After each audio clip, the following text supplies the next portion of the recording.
Hello, I'm Tracy, and welcome to the Psychology of Selling. Increase your sales faster and easier than you ever thought possible. Introduction. Napoleon Hill said that the imagination is literally the workshop wherein are fashioned all plans created by man.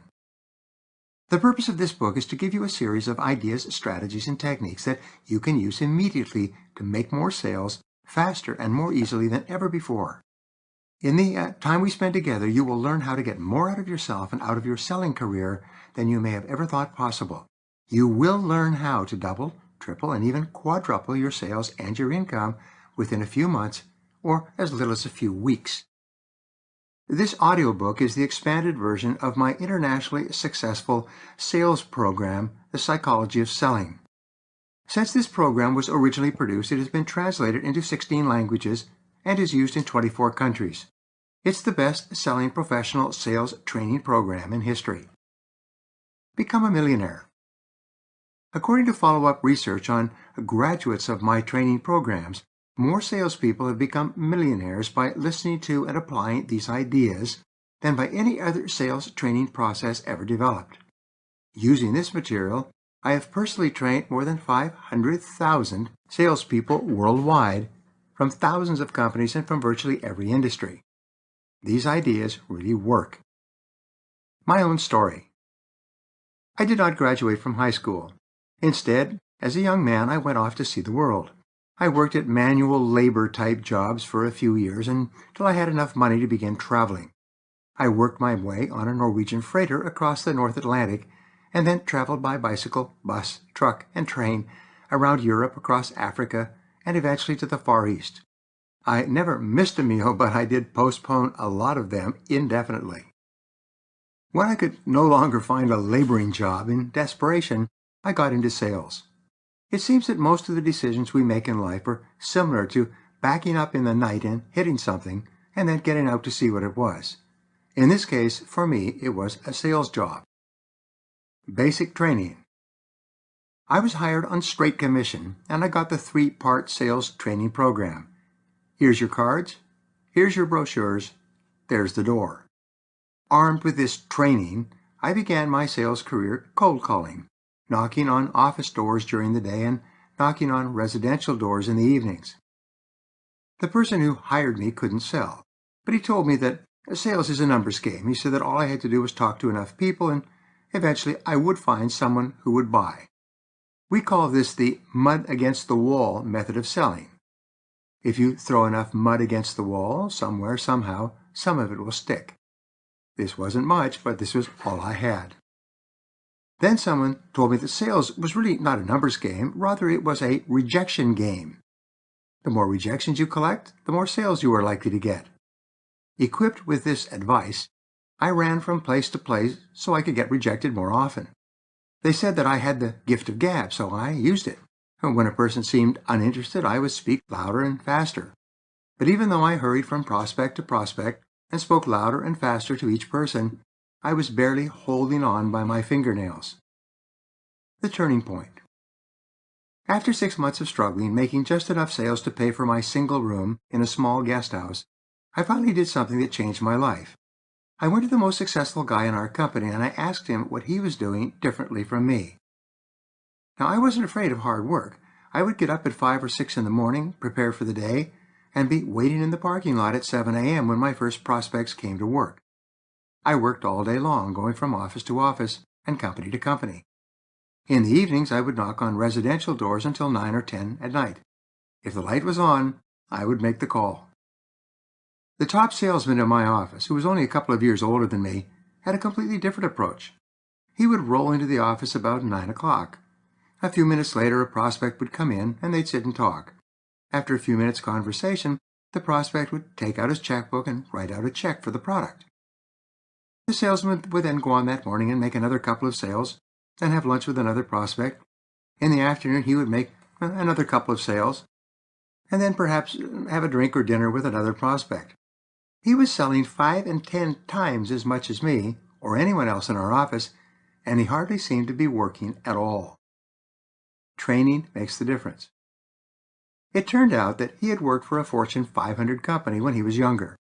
That company had spent 16 months training him intensively in the process of professional selling. With those skills, he could then go to work for any company or industry and sell any product or service in virtually any market. Because he knew how to sell, he could sell circles around people like me, even though he was working half the time or less. This discovery changed my life. When I asked him what he was doing differently, he said, "Well, show me your sales presentation and I'll critique it for you." That was my first problem. I had no idea what a sales presentation looked like. I had heard that there was such a thing, but I had never seen one myself. I said, "You show me yours and I'll show you mine." He was patient and polite, and he said, "Okay, here's a basic sales presentation from beginning to end." He then walked me step by step through a sales presentation for our product.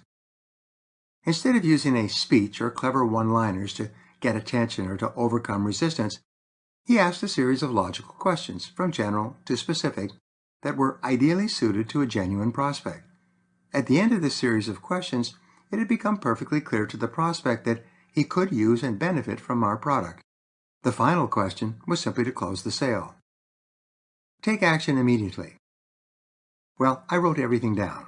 Fortified with this new approach to selling, I went out and started calling on prospects once more. But this time, instead of talking, I asked questions. Rather than trying to overwhelm the prospect with features and benefits of my product, I focused on learning about the prospect's situation and how I could best help him or her. With this new method, my sales went up. Then I learned about books on selling. I had no idea that some of the best salespeople in the world had written some of the best ideas on selling in books. I began reading everything I could find on selling, spending the first 2 hours of every day studying and taking notes. Next, I learned about audio learning. It changed my life. I began to listen hour after hour to audio programs as I walked from office to office. I listened to them in the morning. I listened to them in the evening. I rehearsed and practiced the best sentences and phrases from the best salespeople until I could recite them in my sleep. And my sales went up and up. Then I discovered sales seminars. I thought I'd died and gone to heaven. I had no idea how much you could learn from a sales seminar. I began to take every seminar and course I could find, even if I had to travel long distances, which I did, and which I could eventually afford to do. And my sales continued to increase. Moving into management. My sales were so high that my company made me a sales manager. They said, "Whatever you're smoking, find some people who want to get into sales and share it with them." I began to recruit salespeople off the street and through newspaper ads. I showed them my methodology and process of selling. They walked out the door and began making sales immediately. Today, many of them are millionaires and multimillionaires. Be the best. The simple idea that changed my life was the discovery of the law of cause and effect. What this law says is that there is a cause for every effect, that everything happens for a reason. Success is not an accident. Failure is not an accident either. In fact, success is predictable. It leaves tracks. Here's a great rule. If you do what other successful people do over and over again, nothing in the world can stop you from eventually getting the same results that they do. And if you don't, nothing can help you. Remember that everyone in the top 10% in sales today started in the bottom 10%. All who are doing well today were once doing poorly. Everyone at the front of the line of life started at the back of the line. And in every case, what these top people did was to learn from the experts. They discovered what other top people were doing to be successful, and they did the same things themselves again and again until they got the same results. And so can you. Use what you learn. Sometimes I ask my sales audiences, what is the most popular piece of home exercise equipment in America? After a little hesitation, I tell them it's the treadmill. Americans spend more than $1 billion on treadmills every single year. Then I ask a second question. If you buy a treadmill and take it home, what will determine how much benefit you get from that treadmill? They answer, the benefit you get will depend on how often you use it and how long you use it each time. Here's my point. There's no question about whether or not the treadmill will give you the results you seek. That's already been established. Everyone knows that if you use a treadmill regularly and for an extended period of time, You will definitely get health benefits. The strategies and techniques you will learn in this book are very much like a treadmill. There's no question about whether or not they work. They are used by all the highest paid salespeople in every industry worldwide. They are tested and proven. The more you use these methods, the better you will get at them, and the better and faster results you'll achieve. By practicing what you learn in this program, you will move into the top 10% of sales professionals in your field and become one of the highest paid people in the world. Is this a good goal for us to achieve together? If you feel it is, let's get started. Remember what Napoleon Hill said, "Whatever the mind of man can conceive and believe, it can achieve." Chapter 1. The Inner Game of Selling. Robert Collier wrote, "Visualize this thing that you want. See it, feel it, believe in it. Make your mental blueprint and begin to build." Nothing happens until a sale takes place. Salespeople are some of the most important people in our society. Without sales, our entire society would come to a grinding halt. The only real creators of wealth in our society are businesses. Businesses produce all products and services. Businesses create all profits and wealth. Businesses pay all salaries and benefits. The health of the business community in any city, state, or nation is the key determinant of the quality of life and standard of living of the people in that geographical area. You are important. Salespeople are the most vital people in any business. Without sales, the biggest and most sophisticated companies shut down. Sales are the spark plug in the engine of free enterprise. There's a direct relationship between the success of the sales community and the success of the entire country. The more vibrant the level of sales, the more successful and profitable is that industry or area. Salespeople pay for all the schools, hospitals, private and public charities, libraries, parks, and all good things that are vital to our standard of living. Salespeople, through their sales and the profits and taxes created by successful companies, pay for government at all levels, for all welfare, unemployment insurance, Social Security, Medicare, and other benefits. Salespeople are essential to our way of life. Salespeople are the movers and shakers. President Calvin Coolidge once said, "The business of America is business." If you strip down the major newspapers, like the Wall Street Journal and Investor's Business Daily, and the major business magazines such as Forbes, Fortune, Businessweek, Inc., Business 2.0, Wired, and Fast Company, almost everything they write about has something to do with sales. All of our financial markets, including the prices of stocks, bonds, and commodities, as well as current interest rates, have to do with sales. As a professional salesperson, you are a mover and shaker in our society. The only question is, how well do you sell? For many years, sales was considered to be a second-rate occupation. Many people were embarrassed to tell others that they were in sales. There was a general bias against salespeople. Recently, the president of a Fortune 500 company told a journalist, "Around here, we consider sales to be the sleazy side of our business." The best companies. This attitude is changing quickly. Today, the very best companies have the very best salespeople. The second best companies have the second best salespeople. The third best companies are on their way out of business. The most successful organizations in the world are all superb selling organizations. Hundreds of universities now offer courses in professional selling, a great change from a few years ago. Many young people are coming out of college and immediately seeking positions in sales with large companies. More CEOs of Fortune 500 companies have come up through the ranks from sales than from any other part of the company. The most powerful businesswoman in America at one time was Carly Fiorina, president and CEO of Hewlett-Packard. After obtaining a degree in medieval history from Stanford, she went to work at AT&T in sales and worked her way up. Pat Mulcahy, who was once the president of Xerox, also worked her way up from sales. Many of the top companies in the world are headed by former salespeople. High income and job security. You can be proud to be a sales professional. Your ability to sell can give you a high income and lifelong job security. No matter how many changes take place in the economy, there will always be a need for top salespeople. Regardless of how many companies and industries become obsolete or just go out of business, good salespeople will always be in high demand.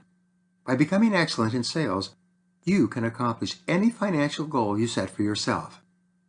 74% of self-made millionaires in America are entrepreneurs, people who started and built their own businesses. They get an idea for a product or service that no one else is offering, or which they feel they can offer better than the competition, and they start their own business. And among entrepreneurs, the single most important skill for success is the ability to sell. Every other skill can be hired away from somewhere else. But the ability to sell is the key factor determining a company's success or failure. 5% of self-made millionaires in America are salespeople who have worked for other companies all their lives. Salespeople today are some of the highest paid people in America, often earning more than doctors, lawyers, architects, and persons with extensive academic degrees. Sales is a gainful profession. In sales, there's no ceiling on your income. If you're properly trained, are skilled, and are selling the right product in the right market, there's no limit to the amount of money you can make. Selling is the only field in our society where you can start with little skill or training, come from any background, and be making a great living in a matter of 3 to 12 months. The 80-20 rule in selling. When I started selling, someone told me about the Pareto principle, also known as the 80-20 rule. He said the top 20% of salespeople make 80% of the money, and the bottom 80% only make 20% of the money. Wow, I was young, and this was a real eye-opener for me. So I made a decision right then that I was going to be in the top 20%. Later I learned that this was one of the most momentous decisions and turning points of my life. Again, the top 20% of salespeople make 80% of the sales and 80% of the money. The bottom 80% of salespeople only make 20%. Your mission is to decide to join the top 20% and then to learn how to get there. The Pareto principle also applies to the top 20% of salespeople. It says that the top 20% of the top 20%, which equals the top 4%, earn 80% of the money in the top 20% of salespeople. Wow!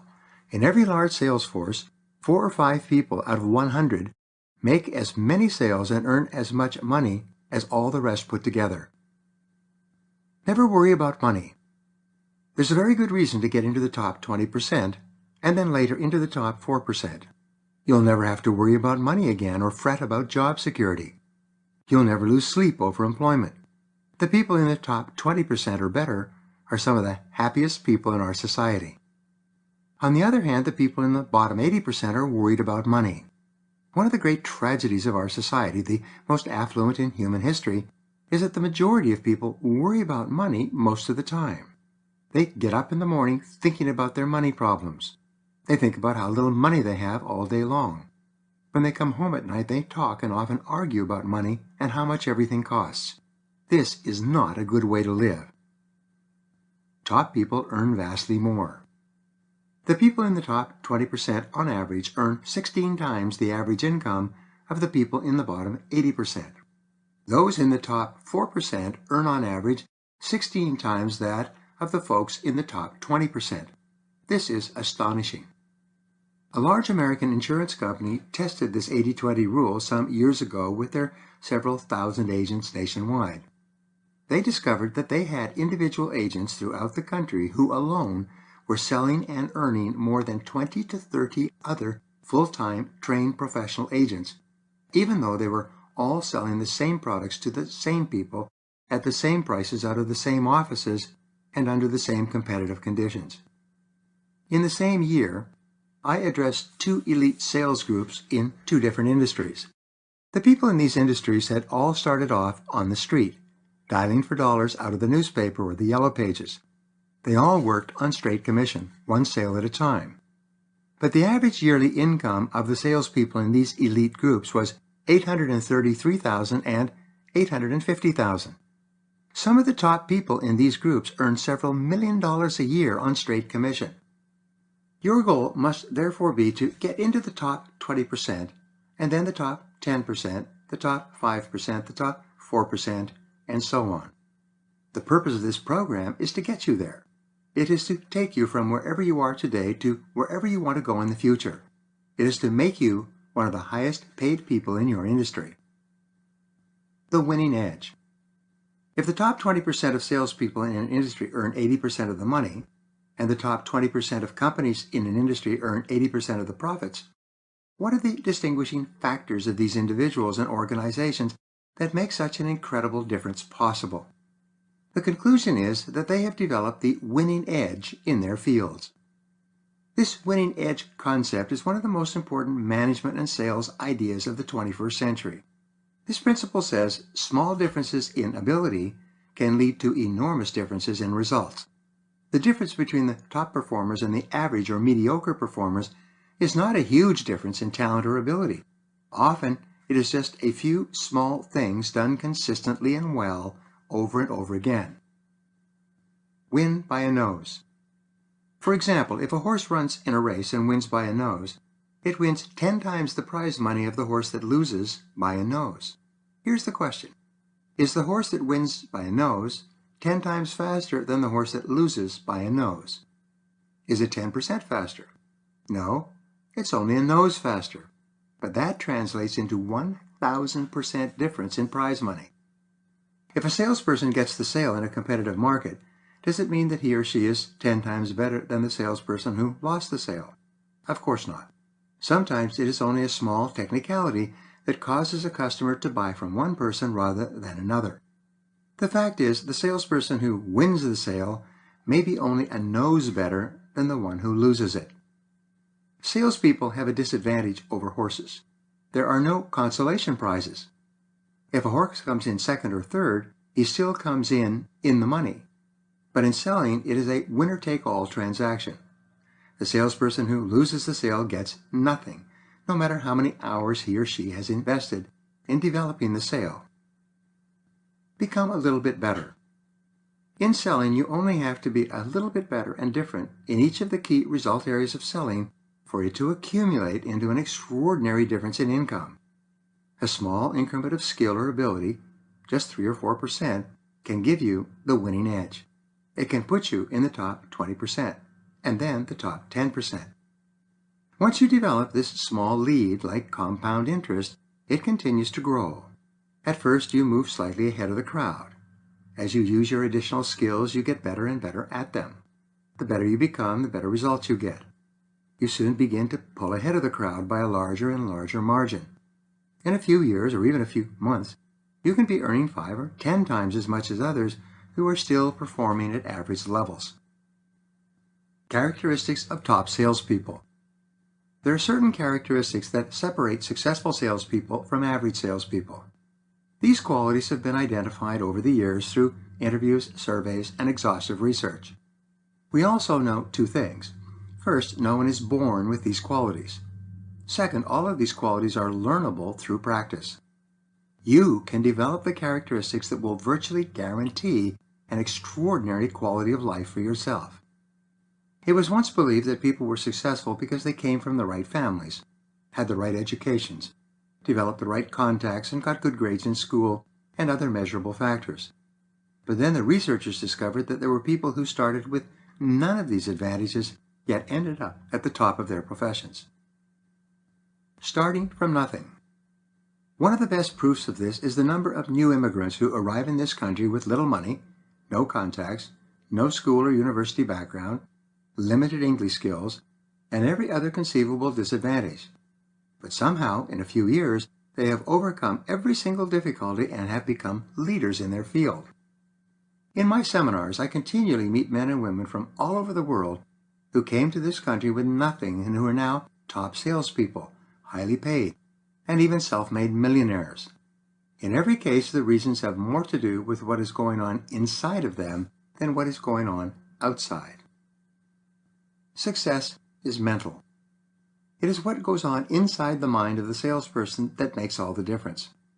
Some years ago, Harvard University did a study of 16,000 salespeople and found that the basic qualities that determine success or failure in selling were all mental. If a person had certain qualities, he or she would succeed, holding constant for everything else.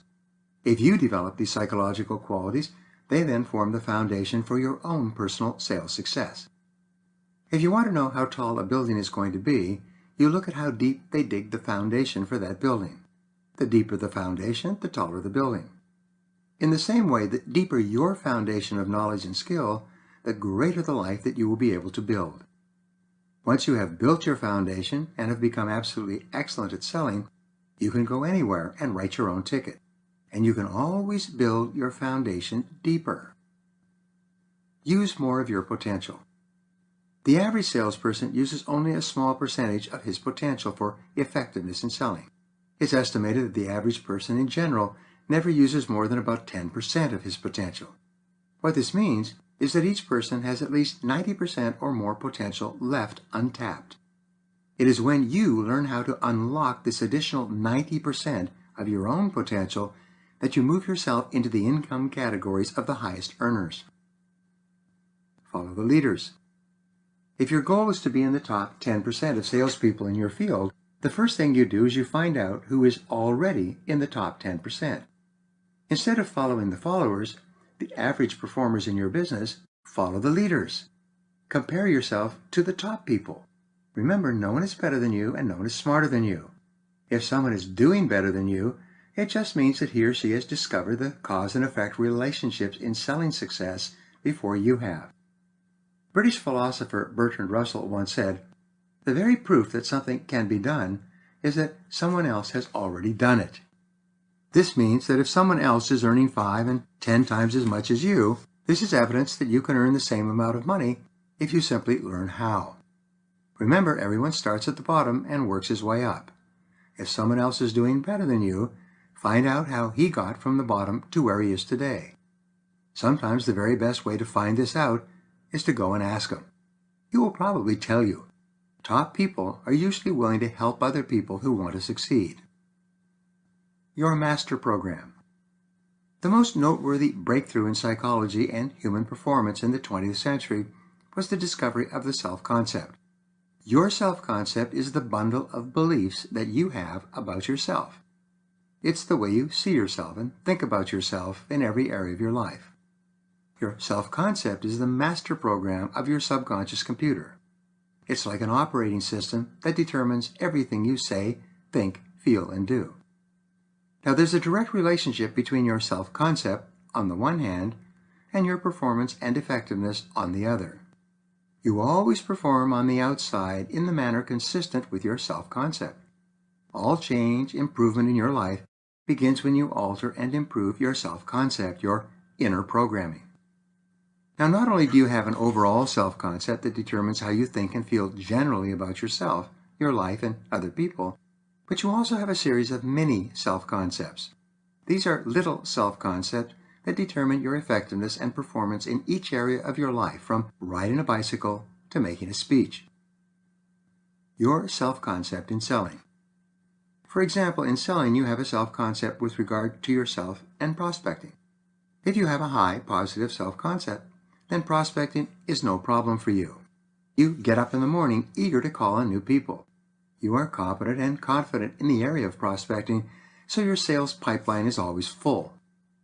If you have a poor self-concept with regard to prospecting, you will approach prospecting with fear and anxiety.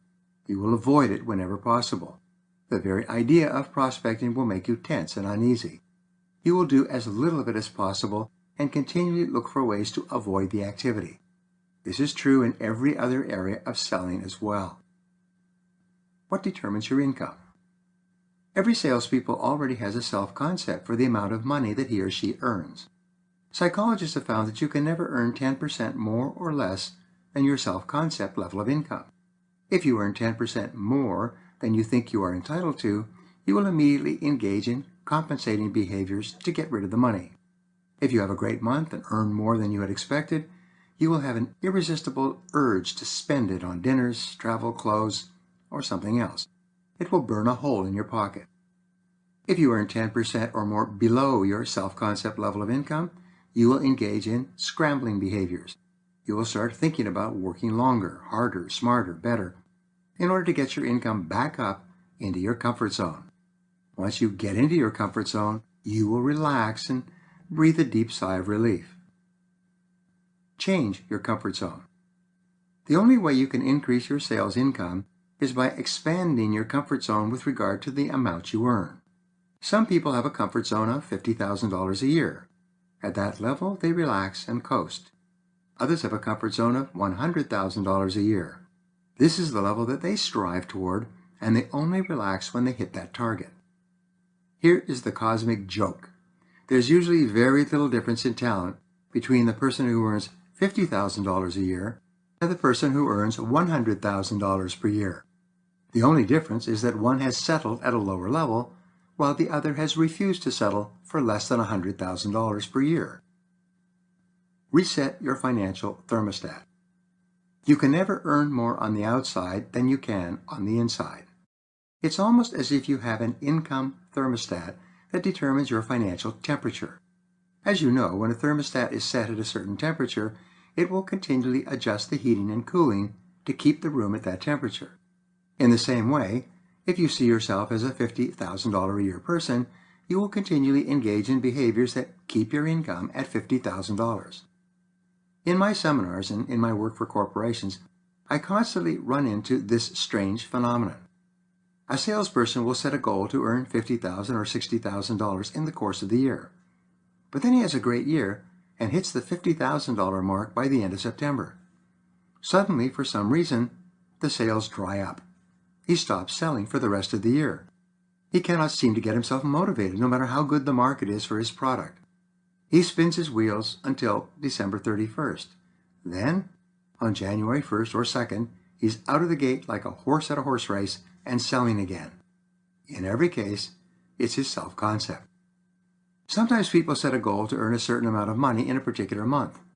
But if they have a great month and they earn their self-concept amount by the middle of the month, they stop selling for the next 2 weeks. They can hardly wait until the first of the month so they can psychologically get themselves back into selling. This is quite common. Break free of the past. Many people hold themselves back because they think that it is not right for them to earn more than their fathers. Time and time again, I've seen salespeople who plateau at a certain income level because that's the highest amount that their fathers ever earned. At an unconscious level, they have decided that they do not earn more than that amount, and this becomes true for them. In an extreme case, I saw a young man move from the farm into the city and got a job selling satellite dishes to farmers. This salesman came from a poor background and had never earned very much money. But the harvest was good that year, and the farmers were buying $5,000 satellite dishes with both hands. He began making money faster than he had ever dreamed in his life. But the experience of making so much money so quickly was so traumatic for him that after a couple of sales at the beginning of the week, he would actually go home, turn off all the lights in his small apartment, crawl under the covers in his bed, and lie there in the dark with his heart pounding. He was so far out of his self-concept range of income that the stress was overwhelming him. Change your mind. To increase your income, you must achieve your financial goals in your mind before you can ever achieve them in your reality. Your aim should be to increase your self-concept level of income bit by bit until you think, see, and feel yourself as a higher income earner. Imagine yourself as if you were already the kind of person you want to be, earning the kind of money you want to earn. Look at other people who are earning more money than you and imagine that you are exactly like them. Suppose that you are already financially independent. Picture yourself having all the money you will ever need and only making sales calls because you enjoy meeting new people. This calm, confident, relaxed attitude, as if you were already a wealthy person, will help you to perform at your very best with much less tension. Be realistic. It's important to be realistic in developing your new self-concept, especially at the beginning. When I first learned about the power of the self-concept and how my self-concept controlled my income, I was earning about $30,000 a year. I immediately set a goal to earn $300,000 a year. But instead of this big goal motivating me, it actually served as a demotivator. As opposed to my mind going to work to find a way to earn that kind of money, my mind shut down, like turning off a light switch. What I learned later was that a goal that is vastly beyond anything you have ever accomplished before it is ignored by your self-concept. Instead of motivating you, it actually discourages you. After 6 months of working toward this new unrealistic goal, I finally realized my mistake and reset my goal for $50,000 per year. Almost immediately, I began making progress and had soon achieved my new goal. Your income level locks in. Here's an interesting point. A salesperson may start off at the bottom and work his way up over a period of several years, eventually earning more than $100,000 a year. But then the economy goes south, the industry retracts or shuts down, and he has to start over with a different company selling a different product. How much do you think he earns in the following year? Answer: more than $100,000. Why is this? Because he already has a self-concept as a $100,000 a year salesperson. No matter what happens on the outside, he will always find a way to earn $100,000 or more. You've read stories of senior executives with large corporations who are earning more than $1 million a year. For some reason, they lose their jobs. Then, a couple of months later, you read or hear about them and learn that they are working for another company and still earning more than $1 million a year. The fact is, once a person is $1 million a year person, no one would think of offering him or her less. It's all a matter of self-concept. The key result areas of selling. In selling, there are 7 key result areas, or KRAs. These KRAs are like the digits in a telephone number. You must dial each of them in sequence if you want to get through and make a sale. Your performance and effectiveness in each of these key result areas determine your overall success and the height of your income. These 7 key result areas are prospecting, building rapport, identifying needs, presenting, answering objections, closing the sale, and getting resales and referrals. Your self-concept in each of these 7 areas determines your performance in these areas as well as your overall income level. Fortunately, everyone who is good at any one of these areas was once poor at it. Every professional in the top 10% started in the bottom 10%. The good news is that if you can drive a car or operate a cell phone, you can become excellent in each of these 7 critical skills. It's simply a matter of learning and practice. If you have a poor self-concept with regard to any particular sales activity, you will avoid that activity whenever possible. But the only reason that you fear taking action in a particular skill area is because you are not good at it yet. You've not mastered the skill. If you're not good at something, you'll make mistakes. You'll feel awkward, angry, and frustrated. It would be normal and natural for you to avoid that activity. Master the skill. The solution for your fears or reluctance in any skill area in selling is for you to master that skill. Fortunately, there are more books, audio programs, courses, and bits of advice available to you now to help you master each skill than you could consume in a lifetime. There's absolutely no reason for you to be held back from joining the top 10% simply because you are weak in a particular skill area. You can learn how to prospect effectively. You can be taught how to build high levels of rapport and trust with prospects. You can become skilled at how to ask questions and listen carefully to the answers. You can develop calmness and confidence in your interactions with others. You can learn anything you need to learn through practice and repetition. It's the same with each skill area. You can become an expert at accurately identifying the needs of the person you are talking to and qualifying the prospect by asking more and better questions. You can become excellent in your sales presentation, growing so effective that people are tearing the product out of your hands even before you finish talking. You can learn how to answer the prospect's objections and concerns, responding so satisfactorily that the objections disappear and never come up again. You can learn the various methods included in this book for asking for the order and closing the sale at the appropriate time. Finally, you can learn how to create a golden chain of referrals from prospects and customers and how to sell more and more to people who have bought from you already. These are all learnable skills. Get better at what you do. The better you get in any area, the more positive your self-concept becomes in that area. The more confidence you have in your ability, the happier you feel when you are doing that part of your job, and the better results you will get. You can, in fact, like a sculptor, shape the entire quality of your sales personality. You never feel uneasy doing something that you are good at. You only feel anxious doing something that you think you are not particularly good at. Every single step that you take to improve in any area raises your self-concept and increases your likelihood of success each time you try it. Face your fears. When you start selling for the first time, your heart is usually in your throat. It is pounding so loudly that you think people around you can hear it. Your stomach is often churning when you go into your first sales call. Psychologists say that you often act as if you were a child in fear of getting a spanking. Your self-concept is largely subjective. It's not based on reality. It is based solely on the ideas or thoughts that you have about yourself, especially the self-limiting opinions that hold most people back. Fear and doubt have always been the greatest enemies of human potential.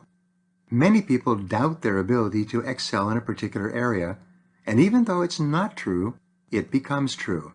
As William James of Harvard said, belief creates the actual fact. If you believe that you are limited in some way, you will feel and act as if you are limited, and it will become true for you. Don't sell yourself short. Some people feel that they are terrible at closing sales. As long as you think that and say it to yourself, then you will be terrible at closing sales. The very act of asking for the order will cause your heart to pound, your stomach to churn, your palms to sweat, and your mind to go blank. The fact is that closing is a normal and natural end of a sales conversation, as you will learn. Once you've mastered the art of closing sales, you'll be able to ask for the order under any circumstances. Some people are convinced that they are terrible on the phone. Because of the common fear of rejection, they avoid calling people who may or may not be friendly and welcoming. They then say to themselves, "I hate calling strangers." As long as you think and say this to yourself, every time you pick up the phone, you're going to stumble over your words. You'll make mistakes and perform poorly. Challenge your self-limiting beliefs. The good news is that your self-limiting beliefs are usually based on erroneous information. They're not based on fact or reality. They're very often illusions in your own mind. Because they are unreal, you can get rid of them by replacing them with new, positive beliefs of confidence and competence in any area. Self-limiting beliefs develop early and easily. Sometimes you will try something, like skiing or skating, and do it poorly the first time. You'll immediately conclude that you're no good at that sport. From then on, you will sabotage yourself by seeking out examples to validate your initial decision. Soon, you will avoid that area of activity altogether. Louise Hay, the teacher and metaphysical writer, says that the core problem that each person has is the feeling of, "I'm not good enough." We all have the feeling deep down inside that we are not as good as other folks. We feel that people who are doing better than us are actually better than us. If they are better than us, we unconsciously conclude we must be worse than they are. If they are worth more, then we must be worth less. This false conclusion is the fundamental cause of most unhappiness in our society. The reactor core of your self-concept. The most important discovery of all in self-concept psychology is the central role of your self-esteem. Your self-esteem is best defined as how much you like yourself. How much you like yourself is the critical determining factor of your personality and of everything that happens to you. The degree to which you like yourself in any area is the key determinant of your performance and effectiveness in that area. It determines how much money you make, how you dress, how well you get along with other people, how much you sell, and the quality of your life. A person who really likes himself or herself has high self-esteem and, therefore, a positive self-concept. When you really like yourself in a particular role, you perform at your best in that role. The more you like yourself, the more you like other people. The more you like other people, the more they like you in return. The more you like your customers, the more your customers like you, and the more willing they are to buy from you and to recommend you to their friends. High self-esteem people meet and marry other high self-esteem people. High self-esteem parents raise high self-esteem children. High self-esteem bosses build high self-esteem salespeople and employees. High self-esteem men and women set higher standards for themselves and practice higher levels of self-discipline. They have better friendships and get along better with the people they meet. They are generally happier and more fulfilled than people who don't like themselves very much. self-esteem, and sales performance. The more you like yourself in prospecting, building rapport, identifying needs, presenting your product or service, answering objections, closing the sale, and getting resales and referrals, the better you will be in each of these areas. A person who doesn't like himself or who feels badly about himself in a particular area performs poorly in that area. Low self-esteem salespeople who don't like themselves don't like other people very much either. As a result, they have a hard time building high-quality relationships with customers. For some reason, customers don't particularly like or trust them and prefer to buy from someone else. How much you like yourself is the key determinant of your success in sales and of your income. As a matter of fact, it determines how successful you are in every part of your life. The Great Discovery. Because of the power of your mind in determining your life and destiny, one of the greatest discoveries in history is that you become what you think about most of the time. Happy people think happy thoughts. Successful people think successful thoughts. Loving people think loving thoughts. Wealthy people think wealthy thoughts. They become what they think about most of the time. In addition, you become what you say to yourself most of the time. Successful people control their inner dialogues. They talk to themselves positively and confidently as they go through their days. Perhaps the most powerful words you can say to yourself to build your self-esteem are, "I like myself." Each time you say, "I like myself," your self-esteem goes up. When you repeat the words, "I like myself," over and over throughout the day, you actually cause a chemical change in your brain. You release endorphins that give you a general feeling of confidence and well-being. The more you say, "I like myself," the more confident you feel, and the more confidently you perform. Be your own cheerleader. When I learned this affirmation many years ago, I used to repeat it to myself 10, 20, and even 50 times per day. I would say it in the morning and in the evening. I would say it as I drove along and before every sales presentation. I would keep repeating it until I drove the message deep into my subconscious mind where it locked in and took on a power of its own. You can do the same thing. Every time you say, "I like myself," your overall self-concept improves. Your ability to perform and your level of effectiveness increase immediately. You do everything, including selling, better when you have a high level of self-generated self-esteem. The best time to make a sale. Here's a question for you. When is the best time to make a sale? Answer: right after making a sale. Why? Right after you make a sale, your self-esteem soars. You feel terrific about yourself as a salesperson. You like yourself more. You feel like a winner. When you walk in to speak to the next prospect, feeling terrific about yourself, you will perform at your very best. There will be something about you that has a powerful effect on the customer. Your positive attitude and confident bearing will trigger a desire at a subconscious level to buy from you. Sometimes a salesperson will make a sale first thing in the morning, and then another, and then another, and then another, and another, and sell more in a single day than he or she might have sold in a week or two. This spike in sales performance has nothing to do with the product, the market, or the customer. It happens because the seller's self-concept has gone up like the mercury in a thermometer on a hot day. As a result, he or she is performing at an exceptional level of effectiveness. Perform at your best. Immediately after you have made a sale, you like yourself more as a salesperson. You feel more confident, competent, and effective in selling. If you've been working on a difficult prospect and you have just closed a sale, get in your car and drive straight over to that tough customer and attempt to make the sale. You will be amazed at how many times this turns out to be an effective strategy. You will be more persuasive right after having made a sale than at any other time. It will not be the customer who has changed. It won't be the product or service, or the price, or the market, or the competition. The only thing that has changed is you. Nothing will stop you. One of the things we know in sales is that success breeds success. The more you sell, the better you become at selling. Your self-concept as a salesperson gets better and better. You finally reach the point in your own thinking where you know that nothing can stop you. If you continue to sell long enough, you'll begin to have repeated success experiences.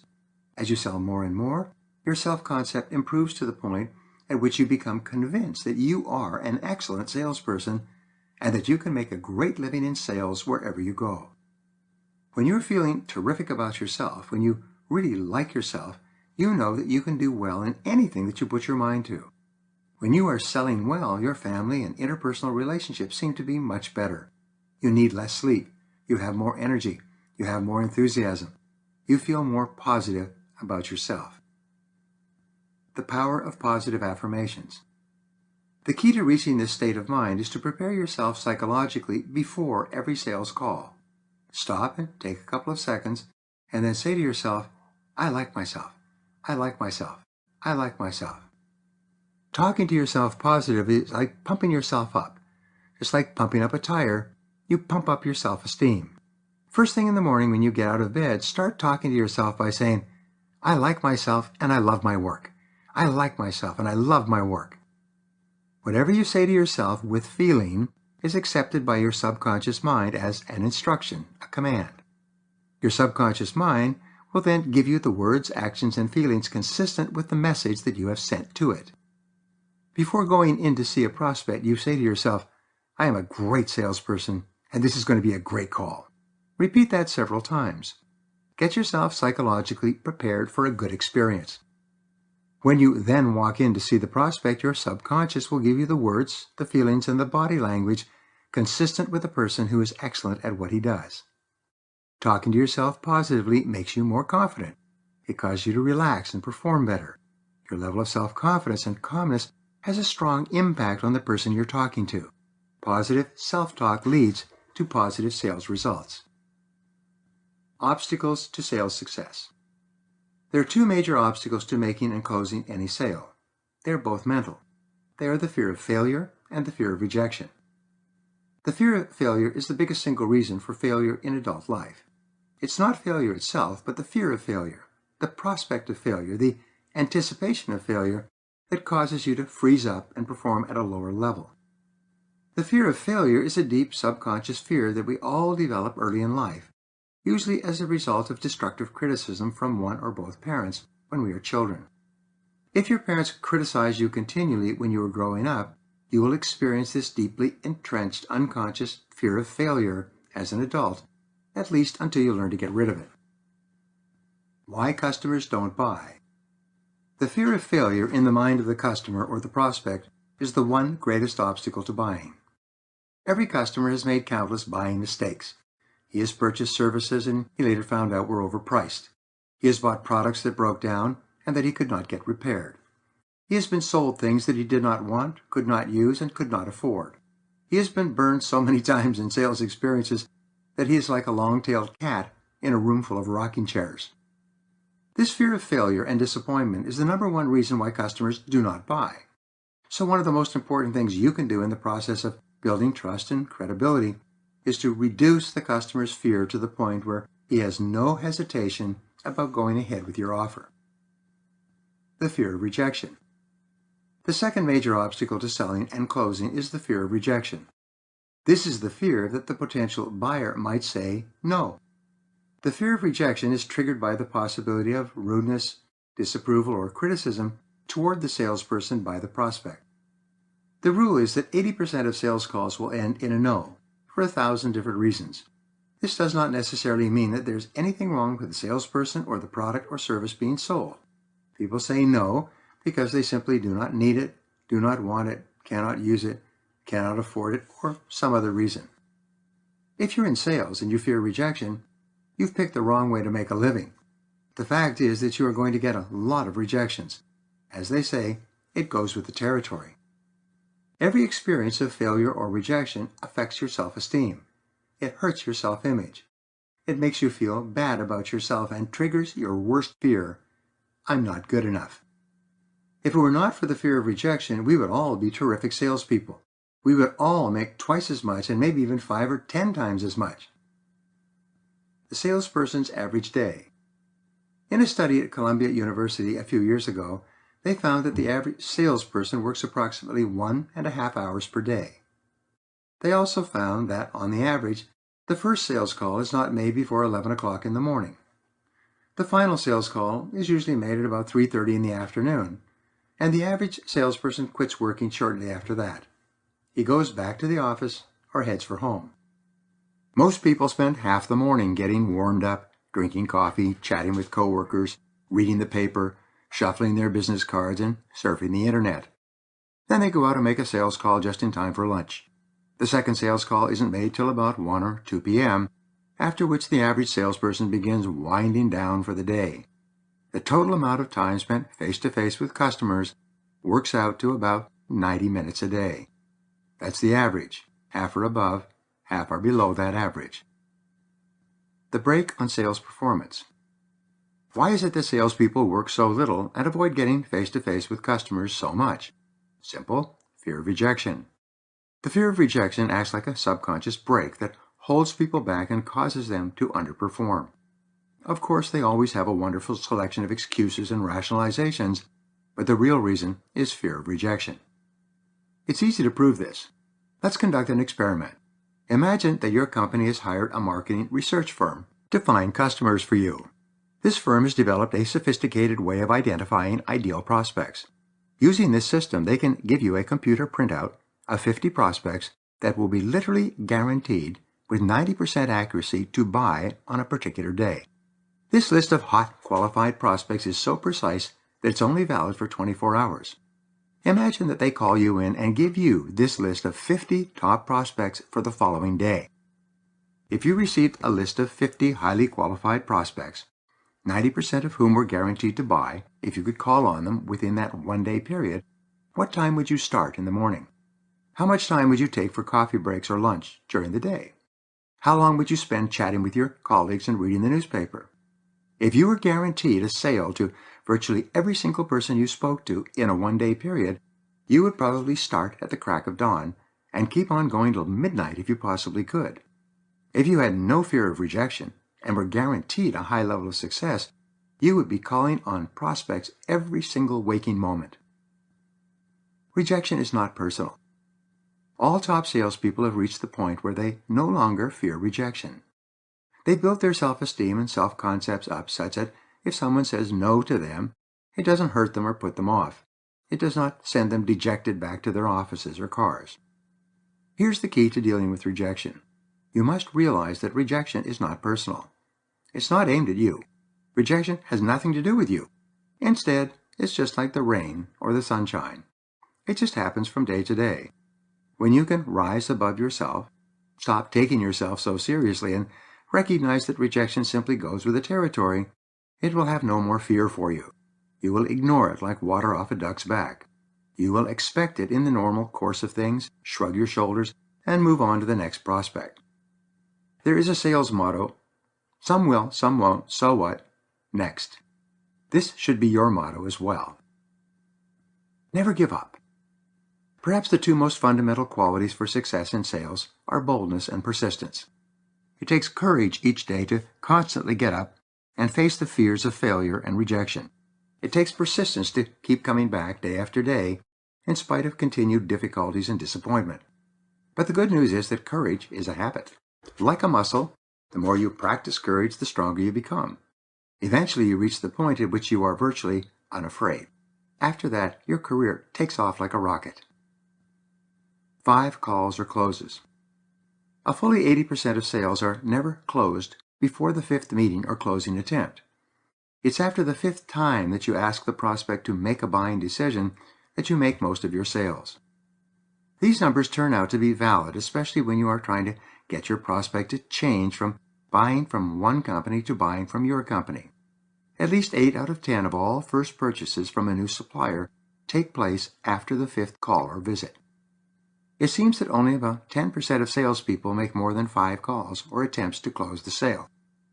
Half of all salespeople or more make only 1 call before they give up. When you're selling to a company that you want to switch from their existing supplier to you, remember that it usually takes about 5 visits to break down the prospect's natural skepticism and resistance.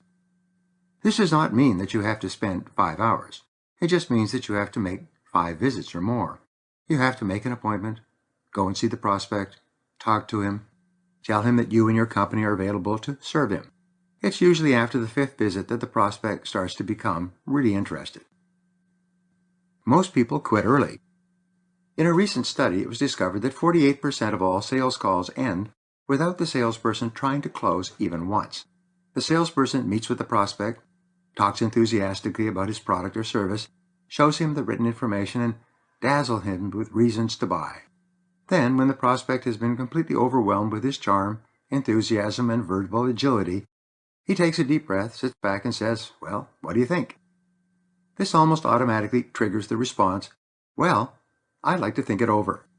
The prospect says he wants to talk it over with his boss, wife, cousin, brother, uncle, sister, partner, board of directors, banker, accountant, and whoever else he can think of. "Could you call me back later?" Prospects don't think it over. One of the important secrets of success in sales is for you to understand and accept that people don't think it over. The minute you walk out of the prospect's office or home, he or she forgets that you ever lived. Have you ever gone back to see a prospect a week later, after you thought you had a fantastic sales conversation, and he was thinking it over? Some salespeople have the vanity to believe that this prospect has gone home and has been thinking about their product or service 24 hours a day. They think he turns it over in his mind and talks about it with everyone he meets. He thinks about it and dreams about it, waiting for you to come back. Then, when you visit the prospect a week or two later, you're amazed to find that he has forgotten your name, your product, and everything else. He doesn't remember who you are or what you sell. He has not been thinking about you or your product or service at all. People don't think things over with regard to products or sales. These words are a polite way of saying goodbye forever. When they say to you, "Let me think it over," they are announcing to you that the interview is over and that you have lost your entire investment of time and energy in this prospect. Self-esteem eliminates fear. The reason I mention this direct relationship between courage and persistence on the one hand, and making multiple calls and sales success on the other is this. There's a direct and inverse relationship between the fears of rejection and failure and high self-esteem. The more you like yourself, the less you feel rejection and the less you fear failure. Imagine two escalators that go in different directions. One is the up escalator to high self-esteem, and the other is the down escalator to the fears of failure and rejection that hold you back. The more you like yourself and the higher your self-esteem, the faster you go up the escalator to courage and confidence. The more you think about failure and rejection, the more you ride the down escalator toward fears of failure and rejection. You are a good person. When a person says no to you, he is not saying no to you as a person. He is simply saying no to your offering or your presentation or your prices. The rejection is not personal. Once you know and understand that saying no is not personal, you stop worrying about it when people react to you or to your product negatively. Here's the danger. If you take a no personally, you can start to think that there's something wrong with you as an individual, or you begin to believe that your product or your company is faulty. When you begin thinking like this, you can soon become discouraged. You will lose your enthusiasm for selling. As a result, you will start cutting back on prospecting. Soon, you'll only be working an hour and a half a day. Fear leads to excuses for not selling. As your fears increase, you will begin to rationalize and justify your non-selling behavior. You'll make excuses and create all kinds of make-work at the office. You'll convince yourself that you have to read the newspaper so that you will be fully informed when you call on prospects. You have to shuffle your business cards and check the office to see if there have been any phone calls. You have all those people out there who are thinking it over. Maybe one of them has called and ordered something. You go into the office and plan your first hour or two around a couple of cups of coffee. After all, you have to wake yourself up in the morning so that you are sharp and alert when you go out to see customers. You chat with your coworkers and talk about business, especially how tough the business is. You kill most of the morning. Then you realize that you had better go out and call on somebody, anybody. So you rush out and make a call just before it's time for lunch. An unproductive day. You wouldn't want to interrupt prospects when they're going for lunch, therefore you don't make any calls after 11:30 a.m. You go and have lunch with your friends, go shopping, get your car washed, or kill time. Time passes. You certainly don't want to call on people immediately after they get back from lunch. It might disturb their digestion. So you make up a few more excuses and rationalizations, and you don't make your next call until 2 or 3 p.m. Soon it's 3:30, then 4. And of course, everybody's on their way home, aren't they? You don't want to go out and bother people late in the afternoon while they're preparing to wrap up for the day. Instead, you go back to the office to commiserate with the other salespeople who are gathering there like survivors after an accident and talk about what a tough day you've had. There's the story of the two salesmen who go back to the office at the end of the day. One says, "Boy, did I ever have a lot of good interviews today." The other one says, "Yeah, I didn't sell anything either." Can you identify with any of these behaviors? They are the favorite practices and excuses of salespeople in the bottom 20% of money earners in their field. Increase traveling time. Another way that salespeople avoid the possibility of failure and rejection is by spreading out their sales calls geographically. Such a salesperson makes one call at one end of town and makes her second call in the afternoon at the other end of town. This gives her a nice solid hour of driving in between, which allows her to pretend that she's working, when in reality she is just putting off getting face-to-face with the prospect. The fears of failure and rejection, which lower your self-esteem, quickly become the major obstacles to success in sales. Build your self-esteem, increase your income. Everything you do to raise your own self-esteem, including positive self-talk, affirmative visualization, positive motivation, enthusiasm, and individual training, improves your personality and increases your effectiveness in selling. As we said before, there is a direct relationship between your self-esteem and how much money you earn. The more you like yourself, the more sales you make, and the higher your income will be. When you organize your life so that you become a perpetual self-esteem generating person, that alone will contribute more to your income than any other factor. The friendship factor. Customers today are spoiled. They are demanding. They are disloyal. They insist on being treated extremely well before they buy anything. More than anything else, customers will only buy from people they like. We call this the friendship factor. The friendship factor in selling simply says that a prospect will not buy from you until he is genuinely convinced that you are his friend and that you are acting in his best interests. For this reason, the first thing you do in a sales interview is create a bond, make a friend. Sales expert Heinz Goldman once wrote a book with a title that summarized this process perfectly. It was called How to Win Customers. Your job as a sales professional is to win people over to your side by making it clear that you care about them and want the best for them. Build a bridge. You can only begin selling after you have convinced the prospect that you are his pal and that you want what is best for him. In fact, if you begin talking about your product or service before you have built a bridge of friendship to your prospect, the customer will lose all interest in buying from you. If you don't genuinely care about the customers, why should the customer care about you or what you're offering? Healthy personality. An excellent definition of a healthy personality is this: your personality is healthy to the degree to which you can get along with the greatest number of different types of people. You have an unhealthy or problem personality to the degree to which you cannot get along with most other people.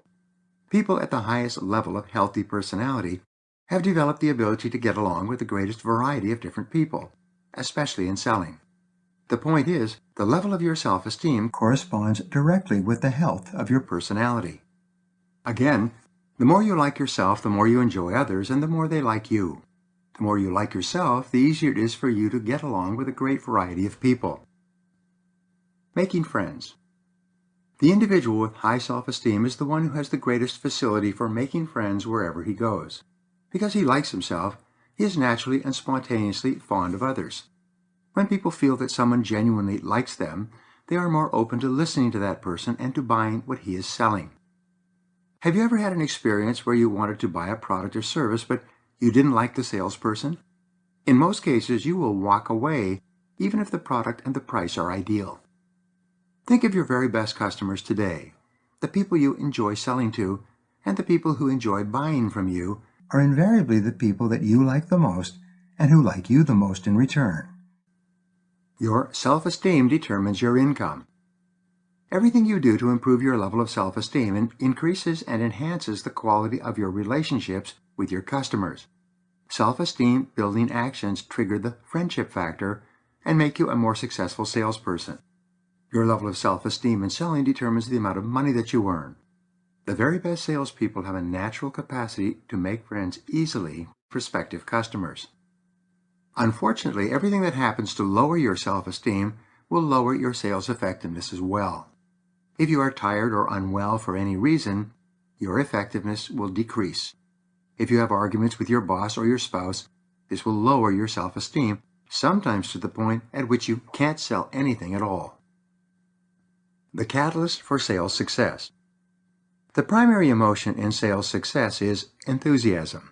Enthusiasm accounts for 50% or more of all sales ability. One of the very best definitions of a sale is a transfer of enthusiasm. When you transfer your enthusiasm for your product or service into the mind and heart of your prospect, like an electrical connection, the sale takes place. When your emotional commitment and belief in the goodness of what you are selling transfers into the mind of the prospect or customer, all hesitation to buy disappears. Once again, there's a direct link between how much you like yourself, your self-esteem, and your level of enthusiasm. The more you like yourself, the more enthusiastic you are.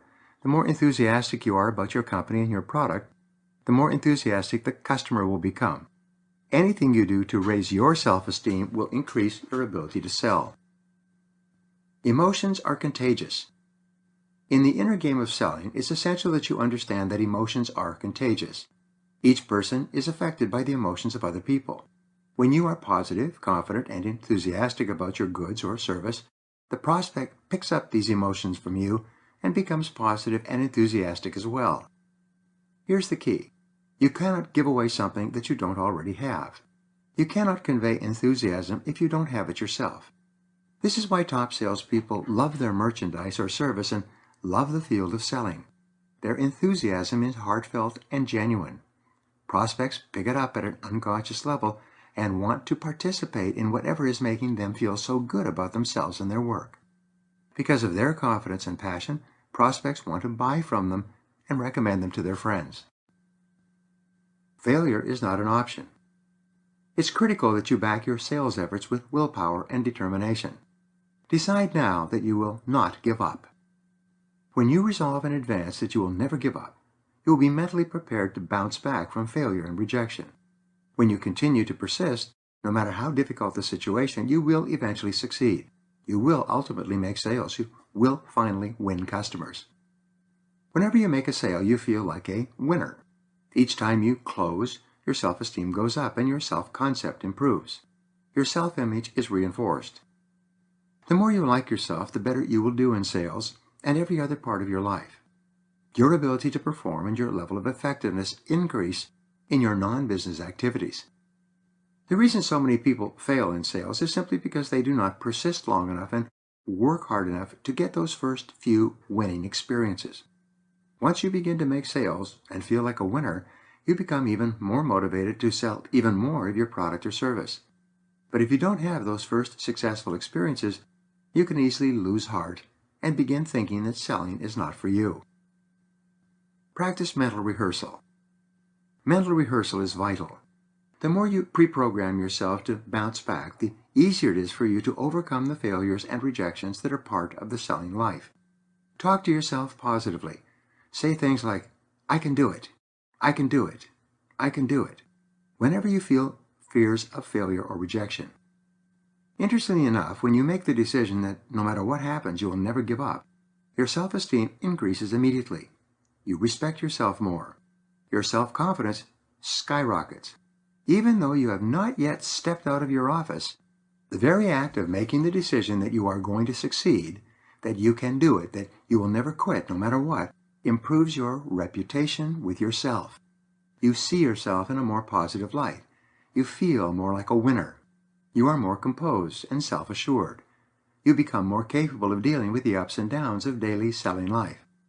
The very act of resolving to persist until you succeed changes your personality and makes you a stronger and more powerful person. Now here are some action exercises for you. 1. Decide today to become a totally confident, high self-esteem salesperson. Say over and over to yourself, "I like myself." 2. Visualize yourself continually as the very best in your business. The person you see is the person you will be. Number 3, resolve in advance that no matter what happens, you will never give up. Failure is not an option. Number 4, refuse to take rejection personally. Accept it as a normal and natural part of selling, very much like the weather. Number 5, follow the leaders in your field. Pattern yourself after the highest paid and most successful people. Find out what they are doing and then do the same things until you get the same results. 6, make a decision today to join the top 20% of people in your business. Remember that no one is smarter than you, and no one is better than you. Anything that anyone else has done within reason, you can do as well. And number 7, take action on every new idea that you think can help you in any way. Give it a try. The more things you try, the more likely it is that you will eventually triumph. As Orison Swett Marden said, we advance on our journey only when we face our goal, only when we are confident and believe we are going to win out. Chapter 2. Set and achieve all your sales goals. Dan Deerdorf said, if I've got correct goals and I keep pursuing them the best way I know how, everything else falls into line. If I do the right thing, I know I'm going to succeed. Top salespeople are intensely goal-oriented. In every study, the quality of goal orientation seems to be associated with high levels of success and achievement. The highest paid salespeople know in advance how much they're going to earn each week, each month, each quarter, and each year. They know how many calls they will have to make to achieve a particular level of sales, and they have clear plans about what they're going to do with the money they earn. It's essential for your success that you decide exactly how much you intend to earn each year. If you're not absolutely clear about your earnings target, your sales activities will be unfocused. They will be like a person trying to shoot at a target in the fog. Even if you're the finest marksman in the world, you are not going to hit a target you can't see. You have to know exactly what you're aiming at. Your annual income goal. Begin with your annual income goal. How much do you intend to make in the next 12 months? What is the exact number? Write this number down. This becomes the target toward which you orient all of your activities throughout the year. You need a goal that is realistic but challenging. Take your highest income year to date and increase that amount by 25 to 50%, or to whatever amount you are comfortable with. Be sure to make your goal believable and achievable. Ridiculous goals do not motivate you, they demotivate you, because deep in your heart you know that they are unattainable. As a result, you will quit at the first sign of adversity. Top salespeople in every field know exactly what they are going to do and earn each year and each part of each year. If you ask them, they can tell you within $1 what they are aiming at every single day. Low-performing salespeople have no idea how much they're going to earn. They have to wait until the end of the year and get their tax forms to find out what happened. For them, every day, month, and year is a new financial adventure. They have no idea where they're going to end up. Put them in writing. To be effective, your goals must be in writing. Sometimes people are reluctant to write their goals down on paper. They say, what if I don't make it? You don't need to worry. The very act of writing your goals down increases your likelihood of achieving them by 1,000%, 10 times, and usually far faster than you expected. Even if you don't hit your goal on schedule, it's still better for you to have a written goal than to have no goal at all. Your annual sales goal. The second part of goal setting is for you to ask yourself, how much am I going to have to sell this year to achieve my personal income goal? This should not be too difficult to calculate. Even if you work on a combination of base plus commission, you should be able to determine the exact sales volume required for you to earn the amount of money that you really want. Monthly and weekly goals. Once you've decided your annual income and sales goals, break them down by month. How much will you have to earn and sell each month to achieve your annual goals? Once you have your annual sales and income goals and your monthly sales and income goals, break them down to weekly sales and income goals. How much will you have to sell each week in order to achieve your long-term goals? Daily sales goals. Finally, determine how much you have to sell each day to earn the amount that you want to earn each day. Let's say that your annual income goal is $50,000. If you divide 50,000 by 12, you get approximately $4,200 per month. If you divide 50,000 by 50, the number of weeks that you work in an average year, it comes out to $1,000 per week. Now you have definite, specific targets to aim at. Set clear activity goals. The final step in setting sales goals is for you to determine the specific activities in which you must engage to achieve your desired sales level. How many calls will you have to make to get how many appointments with prospects? How many presentations and callbacks will you have to generate to achieve a specific level of sales? When you keep accurate records day by day and month by month, you'll soon be able to predict with considerable accuracy exactly what you will have to do each day and each week to achieve your monthly and annual income goals. Let us assume that you'll have to make 10 prospecting calls a day to get sufficient appointments to make enough sales to achieve your goals. Make it a game with yourself to make your 10 prospecting calls before noon each day. Set this as your daily activity target, and then discipline yourself to follow through on your plan. Get on the phone by 8 or 8:30 in the morning, or get out and cold call if you have to. Whatever you do, force yourself to make your 10 calls before noon every single day until it becomes a habit. You control your sales life. The most important part of planning your activities is knowing that sales activities are controllable.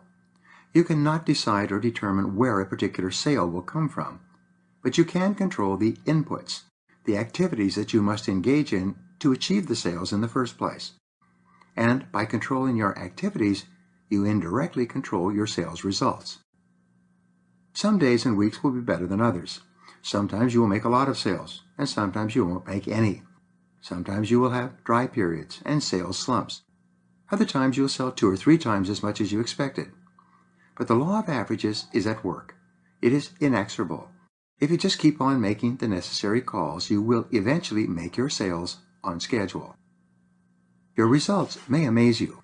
In many cases, when you start setting goals for the week, month, and year, and start working toward them systematically each day, you will hit those goals far faster than you expected. Many of my students set 1-year goals and hit them in 6 or 7 months.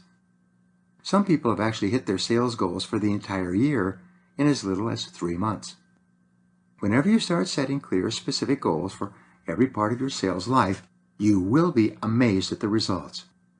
Some of my seminar participants have worked for years selling a particular product in a specific market, but they had never set goals before. The first year after they began setting goals, their sales exploded. They suddenly started breaking sales records, and even though they were selling the same product, out of the same office, to the same people at the same price, goal setting made the difference. Tap into your subconscious mind. This happens because the very act of writing a goal programs it into your subconscious mind. Once you have programmed a goal into your subconscious mind, it takes on a power of its own. Your subconscious mind works 24 hours per day, sleeping and waking, and starts guiding you rapidly toward the achievement of this goal. Your subconscious alerts you to opportunities and possibilities around you. It brings you the right ideas for the right things to say, sometimes in the middle of a sales conversation. Once you program a goal into your subconscious mind, it continually motivates you into taking the actions necessary to achieve it. Sometimes your subconscious mind will help you to read your prospect's face, giving you a better sense of what to say. Everyone has experienced being in a sales presentation where he simply couldn't make a mistake or say the wrong word. The sales presentation went smoothly from beginning to end and concluded with a closed sale. Whenever this happens, it is because your mind is perfectly programmed at a subconscious level to enable you to perform at your best in the pursuit of your goals. The right words at the right time. When you feel excellent about yourself, your subconscious mind will give you exactly the right words at exactly the right time. It will make you sensitive to physical cues and verbal clues that will guide you to bringing up a subject that you hadn't even thought about. But it will turn out from the customer's point of view to be exactly the right thing to say. You might mention that your company has an excellent reputation for customer service and after-sales follow-up. You later learned that this was the prospect's primary concern and was exactly what he needed to hear to buy from you. As previously stated, the average person uses only 10% of his potential. By programming your subconscious mind with clear goals, you gain access to the 90% of your potential that lies beneath the surface, deep in your subconscious mind. You program your subconscious and access it on a regular basis by deciding exactly how much you want to earn and precisely what activities you will have to undertake to earn that amount of money. Set personal and family goals. You also need personal and family goals.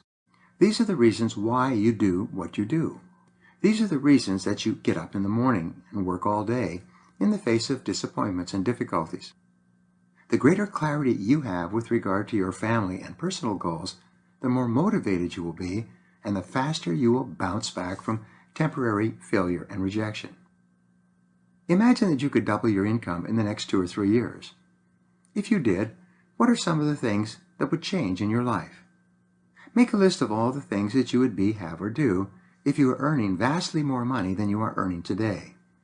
The longer this list, the greater your level of motivation and determination. Build a fire under your desire.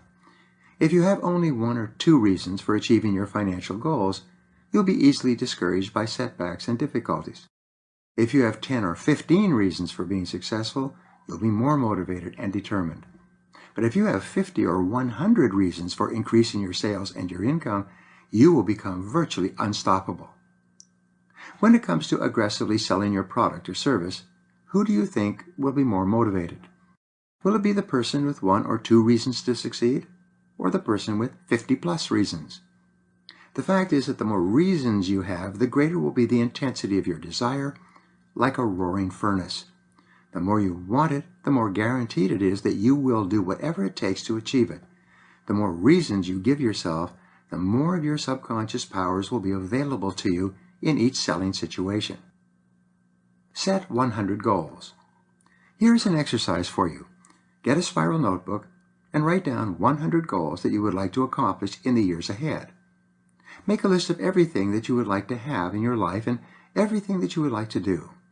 Imagine that everything you write on this list is going to come to you at exactly the right time and in exactly the right way.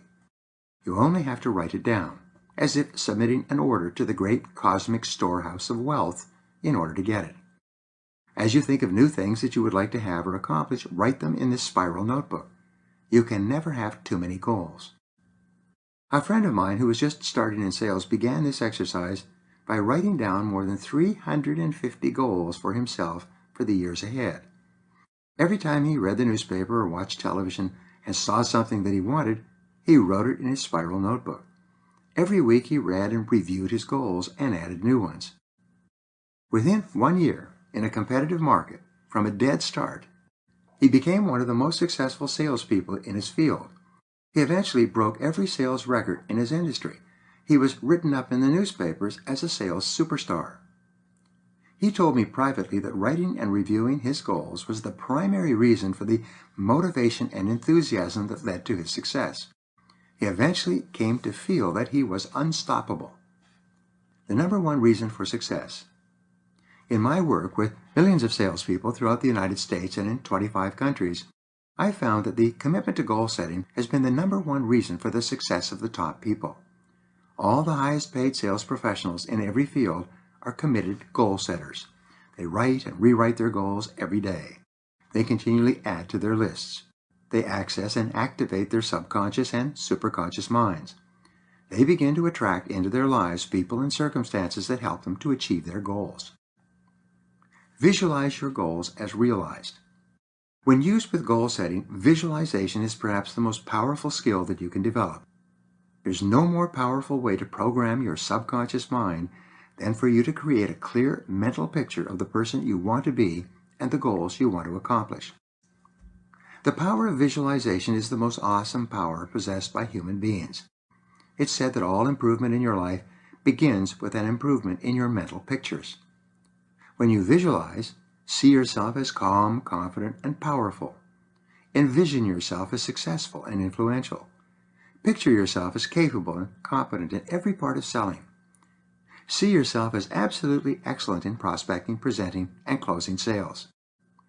Before you go into a sales meeting, imagine the prospect responding to you in a positive, enthusiastic way. See him or her smiling and engaged in the sales conversation. Picture especially the prospect signing the sales order or writing out the check. You'll be amazed at how often your visualization will turn into reality when you are with the customer. Say it and see it. Your subconscious mind is activated both by pictures and by strong affirmative statements. Each time you say something strongly to yourself, your subconscious mind accepts these words as a command. It then goes to work to bring that command into your reality. The very best all-purpose affirmation is, I like myself. I like myself. I like myself.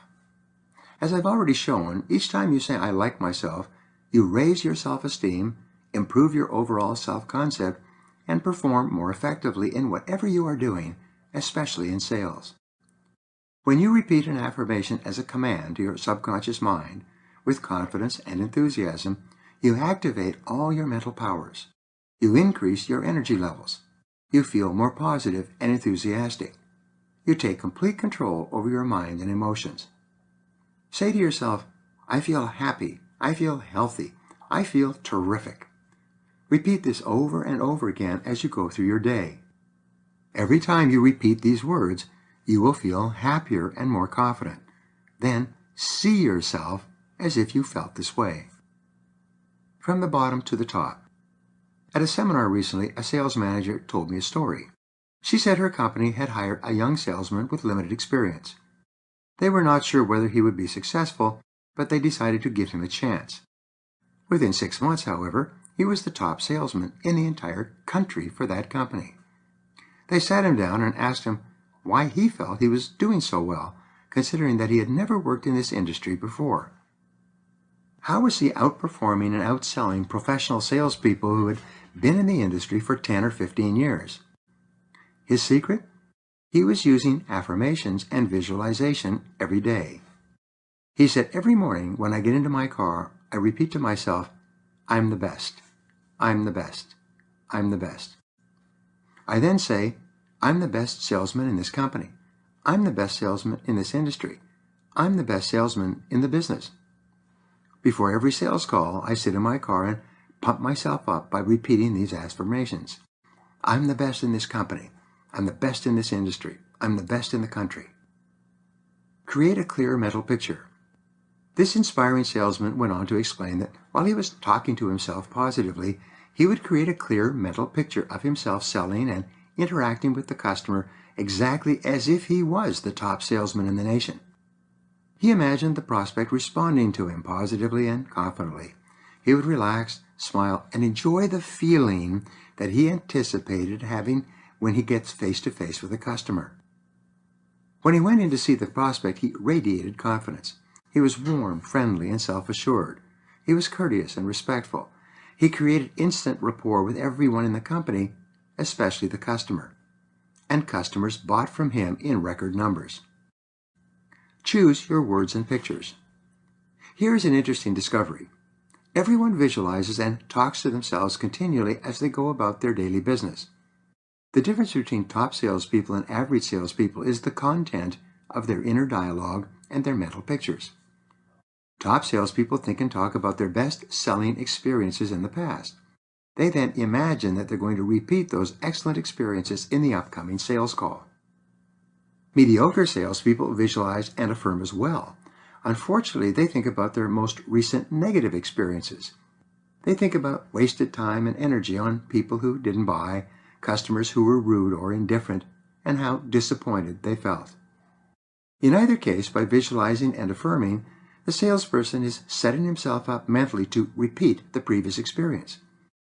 When you create a positive, exciting picture of your very best previous sales experience, your subconscious mind projects that experience like a picture on a screen onto your next sales call.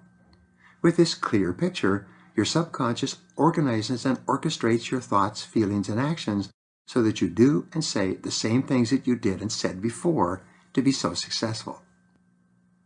You control your subconscious mind. Your subconscious mind is neutral. It is like clay. You can shape it any way you want. Your subconscious mind does not think or decide. It merely obeys your mental commands.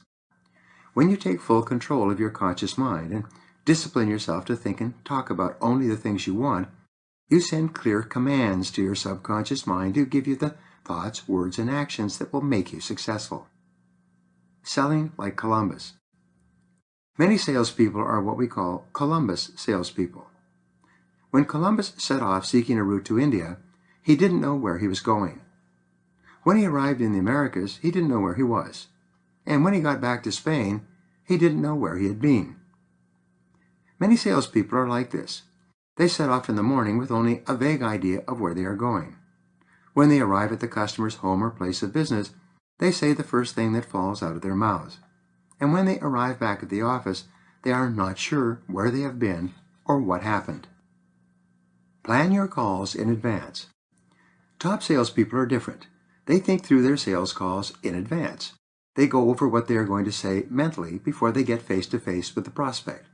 They practice mental rehearsal, a peak performance technique used by all top athletes, including sales athletes. They prepare themselves mentally for the upcoming meeting. If you were an athlete going into competition, you would never think of arriving at the field or court and then walking straight into the competition. A professional athlete always warms up before going onto the field.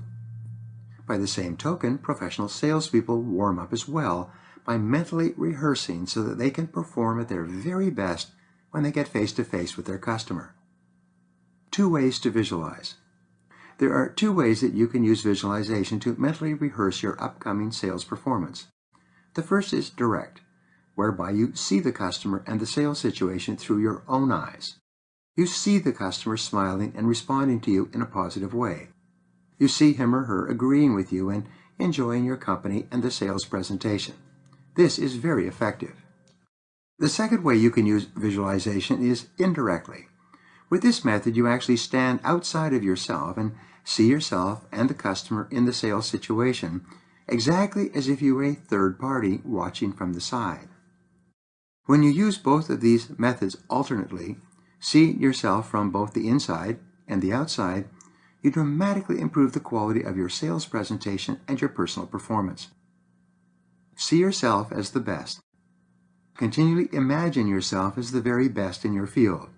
See yourself as one of the highest money earners in your business. Model yourself after the highest paid salespeople in your industry. Walk, talk, and treat others as if you were already a sales superstar. Whenever you see someone else driving a new car or dressed in expensive clothes and wearing an expensive watch, say to yourself, "That's for me." You decide that whatever anyone else has accomplished, you can achieve as well. There are no limits. Now, here are 7 action exercises for you. 1. Think big. Set an income goal for yourself for the next year that is 25 to 50% more than you ever earned before. Number 2. Determine how much of your product or service you will have to sell over the next year to achieve your ideal income. Number 3. Break your income and sales goals down by month, week, and day. Determine the activities you will have to engage in each day to earn the money that you have decided that you desire. Plan every day in advance.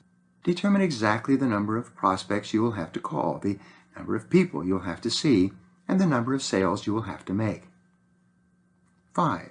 Set big, exciting goals for your family and your personal life.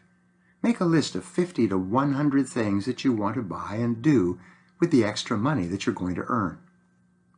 Number 6. Make a written plan to achieve each of your goals and work on your plans every day. And number 7. Determine the price you will have to pay in terms of additional work and sacrifice to achieve your most desired goals, and then begin paying that price. As W. Clement Stone said, you too can determine what you want. You can decide on your major objectives, targets, aims, and destinations. Chapter 3. Why People Buy. As Galileo Galilei once said, you cannot teach a man anything. You can only help him discover it within himself. There are many different reasons why someone may buy your product or service. What you must appreciate is that people buy for their reasons, not for yours. One of the biggest mistakes amateur salespeople make is asking people to buy for their own personal reasons, not for the reasons that actually motivate the customer to take action. One of the most significant parts of selling, the indispensable step upon which the whole sales process depends, is your ability to identify the needs of your prospect accurately. You must take whatever time is necessary and ask as many questions as possible to find out exactly why this particular prospect needs to buy your product or service at this time. If you fail to identify the prospect's needs accurately, the entire sales process will grind to a halt.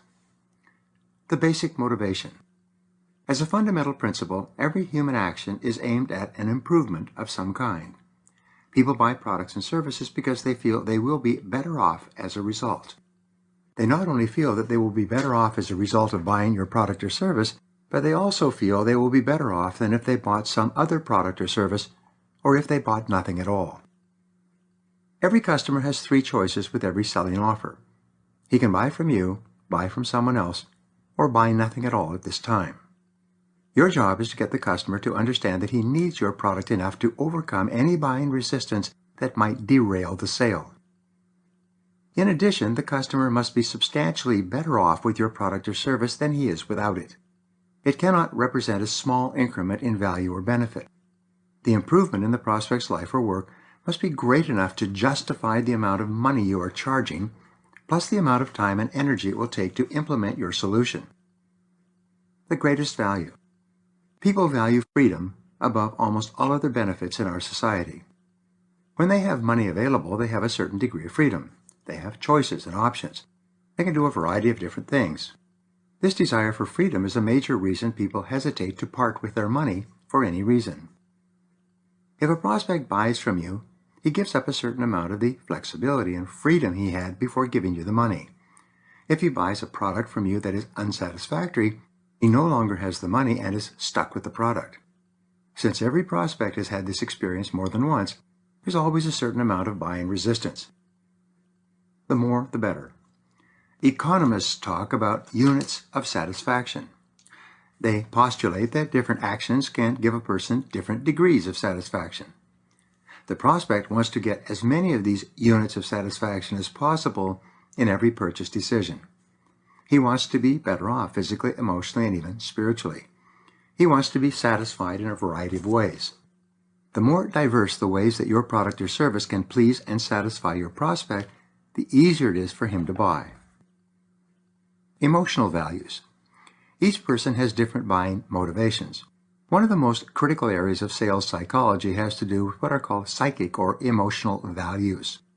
These are invisible, intangible values that attach to a product or service that make it appear and feel more valuable from the customer's perspective. For example, often salespeople will try to convince the customer to buy by assuring him that their product or service is being sold at the very best price available in the market. But frequently the prospect is more concerned about the name or reputation of the company selling the product. He would rather buy something that is better known, even if it costs more money. If this is what is most important to the prospect, when the salesperson emphasizes the lower cost of an unknown product or service, he's actually hurting his chances of making the sale. How others feel. People are sensitive to other people in their work or home environment. Whenever someone considers making a purchase, he or she thinks about how other people may respond to that purchase decision. No one wants to be criticized. If there is a chance that the prospect will be criticized by his boss or spouse for making a particular purchase, he will refrain from making that purchase altogether. Price and quality. Most salespeople parrot the words price and quality as if they were reasons to buy anything. In today's competitive market, it is assumed that your product or service is well priced and of a sufficiently high quality, or it wouldn't be available in the first place. Telling the prospect that he should buy your product or service because of your price and quality is very similar to saying that he should buy your product or service because you will deliver it to him. It's not a reason to buy at all.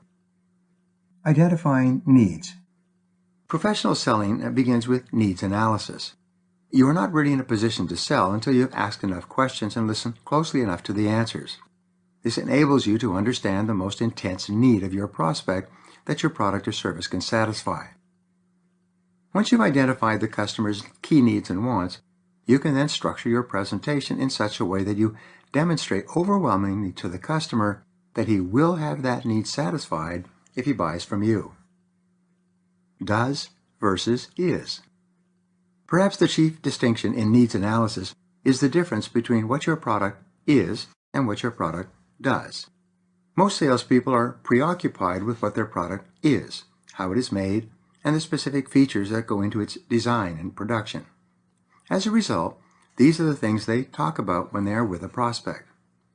But the prospect doesn't care what your product is. He only cares about what your product or service will do for him. Every customer's favorite radio station is WIIFM, What's in it for me? Here is a simple way to determine what your product does for your customer. Imagine a pipeline. Into one end of the pipeline goes your product or service, from sale to delivery to actual use from the customer. Out of the other end of the pipeline, dropping into a bucket, is what your product does to improve the life or work of the customer. Your job is to clearly identify what arrives in the customer's bucket as the result of his or her buying what you are selling. Emotional versus practical reasons. For example, some people sell life insurance by stressing its affordability relative to competitive policies, the size and reputation of the company, the ease of monthly payments, and the role that life insurance plays in financial planning. These are all important, but they are not the reason that a customer buys life insurance. He buys it chiefly for peace of mind. One of the top life insurance agents in the country told me that he has a very simple question that he uses when calling on new prospects. He asks, "Do you feel responsible for providing for your family if something were to happen to you?" If the prospect does not say yes to this question immediately, he spends no further time trying to convince him of the importance of life insurance. He's found that if a person does not feel highly responsible for his family, he'll be reluctant to take out insurance to provide for them in case of an accident. By the same token, there are questions that you can ask to determine if the emotional need that your product or service satisfies is important enough to your customer for him to buy what you are selling if you can convince him that this need will be satisfied. Your choice of questions is often the key to identifying needs correctly. 2 major motivations. The 2 major reasons that people buy or don't buy, respectively, are desire for gain and fear of loss. The desire for gain is obviously to be better off, for an improvement in conditions of some kind. Your first task is to help your prospect understand how much better his life or work would be with your product compared to the way it is now. The second motivation is fear of loss. As we've discussed earlier, prospects are afraid of making a buying mistake, of getting stuck with something they don't want, don't need, can't use, and can't afford. Since this has happened to them so many times in the past, they are cautious about allowing it to happen again. Here's an interesting discovery. Desire for gain has a motivational power of 1, but fear of loss has a negative motivational power of 2.5. In other words, the fear of loss is 2.5 times more powerful than the desire for gain. People are much more motivated to buy if they feel they are going to lose something by not buying than they are in anticipation of the benefits that they will enjoy if they do buy. Demonstrate both. Of course, the best sales presentation shows the prospect how much better off he will be if he buys, and simultaneously how much worse off he will be if he neglects to buy. For example, in selling a car, you could show what a wonderful automobile it is, how beautiful it is, and how well it drives. If the prospect likes the car but is still hesitant, you could point out that this is the last one available for at least 2 months, or the last time this car will be sold at this low price. Often a prospect who is indecisive about buying will make an immediate purchase decision when confronted with the possibility that he won't be able to get it at its current price, or get it at all. Are you believable? Believability is the single most crucial requirement in your sales presentation. No matter how convinced you are that your product or service will do what you say it will do, the customer will still be skeptical. Your job is to raise your credibility to the point at which the customer will have no reluctance in going ahead. Just imagine if a prospect was absolutely convinced that he would be far better off as a result of purchasing your product and was absolutely convinced that you would stand behind the product or service 100%, virtually nothing would stop him from buying. Increasing your credibility to this point is your main mission in the sales process, and this requires that you identify needs accurately. Appealing to customer needs. Each customer has certain basic human needs that motivate him or her to take action, including buying action. You must identify the most important needs that your product or service can satisfy for each particular customer to whom you speak. You must then convince him overwhelmingly that this particular need will be fulfilled by your product or service better than by anything else available in the market at this time or at this price. Number 1, money. Everyone wants to have more money. This is a basic need. Money makes the world go round. Whenever you can link your product or service to making or saving money for the customer, you will have his total attention. 2, security. Each person has a fundamental need for security. Most people feel that if they had enough money, they would be completely secure. So although money is hard and cold, the need for security is warm and personal. According to a University of Chicago study, people buy because of the way they anticipate feeling as a result of owning and using your product or service. It is this sense of emotional anticipation that you must trigger if you want to make a sale. It is not the features or benefits of your product as much as it is the feeling of pleasure or fulfillment that the customer feels he or she will enjoy in buying from you. The need for security, whether financial, emotional, or physical, for ourselves and our families, is such a deep and powerful need that any appeal to greater security will arouse interest on the part of the prospect. Just as no one ever feels he has too much freedom, very few people ever feel that they have too much security. They always want more. Security products and services. Today, there is a booming market for every kind of security service or device for net servers and computers. Home security systems are a billion-dollar industry. Various forms of insurance to provide security against accidents or unexpected reversals sell in the hundreds of billions of dollars each year. Anytime you can show a customer that he or she can be safer and more secure as a result of owning your product or service, you can create buying desire. 3, being liked. Everyone wants to be liked by others. We need to feel accepted and respected by the people around us. We want to be admired by our friends, neighbors, and associates. Achieving these goals satisfies our deep need for belonging and self-worth. How does your product or service increase the amount that your prospect is liked and respected by others? 4, status and prestige. One of the most powerful motivations for people is status or personal prestige. We want to feel and be perceived as important and valuable. We want people to look up to us and praise our possessions or accomplishments. When you pay up to $50 for a watch, you are buying a timepiece, something that tells you what time it is throughout the day. But once you pay more than $50 for a watch, you are buying jewelry. You are buying a personal decoration that tells other people in a subtle way that you are successful. Perhaps the deepest of all needs is the need to feel important, valued, worthwhile, both to ourselves and in the eyes of other people.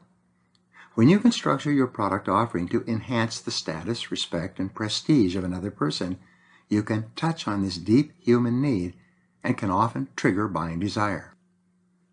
Emotions distort evaluations.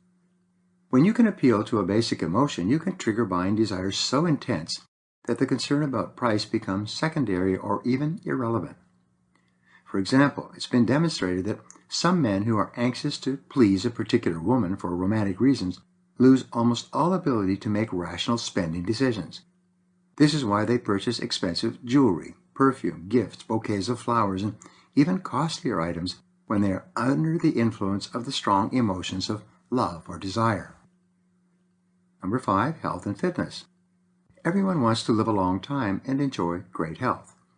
Economists predict that health products such as vitamin, mineral supplements, and physical fitness equipment will soon be the next trillion-dollar industry. We all want to be healthier and to be thin and fit. We all want to have high levels of energy, and we want these same health benefits for our families. Consequently, we are attracted to products or services that will enable us to be thinner, more energetic, and in top form. If your product or service can enhance the physical life of your prospect in a cost-effective way, people who are overtired, overweight, or who have aches and pains will be extremely interested in talking to you. Number 6, praise and recognition.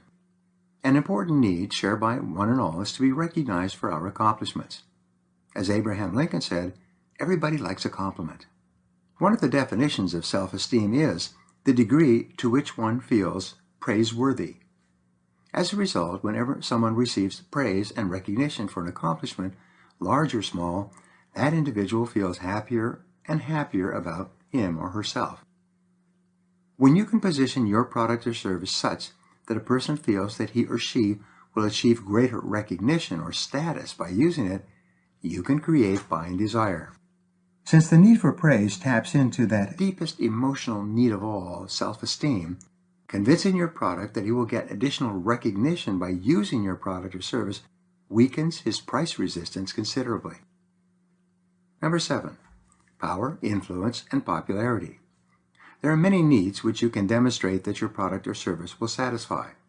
People want power and influence and will buy products or services that give them more of these things. People want to be popular and to be liked by other people. When your product or service offers to make a person more influential and popular, it arouses buying desire. Number 8, leading the field. Another of our deepest needs or desires is to be considered up to date. We want to be seen as current, modern. We want to be leaders and trendsetters in our work and social group. Many people will buy your product or service simply because it is the newest product on the market. They want to be ahead of the pack. They want to be the first ones buying it and the first ones with it. In buyer segmentation, these are called early adapters. They represent 5 to 10% of the market. They will buy the product or service for no other reason than that it is new and different. When you tell an interested prospect you will be the first person in your industry with this product, or you will be the first person in your neighborhood who has one of these, you create immediate buying desire among early adapters. Number 9, love and companionship. Today, there are millions of subscribers to internet dating services that match people with similar profiles. This is because people crave companionship and good relationships. An enormous number of people join clubs and associations to meet other people, especially those of the opposite sex. One of the primary motivators of social activities is the desire for love and companionship. When you can present your product or service as making the prospect more attractive and desirable as a companion, immediate buying desire is achievable. Number 10, personal growth. One of the greatest of needs associated with the 21st century is for additional knowledge and skill. People want to feel competent. They want to learn new skills and be on top of their jobs. They want to get ahead more rapidly. They want to excel and move ahead of their competitors, both within their companies and in other areas of their lives. Many products appeal to the desire for greater self-understanding and self-actualization. That's because the needs for self-expression and personal fulfillment are profound. People want to feel that they are becoming all they are capable of becoming.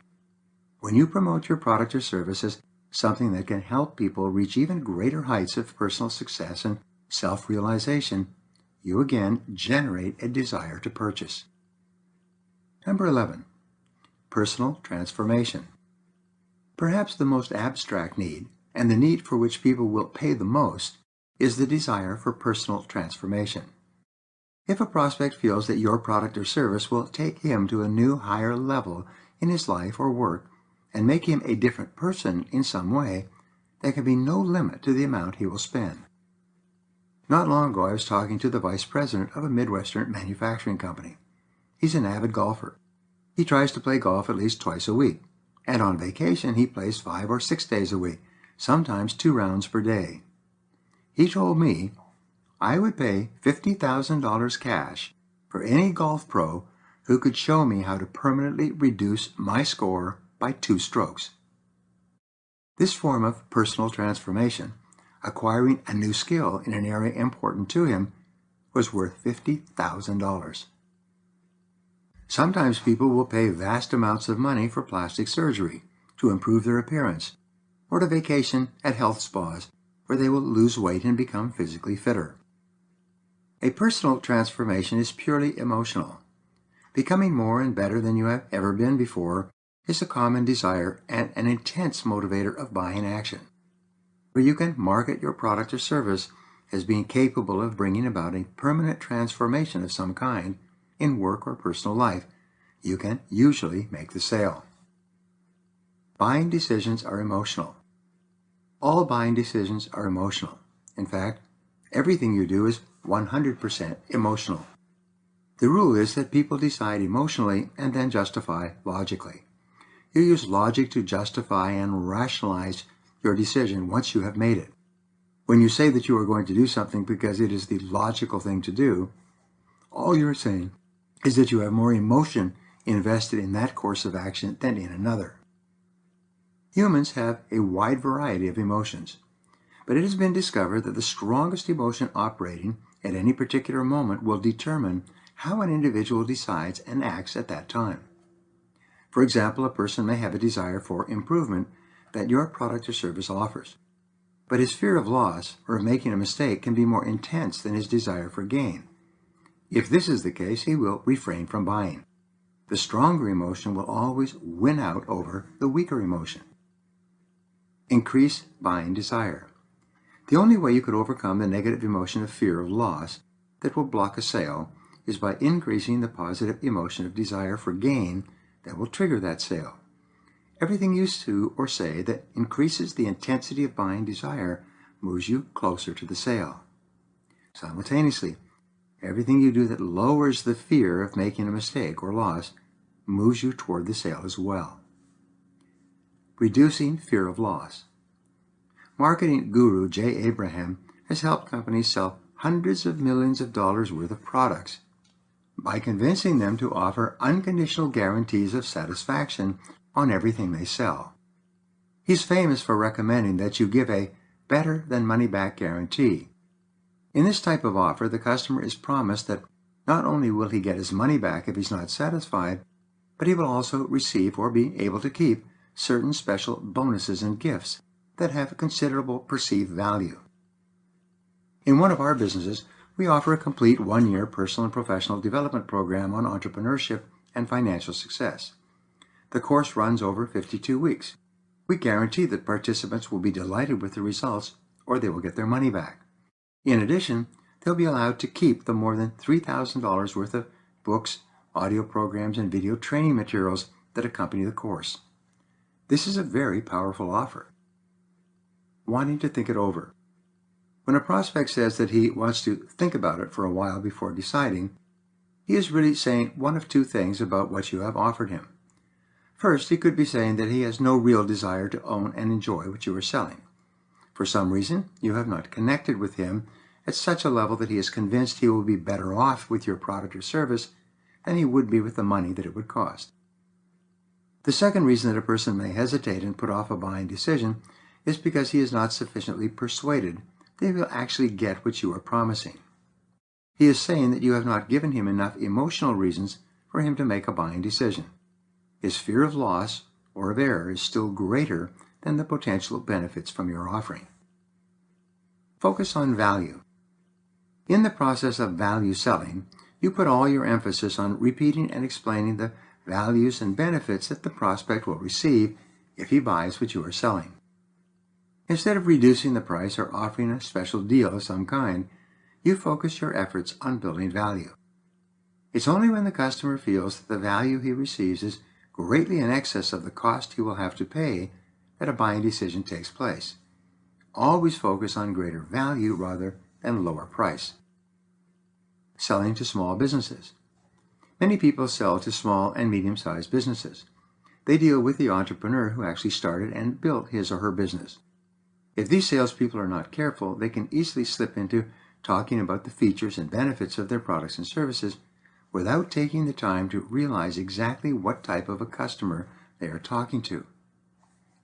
Entrepreneurs are successful because they focus most of their energies on sales and satisfying customers. They have very little patience for detail. They consider bookwork, accounting, and finance as necessary evils, things that they have to do in the process of selling and delivering their products, Therefore, talk about sales and profits. If a salesperson visits with the business owner and tries to sell her computers and software that will improve her accounting department, her eyes glaze over. She loses interest immediately. Because she does not associate accounting with profitability, she is the wrong person for you to be talking to. Entrepreneurs are interested in sales and cash flow. They are concerned with communicating with customers and delivering their products and services satisfactorily.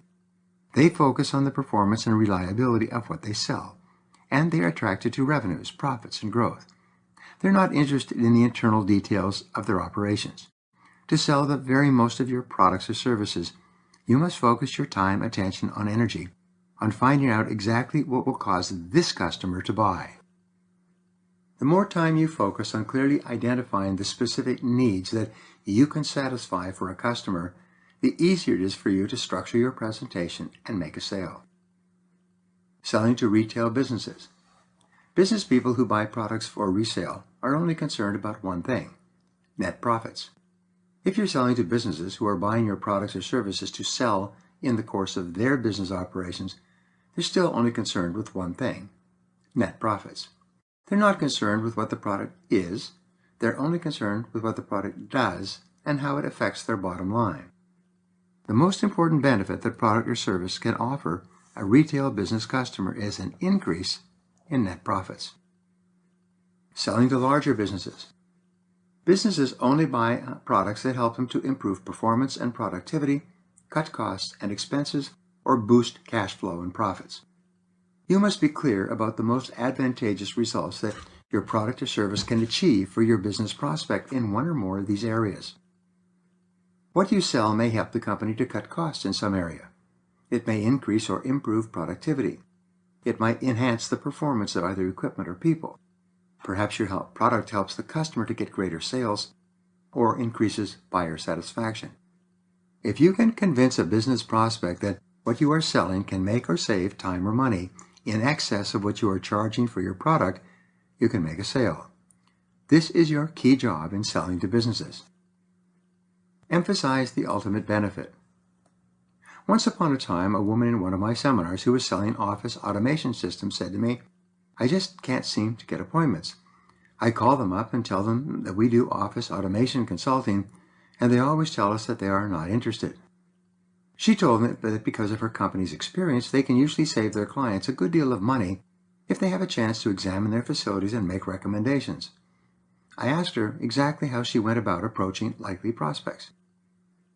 She said, "I telephone and I say, 'Hello, I'm Betty Dean from Office Automation Services, and we'd like an opportunity to come in and show you how some of our products can increase your efficiency and the smoothness of your administration.'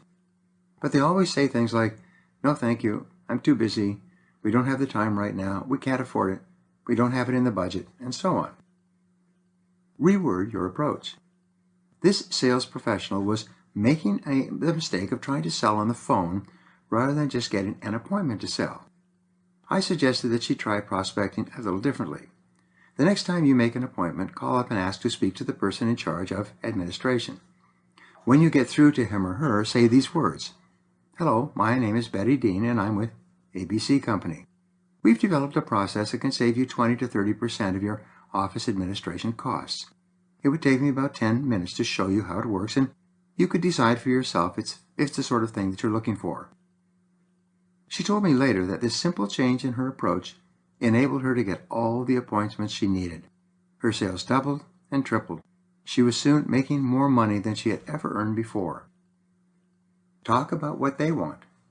The reason for this result, which thousands of salespeople enjoy once they understand this principle, is simple.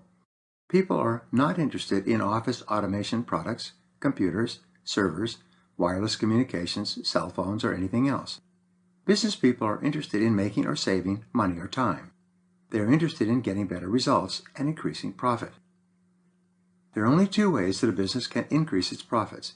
It can increase its sales and revenues, holding costs constant, or it can decrease its costs, holding revenues constant. Whatever you are selling, you must describe it in terms of how it either increases revenues or cuts costs or both. If you're talking to someone who's in charge of administration, he is interested in cutting costs. If you're talking to someone in marketing or sales, He is or she is interested in increasing sales and resulting income. If you speak to the person who owns the company, he wants to improve the bottom line. You must always talk about your product or service in terms of what the customer wants, not in terms of what you are selling. How does he get paid? Here's the key to selling products or services to people in business. Ask questions about what the person does and what results he is responsible for. What are the key performance indicators of her job? What does she get paid for? What results is he expected to achieve for the company? How is she appraised or evaluated by her superiors? These are key questions to ask and find out the answers for. As we said before, people always seek improvement in their conditions. They will only take action on an offer if they feel better off as a result. In business organizations, people will only approve the purchase of a product or service if they feel that it will improve their personal positions in the organization. For example, let us say that you are promoting a sales training system and are talking to the sales manager who makes the decisions in this area. The entire focus of your presentation should be on improved sales performance rather than improved profitability. The sales manager is not rewarded on the basis of profitability, but on the basis of the salespeople. Focus on the benefits that this specific prospect will personally enjoy rather than general benefits that have no effect on this prospect's results or rewards. Business versus personal benefit. Sales experts often differentiate between a business win and a personal win. A business win is what the company gets as a result of using your product or service. A personal win is how the individual will benefit personally when your product or service is installed and working successfully. People in business will not buy unless they see that there will be measurable benefits in both areas. Take the time to identify how the prospect will be better off personally in higher income, greater convenience, or even additional prestige and respect from other people in his company. These can be the key factors that trigger the buying decision. Uncovering basic needs. The key to conducting a basic needs analysis is to question skillfully and listen carefully. The very best salespeople dominate the listening and let the customer dominate the talking. The more you ask questions and listen patiently and attentively to the answers, the more the customer will open up and talk to you. People think about themselves most of the time. All day long, no matter what is going on, people are thinking about their own problems and concerns. What is most important to each person is on the top of his mind. When you ask questions and listen carefully, you trigger these thoughts and concerns. They then come up in the conversation. The Freudian slip. In psychoanalysis, this is called a Freudian slip. Psychologists have found that if you allow a person to talk about himself freely, eventually he will slip. He will blurt out what he is really thinking about at the moment. The job of the psychologist is to create the kind of environment where the patient feels comfortable expressing himself openly and honestly. In a way, you are a traveling sales psychologist. Your goal is also to create a comfortable environment with your personality. You ask good questions and then listen closely to the answers. You lean forward, nod, smile, and make no effort to interrupt. Use open-ended questions.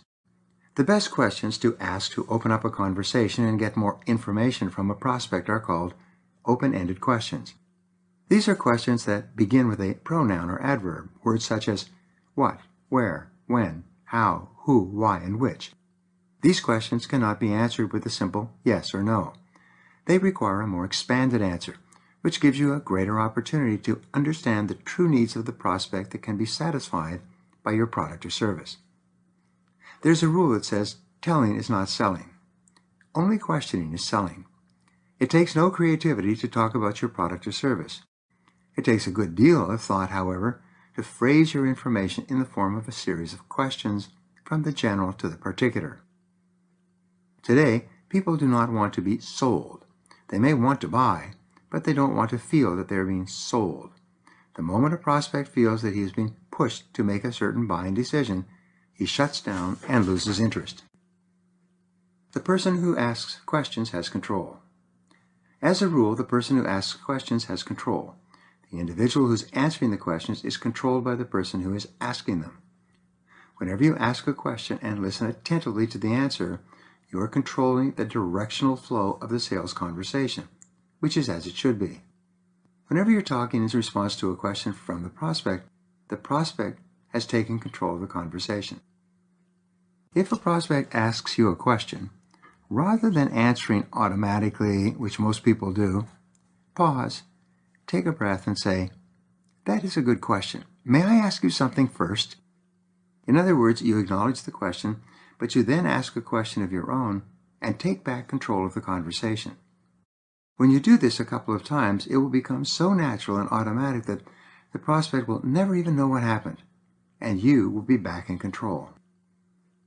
Position yourself properly. The very best salespeople today see themselves more as consultants and advisors to their customers. As a consultant, your job is to help the customer solve his problems with what you are selling. The very best sales consultants focus all of their energies on identifying the most pressing problem that the customer has that their product or service can solve. He then concentrates all of his efforts on convincing the prospect that he will definitely get the solution that he most wants. Position yourself as a friend rather than as a salesperson, as an advisor rather than as someone who just wants to make a sale. See yourself more as a helper than anything else. Take the time to fully understand the prospect's needs and then to help the prospect to understand how and why your product or service will satisfy those needs better than anything else. Learn and teach. Position yourself as a teacher. When you ask questions, you learn the customer's needs. When you talk, you teach the customer how he or she can most benefit from what you are selling. When you approach every sales situation as a friend, an advisor, and a teacher, you'll dramatically lower the stress involved in competitive selling. You will radically reduce the likelihood of failure or rejection. Both you and the prospect will feel more comfortable and relaxed. Pause and listen. The sale takes place with the words, but the buying takes place in the silence. Many salespeople speak too loudly and too fast because they're nervous. They are uncomfortable with silence. They feel that they have to fill every single moment with some wise comment or observation on their product or service. But this is not the case. When you are asking questions and advising the prospect regarding your product or service, be sure to allow moments of silence in the conversation.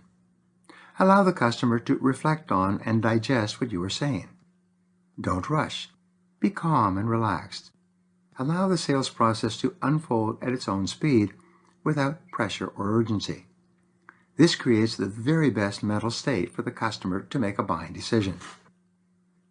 Present your idea as an improvement. People are funny in some respects. They want things to get better and yet to stay the same. This is especially true in selling and in buying a new product. Very few people want something completely new.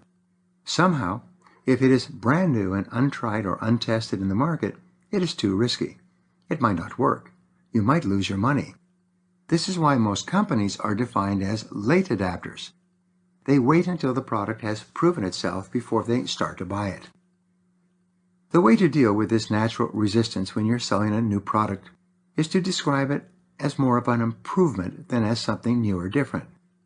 Explain new features as advancements in the technology, as forward steps, as developments that your company has added to make it even better and more useful for your customer than before. Tell the truth. Customers want the simple truth about a product or service. They want honest information about how it can help them improve their lives and businesses. At the same time, they resist and resent any kind of high pressure. The more you relax and focus on the needs of the customer and helping him to satisfy those needs, the more relaxed both of you will be. The more you concentrate on explaining the simple truth about what your product can do for the customer, the easier it will be for the customer to buy. Quality is not enough. Many salespeople get stuck on the subject of quality. Their main argument for buying is that they are selling a quality product. But quality is never the primary reason for buying anything. Quality is a logical argument.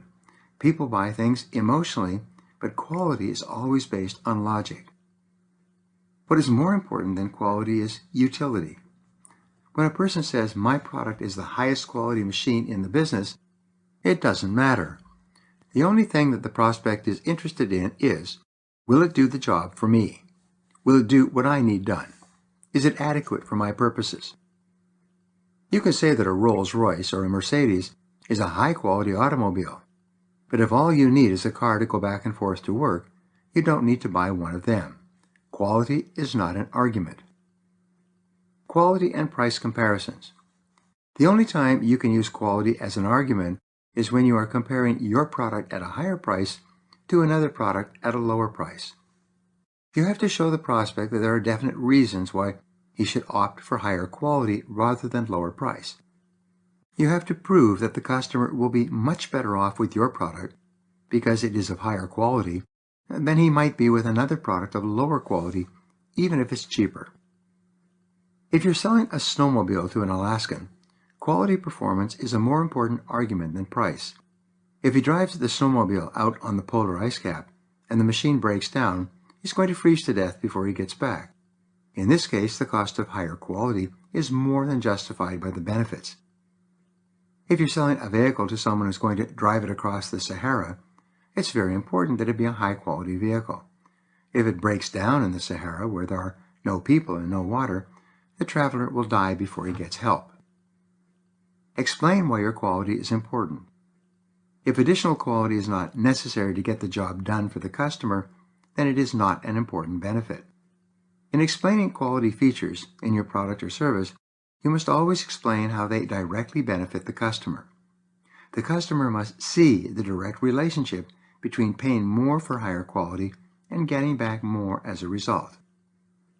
All customers ask the same question in their minds: so what? Whatever you say to a prospect about your product or service, imagine that he is looking at you and saying, so what? What the customer really wants to know is, what's in it for me? What is the benefit to me of the feature that you are explaining? Why is this particular quality improvement so important to me? Make sure everything you say to a prospect about your product has a definite benefit in it for the customer, and make sure that the customer clearly understands this benefit. Suitability comes first. The product you sell must always be the most suitable for what the customer needs at the time before quality enters the equation. An example of suitability before quality is the popularity of Japanese automobiles. Everyone knows that they are well made and they last for several years. Because they sell at reasonable prices, they tend to be ideal and appropriate for a large number of drivers. They also happen to give good fuel economy.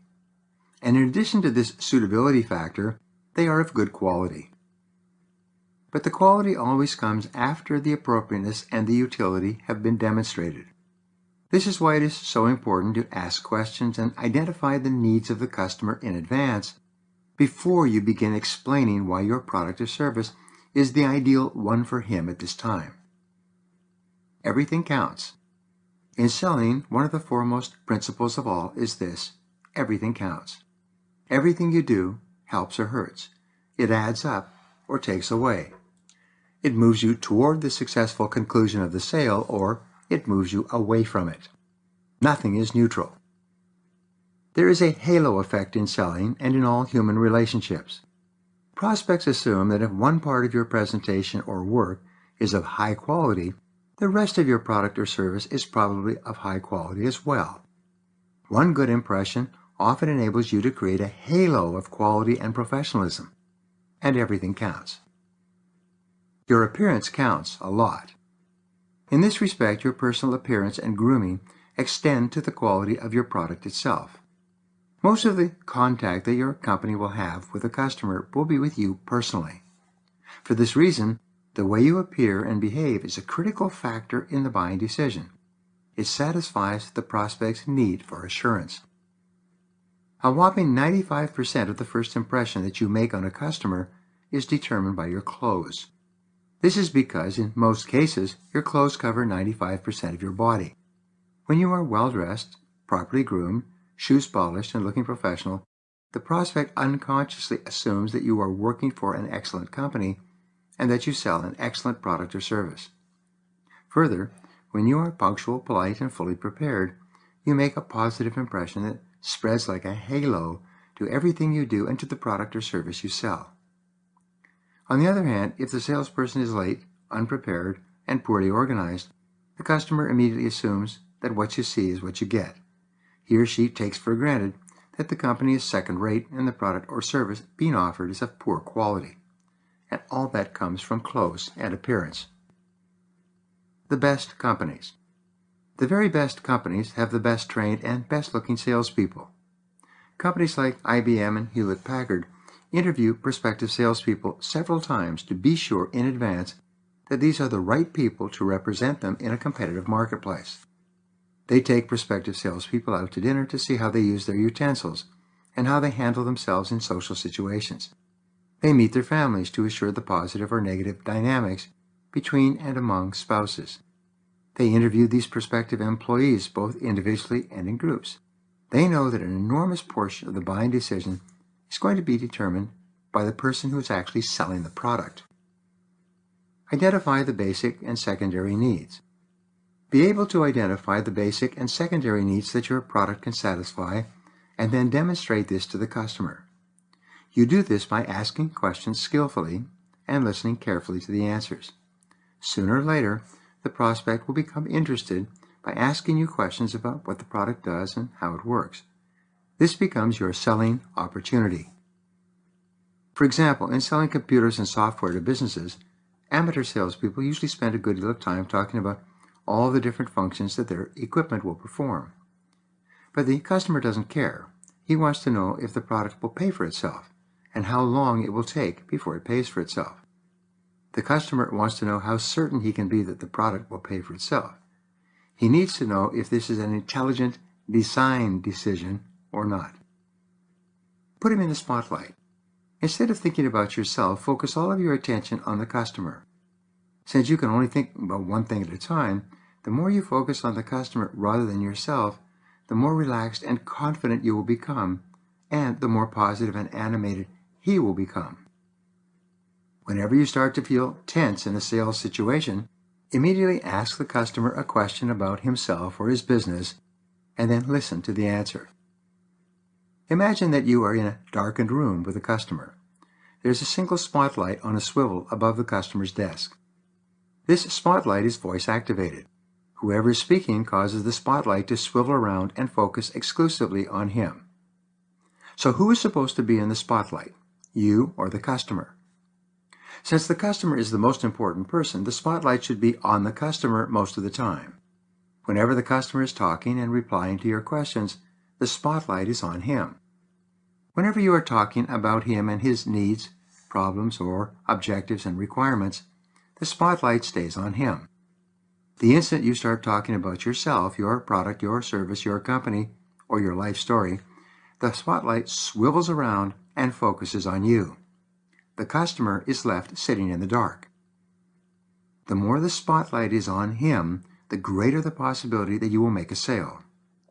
Keep the spotlight on you and your company, and the likelihood that he will buy becomes less and less. Customers buy benefits and solutions. Customers don't buy products, they buy benefits. They buy solutions to their problems. They buy ways to satisfy their needs.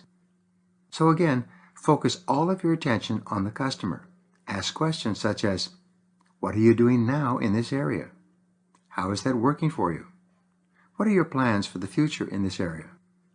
If you could wave a magic wand and have the perfect situation in this area, how would it be different from what you are doing currently?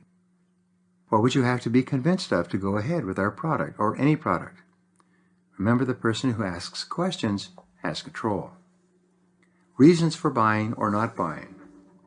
In every sale, there is a key benefit that the prospect is seeking. This is the one thing that the prospect must be convinced of before he can buy.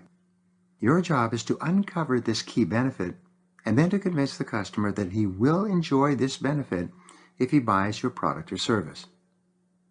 At the same time, there is a key objection to every sale, the major reason that the customer will hesitate or decide not to buy. It's absolutely essential that you uncover this key objection and find a way to answer it to the customer's satisfaction. Focus on the 20%. We spoke about the 80-20 rule a bit earlier. In terms of buying your product or service, the 80-20 rule applies as well. Fully 80% of the buying decision will be concentrated on 20% of the benefits that you offer to the prospect. Sometimes the 90-10 rule is in effect. 90% of the sales decision can be based on 10% of the features and benefits of your product. Your job is to find out what they are. If you talk too much about features and benefits that are in the bottom 80% of concern to your prospect, you'll actually hurt your chances of making a sale, even if your product is the best in the world. In the bottom 80% of reasons why the prospect will buy, they will not convince him to go ahead. But if you can focus all of your attention on the top 10 or 20% of benefits that your prospect will enjoy, and convince him overwhelmingly that he will get these benefits from your product or service better and faster than from any other choice, the sale becomes much easier. The hot button close. This brings us to one of the most powerful of all closing techniques. It is called the hot button close, and it's used over and over by the highest paid salespeople. It is quite simple. As a result of asking questions and listening carefully to the answers, you finally ascertain the hot button, the leading benefit that this customer seeks in your product or service. You then concentrate all your energy on convincing him overwhelmingly that he will get this key benefit. The success of the hot button close depends on your ability to discover the prospect's most important reason for buying. You then repeat it over and over. Concentrate on selling that one main point. Do everything to convince a potential buyer that he will get that one benefit that is decisive for buying action. Bring the whole decision to hang on that one question. Press the hot button over and over. How do you uncover the hot button? Simply ask, especially when the prospect is hesitating or holding back. You say, "Mr. Prospect, if ever you were to buy this product at any time in the future, what would cause you to buy it at that time?" And then remain completely silent. When you make it a theoretical question, the prospect will often say, "Well, if I was ever going to buy one of these products, I would have to be convinced of the..." And he or she will tell you the big reason. Like a Freudian slip, it will often fall out of the prospect's mouth. You are then charged with convincing him that he will get that benefit if he goes ahead with your offer. Fast, cheap market research. Here's a powerful exercise that can double your sales in a very short time. Make a list of your last 10 customers. Phone each of them and say these words: "Mr. Customer, I just wanted to call you and tell you how much I appreciate your buying this product from us. How is everything going? Is there any way that we can help you?" The customer may or may not ask you a question or have a problem with the product or service. If he does, though, promise to take care of it immediately after you get off the phone. Then ask, "Mr. Customer, may I ask you a question? You could have purchased this product or service from another company, but you bought it from us. Could you tell me exactly why you decided to buy from us rather than from someone else?" This is a powerful market research question. Remain perfectly silent. Let the customer think about it for a few seconds before he replies. Don't interrupt. The great discovery. Here is the remarkable discovery that you will make. If you call 10 previous customers, probably 80%, 8 out of 10 of them, will give you the same reason that they bought from you. Very often, you were completely unaware that this was the real reason for the purchase decision. Whatever the answer, write it down. From that day forward, whenever you meet with a new prospect, be sure to tell him, "Most of our best customers say that the reason they decided to buy from us was..." The hot button. Is this important to you? The flowering cherry tree. There's a story about a real estate agent who takes a couple to show them a house. The house is not in particularly great shape, but as they pull up in front of the house, the woman looks past the house, and in the background there's a beautiful flowering cherry tree. She immediately says, "Oh, Harry, look at that beautiful flowering cherry tree. There was a flowering cherry tree in my backyard when I was a little girl. I've always wanted to live in a house with a flowering cherry tree." They all get out of the car and go in to look at the house, but the salesperson has taken note of what the woman said. Harry looks at the house critically. First thing he says is, "It looks like we're going to have to recarpet this house." The salesman says, yes, that's true, but from here, just look, you can see out through the dining room and you're looking right at that beautiful flowering cherry tree. The woman immediately looks out the back window at the flowering cherry tree and smiles. The salesman knows that the woman is the primary decision maker when it comes to buying a house, so he focuses on her. They go into the kitchen and Harry says, this kitchen's a bit small and the plumbing looks old. The salesman says, yes, that's true, but when you look through this window while you're preparing dinner, you can see that beautiful flowering cherry tree in the backyard. Next, they go upstairs to see the rest of the house. Harry says these bedrooms are too small, and besides, the wallpaper is old-fashioned and the rooms all have to be repainted. The salesperson says, yes, but notice from the master bedroom you have that beautiful view of the flowering cherry tree.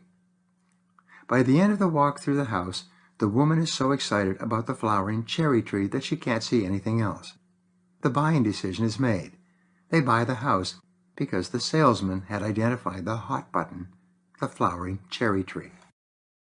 In every product or service that you sell, there is a flowering cherry tree. If this is a real prospect for what you are selling, there's something in your product or service that the prospect really wants to enjoy. It's a benefit that the prospect really wants to have. Find out what it is by questioning and listening, and then assure the customer that he will definitely get that benefit if he buys from you. Now, here are 7 action exercises for you. 1. Make a list of the needs that customers have that can be met by your product. Organize this list in order of importance to the customer. Build your prospecting and selling around these needs. 2. Conduct regular market research among your satisfied customers. Find out what benefit your product offered that caused them to buy from you rather than from someone else. Number 3. Determine the most important benefit your business customers are seeking, and then develop a way to explain that benefit in every sales conversation. 4. Identify the most significant gains or losses that your prospects could experience from using or not using what you are selling, and emphasize them repeatedly. Number 5. Dress for success. Buy and read a book on proper business dress, and then follow it so that you look like a complete professional when you visit a customer. 6. Develop a series of open-ended questions that you can use to control the sales conversation and uncover the true needs of that prospect. Keep the light on him by asking and listening. Number 7. Position yourself as a friend, an advisor, and a teacher in every customer contact. Focus on helping and teaching rather than selling. Flora Edwards wrote, "In helping others we shall help ourselves, for whatever good we give out completes the circle and comes back to us." Chapter 4. Creative Selling. Charles Schwab wrote, "A man to carry on a successful business must have imagination. He must see things in a vision, a dream of the whole thing." Creativity is a natural characteristic of all top salespeople. Fortunately, your level of creativity is largely determined by your self-concept, by how you think and feel about yourself when it comes to creative activity. This means that you can increase your creativity with practice until it becomes an automatic and easy response to any goal you set for yourself. Creativity is something that you demonstrate and use all the time. When you are trying to avoid a traffic jam on your way to an appointment by taking alternate roads, side streets, and alleys, you are engaging in highly creative acts. When you are arranging a party or designing a sales presentation, you are acting creatively. If you're attempting to convince somebody of the goodness and value of your product, you are behaving creatively. Even getting dressed in the morning, when you match your clothing, ties, shirts, blouses, dresses, slacks, shoes, together to make an overall impression, you are engaging in an act of creativity. Your beliefs become your reality. The sad fact is that most people do not think that they are particularly creative. They associate creativity with writing great pieces of literature or painting great works of art. However, creativity can best be defined simply as improvement. When you improve anything by doing things differently, you are using your creativity, sometimes at a high level. Because of the central role of your self-concept, the more you believe yourself to be creative, the more you will generate creative ideas. In selling, you are essentially creating a business where no business existed before. By the process of prospecting, building rapport, identifying needs, presenting solutions, answering objections, closing the sale, and getting resales and referrals, you are engaging in extraordinary, complex, creative acts that are the wellsprings of our free enterprise society. 3 ways to stimulate creativity. Creativity is stimulated by 3 key factors. 1. Clear goals. 2. Pressing problems. And 3. Focused questions. You must use all 3 as often as possible. The more intensely you desire to achieve a clear, specific goal, the more creative you will be in finding ways to accomplish it. The more determined you are to solve a pressing problem, the more resourceful you will be in coming up with different solutions. The more focused and specific the questions that you ask yourself or that others ask you, the more innovative you will be in developing answers. You should use all 3 of these continually to keep your mind functioning at its highest level. Practice thinking creatively. In selling, there are several areas where you can increase your creativity with regular exercise and practice. The more creative you become in these areas, the more money you will make.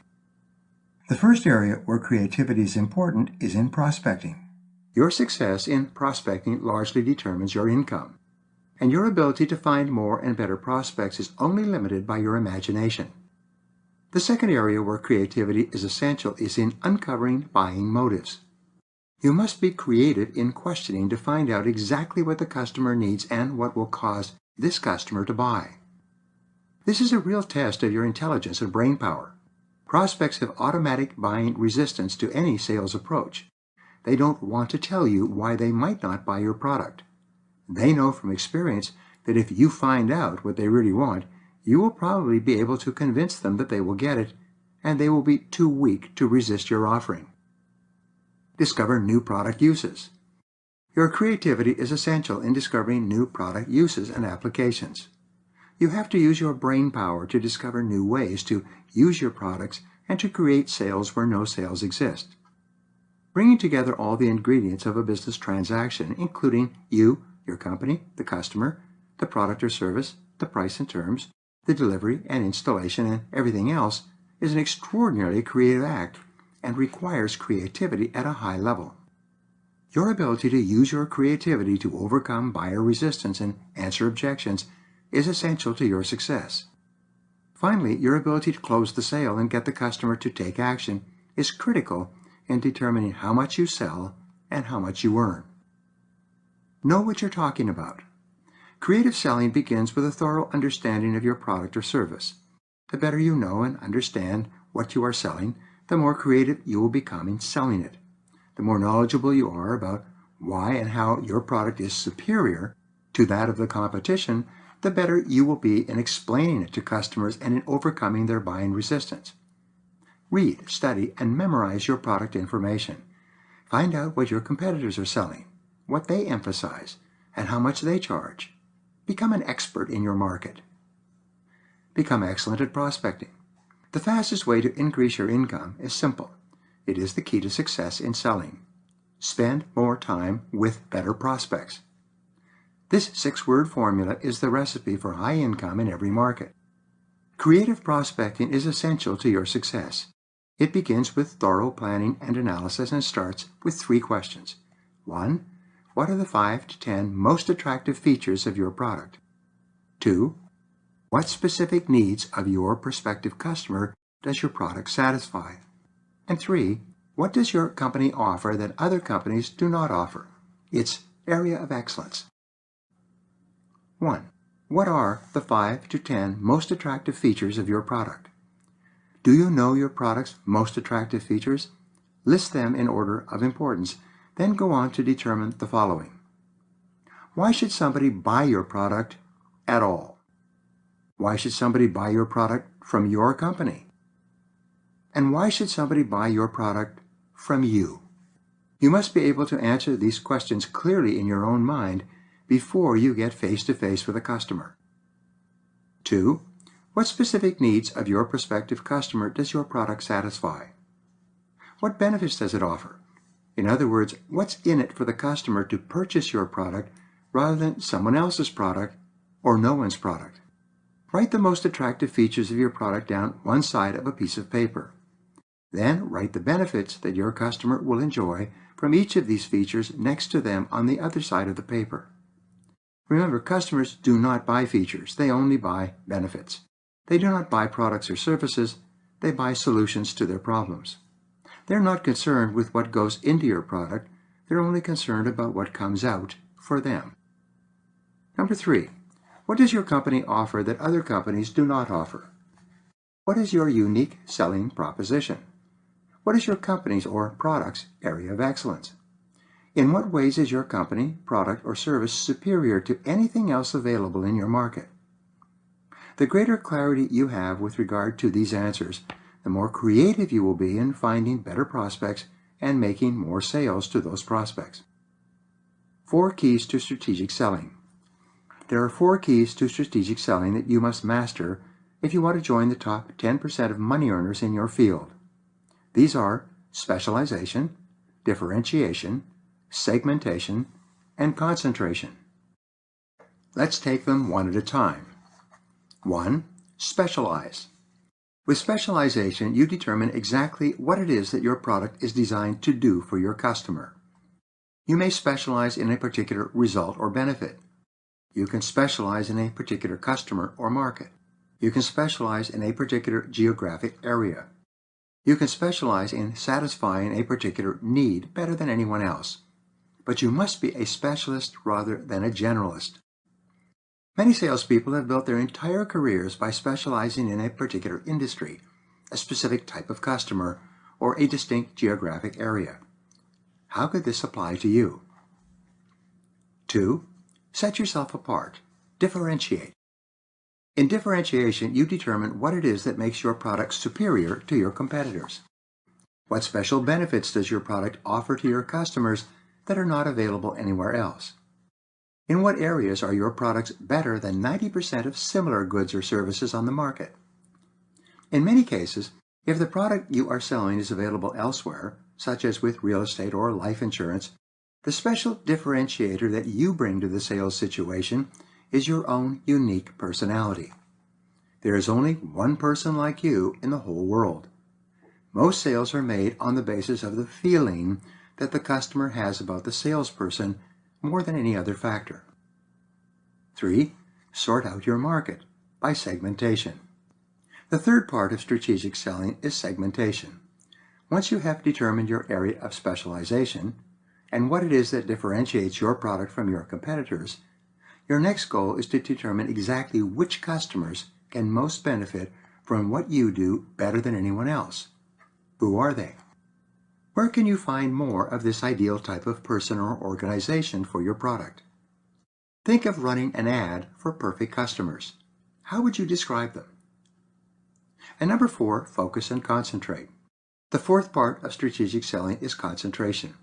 This is perhaps the most critical skill that you can develop for success in any area, especially selling. It is your ability to set clear priorities and then to concentrate single-mindedly on only those prospects who represent the very best potential as customers.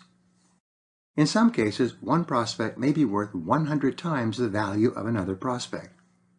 The basic rule in selling is to always fish for whales, not minnows. Remember, if you catch 1,000 minnows, all you have is a bucket full of minnows. But if you catch one whale, it can sink your whole ship. After a sales seminar in Tampa not long ago, a salesperson wrote to me and told me that she had begun applying these techniques immediately. Within 1 week, she closed a sale that represented 58% of her quota for the entire year. She was absolutely astonished at what a difference it made when she concentrated all of her energies on her largest potential customer. What customers or markets could be capable of buying enormous quantities of what you sell? Where are they? And how can you approach them? Conduct intensive market analysis. You could use your creativity to identify your biggest and best sales opportunities. This requires the regular and repeated use of focused questions like these. Who exactly is your customer? Make a list of all the qualities and characteristics that your ideal customer would have. What would be his or her age, education, occupation, income level, experiences, attitude, or need. The greater clarity you have in identifying your ideal customer, the easier it will be for you to find more of these customers to talk to. Who buys your product or service right now? Apply the 80-20 rule. Who are the 20% of your customers who represent 80% of your business? What do they have in common? How could you find more customers just like the very best customers you serve today? Who will be your future customers? Markets are continually changing, and you must change as well. Project ahead 5 years. Based on current trends, who are likely to be your best customers at that time? What are the trends in your business and in your market? What changes are taking place that may force you to change the way you sell or the people to whom you sell? In what direction is your market moving? How are your customers changing? What new markets might there be for your product or service? Who else could benefit from your areas of specialization and differentiation that you have not yet reached? Why does your customer buy? What advantages or benefits does he perceive in purchasing your product or service? Of everything that you offer to a customer, what parts of your product or service does your customer most appreciate and compliment? What are the hot buttons that cause your customers to buy? You must know the answers to these questions. Who or what is your competitor? Who are your major and minor competitors? What benefits do your prospective customers see in buying from your competitors? How could you offset these perceived benefits? How could you position yourself in such a way that people would buy from you rather than from your competitors? This is often the key to breaking open the entire market. When companies position themselves properly against their competitors, their sales often increase by hundreds of percent. Apple versus Microsoft. Apple Computer was the first company to crack the market for the small personal or business computer. And look at them now. They came out of the gate with a user-friendly personal computer and immediately took the lead in the market, selling hundreds of thousands of Apple I's and Apple II's, and now iPods, iPhones, and iPads. Microsoft entered the market after Apple, determined to catch up and surpass Apple's sales volume. But instead of developing computers, Microsoft focused on software, on the operating systems, and encouraged other software developers to develop programs compatible with theirs. The strategies of the two companies were completely different. Apple was determined to keep all its operating codes and hardware proprietary so that it could charge higher prices and make higher profits. At its peak, Apple was earning 49% net profit on sales, an incredible amount. A different strategy. Microsoft, under Bill Gates and Steve Ballmer, decided to offset the competitive advantage of Apple's user-friendly software by opening up its codes to software developers worldwide. Simultaneously, with each new advance in technology, Microsoft lowered the price of its MS-DOS operating system. Rather than focusing on high profits per individual sale, Microsoft focused on volume sales with lower profit per sale, but a far greater number of sales. By the time the dust had settled, back in the 90s, Microsoft controlled 90% of the global PC market. After becoming a runaway success story, and before becoming a runaway success story again, Apple was surpassed in the market and did not catch up for many years. By 2004, Apple's market share was down to 3%, even though its products are judged by many people to be technologically superior to those of Microsoft. What or who is your competitor, and how are you going to position your products against them? Ignorance can be the problem. In some cases, your major competitor is not another company, it is ignorance. Customers simply do not know your product is available. It may be new. It may not be well known. It may not be well advertised. Sometimes the greatest obstacle you have to overcome is unawareness of what your product can do for a customer. In strategic selling, you are always competing against someone or something. Whatever you are selling, there is an alternative available in your market. What you have to find out is what your prospective customers are considering, and then position yourself in such a way that your customers conclude that your offering is superior to anything else available. Selling in some respects is similar to warfare. Decisions in warfare are always made in consideration of what the enemy is doing or likely to do. Many of your most crucial decisions in selling will be determined by what your competitors are doing or what they are likely to do. What is your competitive advantage? This is your area of differentiation that we discussed earlier. In what way do you have an advantage over your competitors? How and why are you superior? As Jack Welch of General Electric once said, if you don't have competitive advantage, don't compete.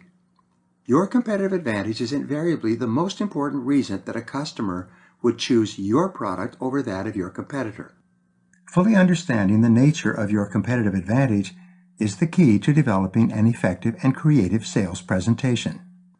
You should be so clear about the competitive advantage of your product or service that someone could wake you up at 3 in the morning, shake you and ask, "Why is your product better than anybody else's?" And you should answer this question right out of a sound sleep. Your area of superiority. Customers buy a particular product or service because they feel that it is superior in some way to anything else available. Sometimes it is lower price. Sometimes it is a particular feature or benefit. Sometimes it is because they like the salesperson better than the representative of another company. Sometimes the competitive advantage is that you are the first person who has explained to them how much they could improve their lives or work with your product.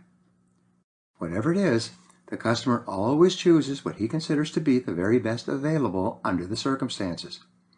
Demonstrate to the customer that your product or service fits that description. Same old, same old. Not long ago, a young man came up to me at one of my seminars. He needed advice. He worked for one of 10 companies that sold electrical supplies to contractors in the local market. But all of the suppliers bought their products from the same manufacturers and sold them at very much the same prices to the same customers. On top of this, the market for electrical products was depressed at that time. He asked me, under these circumstances, how can I develop a unique selling feature or a competitive advantage? I explained to him that it was not really possible.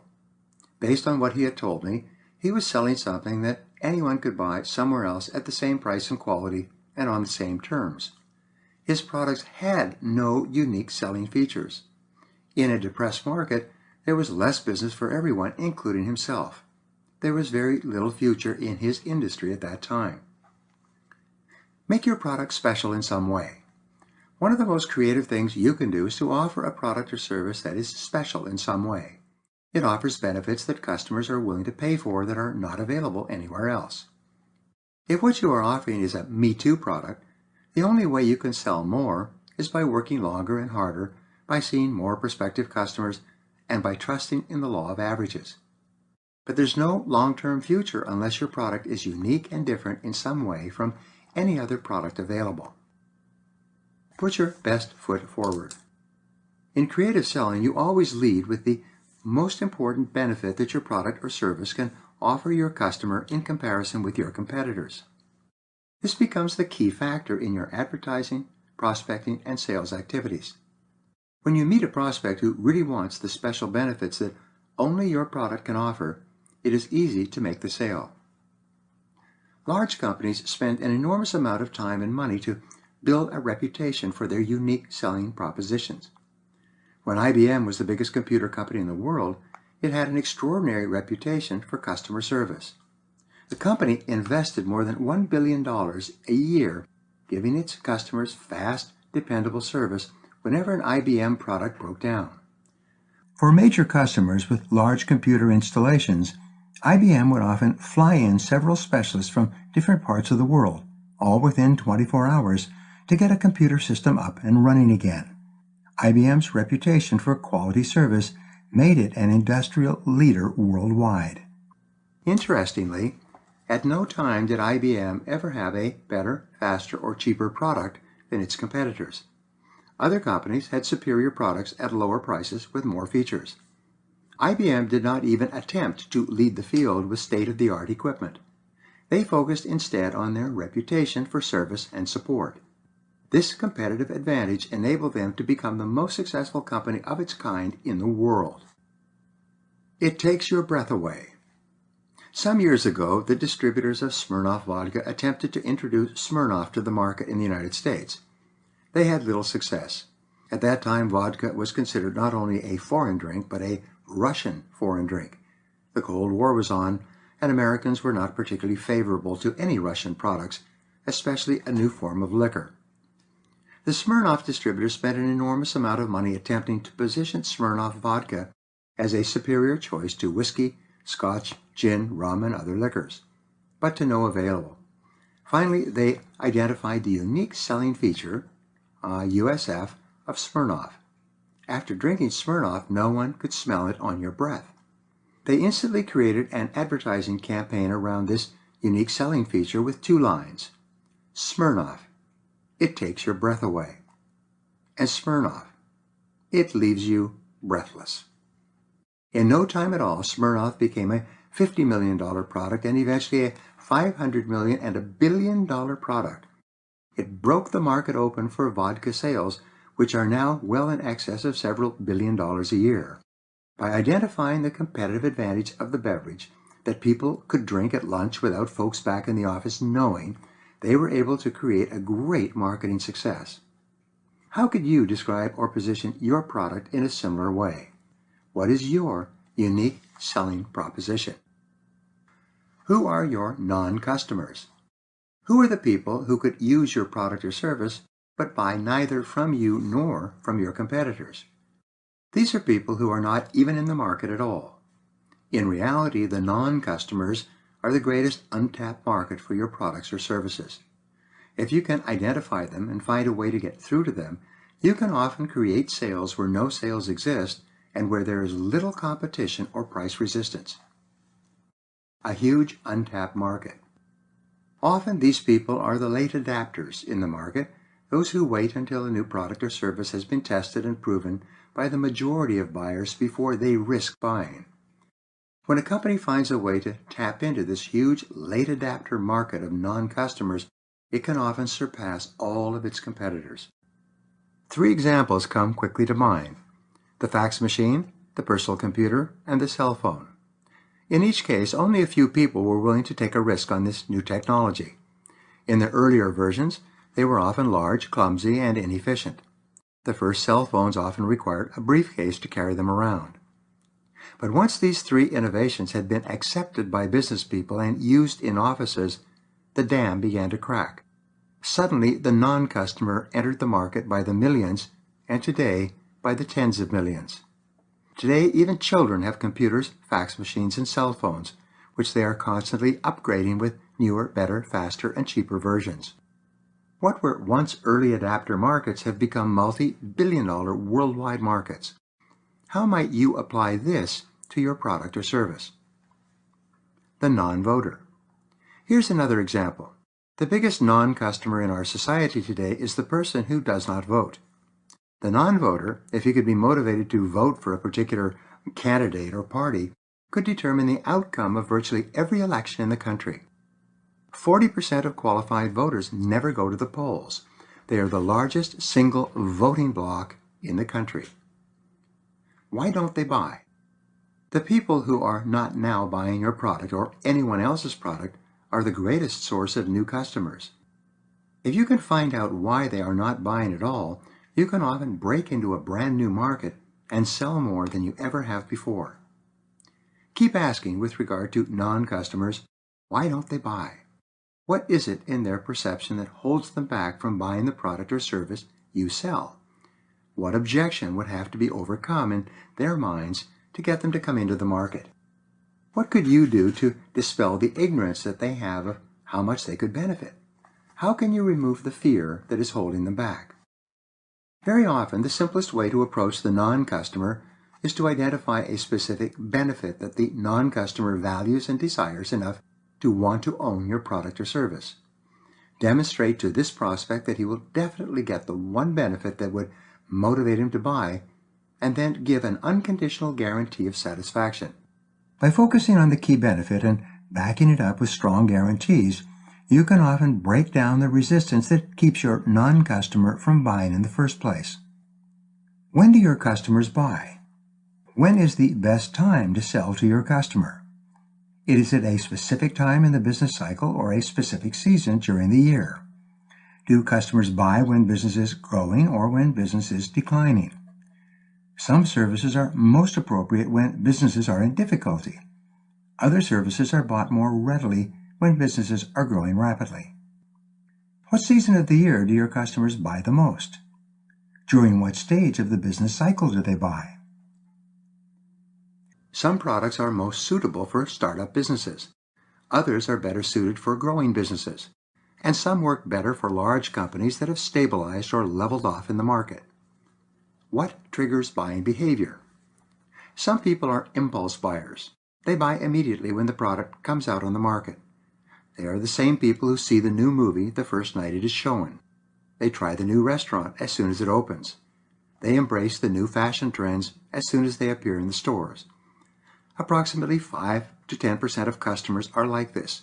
They will try it without really knowing whether it is good or not. Many people only buy a product when it is clear from 2 to 4 years of history that the product is popular and well accepted. Many products do not begin to take off until after they've been in the market for 4 or 5 years.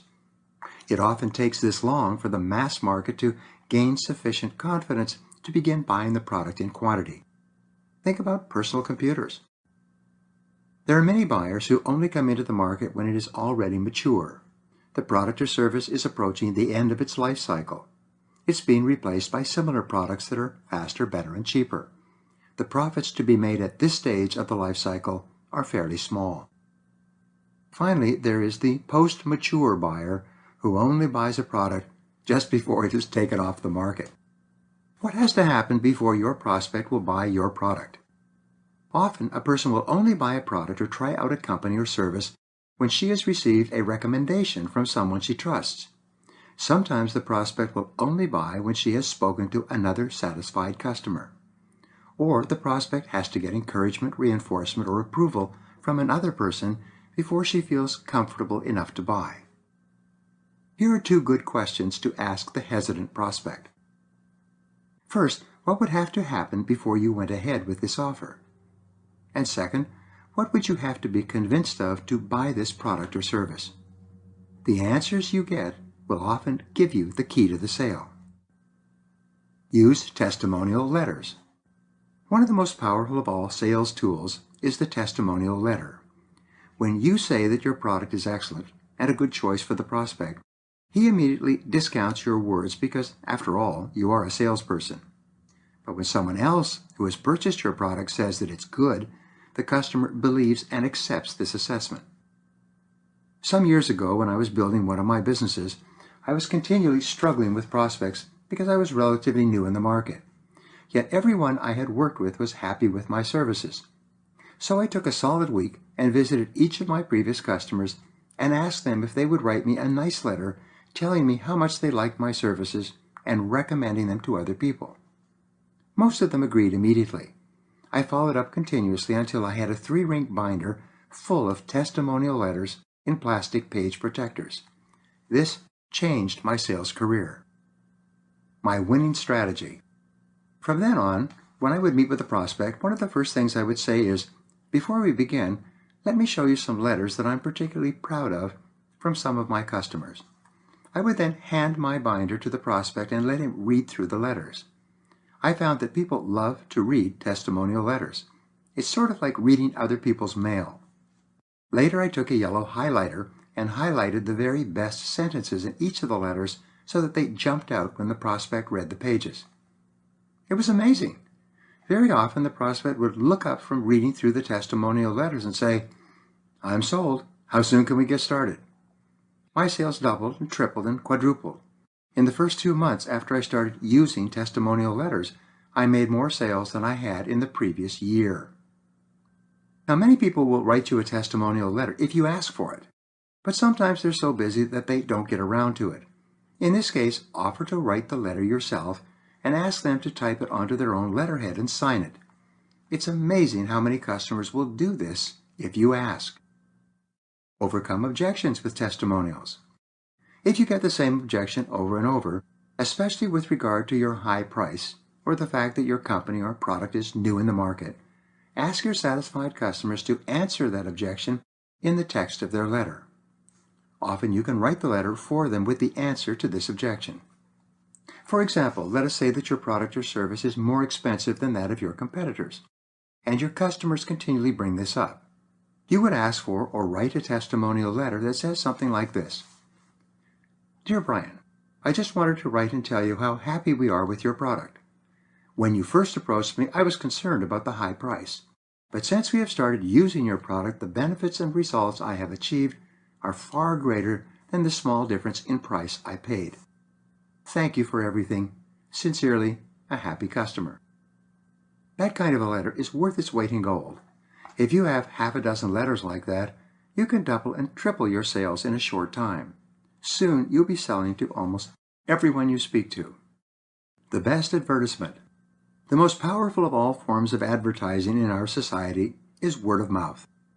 85% of all sales take place only after someone has said that the product or service is good. All other advertising is an attempt to get people to try the product or service so that the process of word-of-mouth advertising can begin. In the movie industry, studios invest 80% or more of their advertising budget in the week of the movie's release. Their goal is to get as many people into the theaters as quickly as possible, either before moviegoers find that the movie is not very good, or to stimulate word-of-mouth advertising that will fill the theaters later.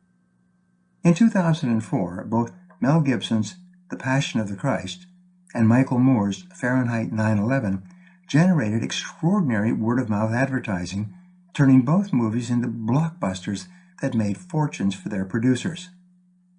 When was the last time that you decided to go to a restaurant by looking in the yellow pages? Instead, someone tells you that he has been there personally and enjoyed the experience. Only then do you try it for yourself. Word of mouth is everything. Be sure to ask. Your satisfied customers are your very best source of resales and referrals. If you take the time and ask them why they bought from you rather than from someone else, they will tell you. Once you know why your customers buy from you, you can then repeat these same reasons when you're meeting with a new prospect. Call or visit a satisfied customer, someone you like and who likes you, and tell him that your company is conducting some market research. We're talking to some of our most valued customers to find out how we can serve them better in the future. Would you answer a few questions for me? Then ask him questions such as the following. Why did you decide to buy from us rather than from someone else? What specific value or benefit do you feel that you get from our product? How could we improve it in the future for you? What kind of customer do you feel could most benefit from our product? Is there anything special that our product or service does that you did not expect when you bought it? Never be afraid to ask. If you ask your happy customers enough questions and listen carefully enough to the answers, they will tell you everything you need to know to sell more of your products to more people faster and more easily than ever before. Practice mind-storming regularly. This is one of the most powerful ways to stimulate your creativity, alert you to new opportunities, and accelerate your success in your sales career. It's called the 20-idea method. When you begin using this method regularly and applying some of the ideas that you generate, you will increase or double or more your income in the months ahead. Here's how it works. Take a sheet of paper and write your biggest goal or your most pressing problem at the top of the page in the form of a question.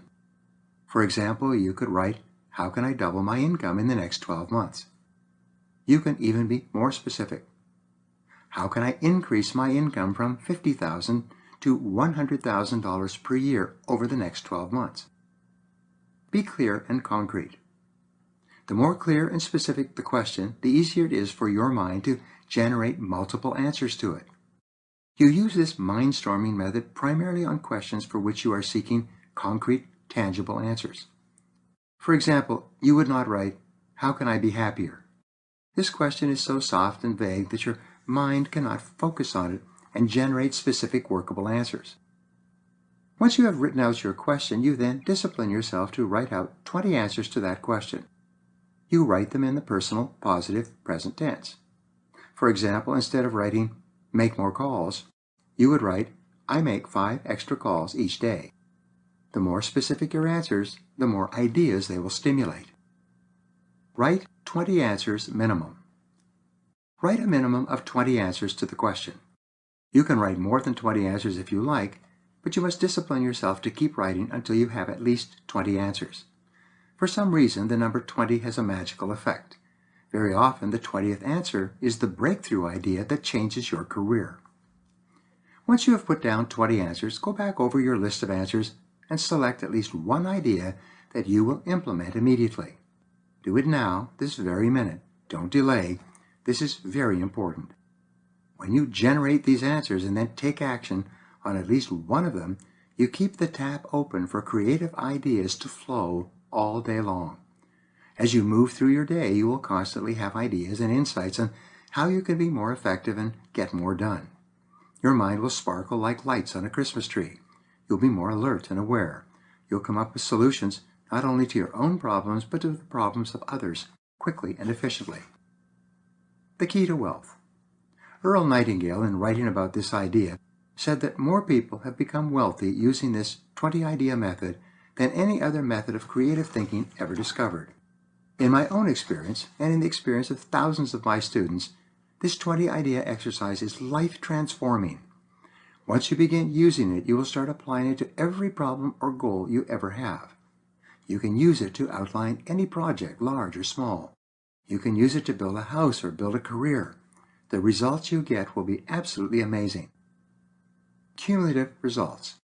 If you were to pick a different problem or goal, or even the same problem or goal, and conduct this mind-storming exercise each morning, you would generate a minimum of 20 ideas per day. If you did this exercise 5 days a week, you would generate 100 ideas per week. If you did this exercise 5 days per week for 50 weeks a year, you would generate 5,000 ideas each year to help you to be more successful. If you then selected one idea each day and took action on it immediately, that would come to 250 ideas per year that you would be implementing in your life to help you move faster towards your personal and career goals. The big question. If you were to implement 250 new ideas each year to be more successful, do you think this would have any impact on your life? Would your income increase? Do you think that one self-improvement idea per day might change your life so dramatically that it would be unrecognizable a year from now? Marshall McLuhan once wrote that all you need is an idea that is 10% new to make $1 million or much, much more. It does not have to be the discovery of relativity or a major scientific breakthrough. It only has to be a small improvement on what is currently being done in some field and which gives you a competitive advantage. One small competitive advantage is enough to separate you from everyone else and put you onto the fast track to success. When you begin using this idea and developing 20 ideas each day, you will be astonished. You'll become one of the most creative salespeople in your field. As a result, you'll become one of the highest paid people in your profession. Once you develop the regular habit of thinking creatively and applying your creative ideas, there will be no product that you cannot sell successfully and no goal that you cannot achieve. Now here are 7 action exercises for you. 1. You are a genius. Resolve today that you will use your inborn creativity to solve any problem, overcome any obstacle, and achieve any goal you can set for yourself. 2.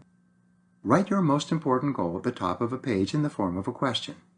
Write out 20 answers to that question, and then take action on at least one of them. Do this every day. 3. Identify your areas of excellence and superiority in your product or service. What makes what you sell better than any competitive alternative? 4. Determine why your customers buy from you rather than from someone else. Which prospects can most benefit from what you do best? 5. Where are your very best concentrations of prospective customers? Decide how you are going to spend more time with them. 6. Differentiate your products or services in a meaningful way. Find out why people buy your product and then show them why your product is the best choice, all things considered. And 7. Get written testimonial letters from your satisfied customers. Highlight the best sentences and then place them in plastic pages in a 3-ring binder. Show these letters to every prospect. Theodore Roosevelt said, "Far and away, the best prize that life offers is the chance to work hard at work worth doing." Chapter 5. Getting More Appointments. Mac R. Douglas wrote, "When a man has done his best, has given his all, and in the process supplied the needs of his family and his society, that man has made a habit of succeeding." The most important rule for selling success is spend more time with better prospects. This rule contains just 6 words, but it summarizes your complete strategy to selling. The more time you spend with better prospects, by the law of probabilities, the more sales you will make and the more successful you will be. Finding new people to talk to and then approaching them for the first time is one of the most challenging parts of selling. All advertising, promotion is designed to speed up this process or to make it easier.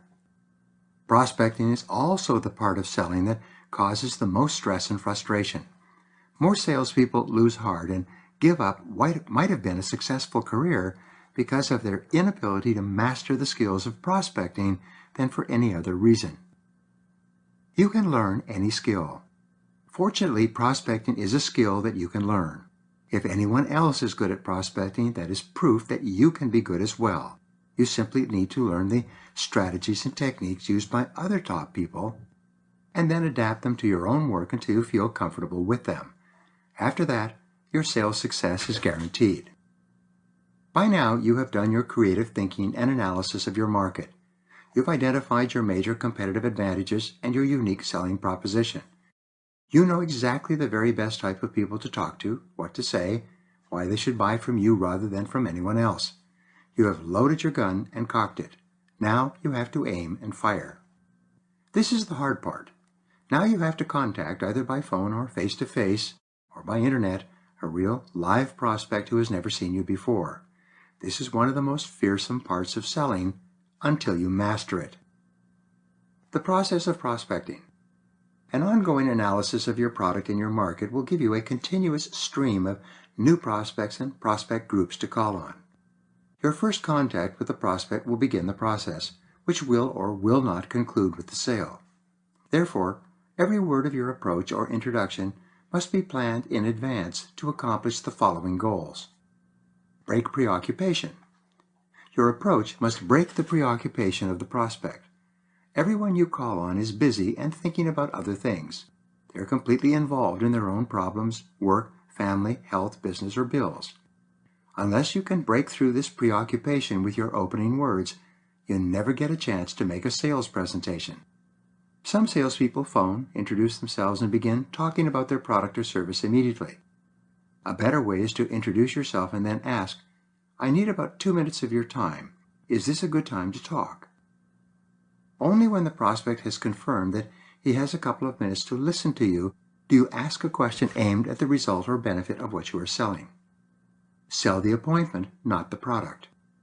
Never talk about your product or price on the phone unless you can actually make and conclude the sale without seeing the prospect personally. This is an important rule.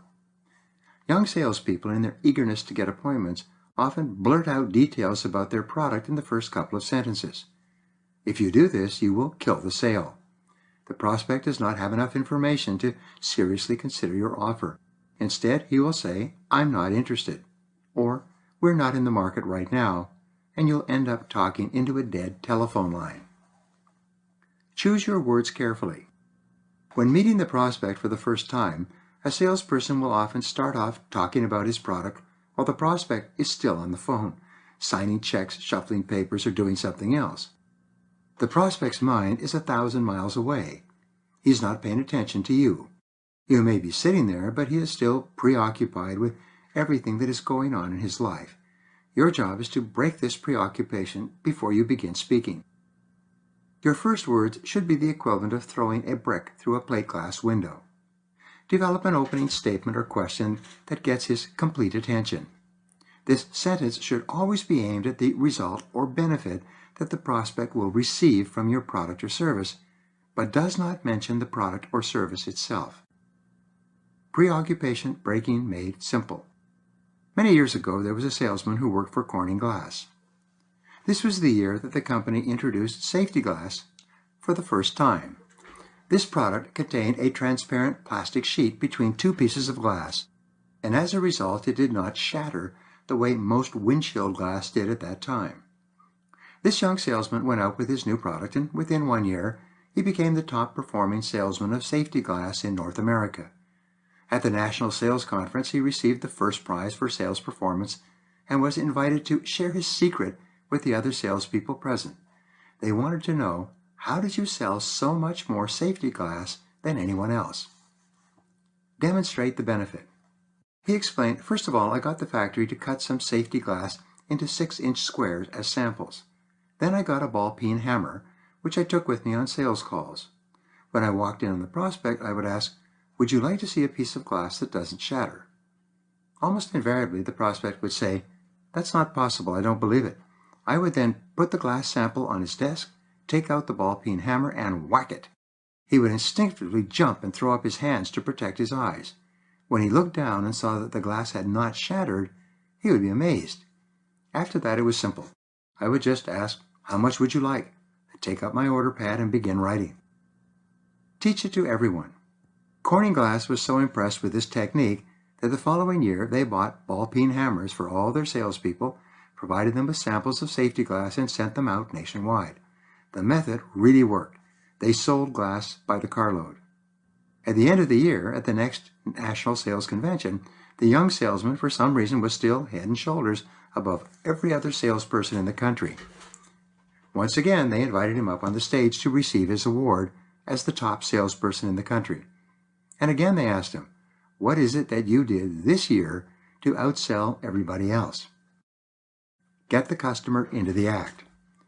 Well, he said, I knew that you were all going to use my method, so I had to come up with a new technique. Now, when I go in to see the customer, I've got a ball-peen hammer in one hand and the sample of safety glass in the other. I ask him, would you like to see a piece of glass that doesn't shatter? He usually says, I don't believe it. Then I put the piece of glass on his desk and give him the hammer and have him hit it. When he tries and fails to smash the glass himself, he is totally convinced. Then I write up the order. Well begun is half done. A good opening with a strong question aimed at the result or benefit of your product can get you almost to the close of the sale. A strong opening breaks the customer's preoccupation, makes him fully alert, and gets you his complete attention. He is immediately willing to listen to you. Marketing guru Dan Kennedy has a powerful technique for testing your opening sentence when you visit a prospect for the first time. He says that your opening words should trigger the response, really? How do you do that? For example, we can provide you with glass that doesn't shatter. Really? How do you do that? Your statement should immediately grab undivided attention if he or she is a genuine prospect. Your time is limited. You only have about 30 seconds at the beginning of your meeting to get the prospect's complete attention. In the first 30 seconds, the prospect decides whether or not he is going to listen to you. If you wander or make general conversation, the prospect will grow impatient. Within 30 seconds, he will have turned off and tuned out. It is then hard to get him back. Experts generally agree that the first 15 to 25 words out of your mouth set the tone for the rest of the conversation. You should select these words carefully and rehearse them regularly. They should not be left to chance. Many salespeople meet with a prospect for the first time and say to themselves, I can hardly wait to hear what I have to say. I wonder what's going to fall out of my mouth next. This is not for you. Plan it word for word. Your opening question or statement should be planned word for word, rehearsed in front of a mirror over and over, and memorized. You must go out and say it to a real live prospect. See what kind of response you get. If your prospect does not respond with interest and complete attention, it's back to the drawing board. You have to rework your opening question or statement until it gets the kind of reaction you want. Really, what is it? Cold calling for appointments. I learned about the importance of this from my own experience. When I was selling sales training, I would call people on the telephone and say something like, I would like to talk to you about training your salespeople. This automatically triggered responses such as, we can't afford it. We don't have the time to train our salespeople. We have our own sales training program. Our people don't need training. Sales are down right now, and we can't pay for it. Business is bad. We don't have any training money in our budget. With some variation, these are the same things that prospects tell us all the time. Rewrite and reword your opening words. When I found that I wasn't getting anywhere with my approach, I sat down and studied it. I spent several hours working and reworking my opening comments, trying to determine how I could cold call on prospects in sales organizations more effectively. I finally realized where I was going wrong and developed a strategy to compensate for it. The first thing I decided was that I had to be sure that I was speaking to the right person before I made any attempt to set up an appointment. Who is the prospect for sales training in a business organization? It was obviously the person who was responsible for making decisions about sales training for the salespeople, the owner or sales manager. My second question was, what is the basic need or concern of my ideal prospect? This too was obvious. My ideal customer was not interested in sales training. He was interested in higher sales volume, in increasing sales results. I realized that I had to ask a question that focused on that specific need, the result or benefit that my ideal prospect was seeking. Back to the phone. I began prospecting by telephone once more. My first question was to the receptionist. Who is the person in your organization that is responsible for sales and sales training? That would be Mr. Brown, our sales manager. Could I speak to Mr. Brown, please? And the receptionist would put me through. When I got through, I would say, Mr. Brown, my name is Brian Tracy. I'm with the Institute for Executive Development. I was wondering if you would be interested in a proven method that could increase your sales by 20 to 30% over the next 12 months. What kind of response do you think I got? Almost every prospect answered, of course. What is it? Repeat the key benefit. I would then repeat the key benefit or hot button. Mr. Brown, we've developed a method to increase your sales by 20%, 30%, and even 50% over the next few months. My prospect would often say, really, how do you do that? My response would be, that is exactly why I'm calling you. I just need 10 minutes of your time to show you this system, and you can decide for yourself if it applies to your company and your salespeople. From failure and frustration in telephone prospecting, I began getting appointments with 4 out of 5 and even 9 out of 10 people that I called cold out of the phone book. With this simple change in my approach, I did more business in the next 2 months than I had done in the previous year. Your opening question should trigger the response, what is it? Or, really, how do you do that? If it does not generate such a response, then you need to rework the question. If it is not breaking the prospect's preoccupation and getting his complete attention, you must reword the question until it does. Sales resistance is normal. If the prospect says, well, I'm really not interested, it means one of two things. Either your question is not strong enough, or the person that you are talking to is not a prospect for what you are selling in the first place. You are probably talking to the wrong person. When you open with a strong statement or question, you separate yourself into an elite class of sales professionals. Instead of wasting the first couple of minutes talking about your product line and how long you've been in town, you go straight to the subject that is of most interest to the prospect. Neutralizing initial sales resistance. Whenever you phone a prospect for the first time, you are interrupting him from something he is doing that he considers to be more important than anything you have to say. Everyone is busy. For this reason, you should always expect initial sales resistance, even if you're offering the very best product at the very best price to the most qualified prospect in the world. Here is a simple technique that you can use to neutralize sales resistance at the very beginning. When the prospect says something like, thanks for calling, but I'm not interested, or we're not really in the market right now, you shouldn't take it seriously. The prospect has no idea how good your product or service can be for him and his company. His reaction is a knee-jerk, automatic response to any sales offer. Roll with this resistance like a boxer rolls with a punch and come back with these words. That's all right. Most people in your industry felt the same way when I first called on them. But now they've become our best customers and they recommend us to their friends. When the prospect hears these words, he immediately stops what he is doing and starts paying attention. He will almost invariably say, "Oh, really? Well, what is it then?"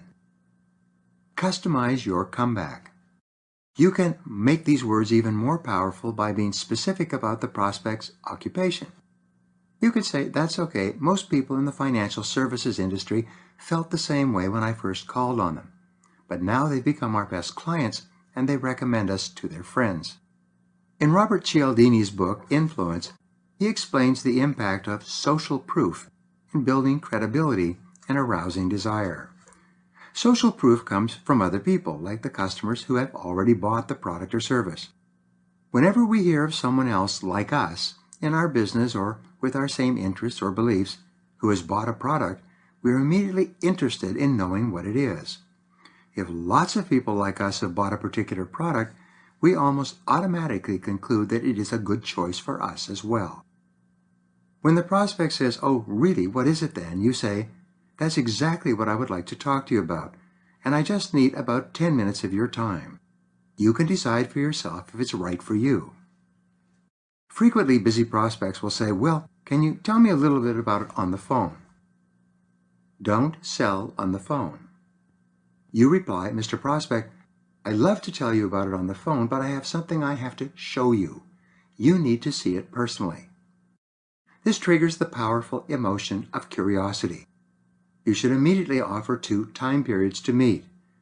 Would Tuesday morning be convenient for you, or would sometime on Wednesday afternoon be better?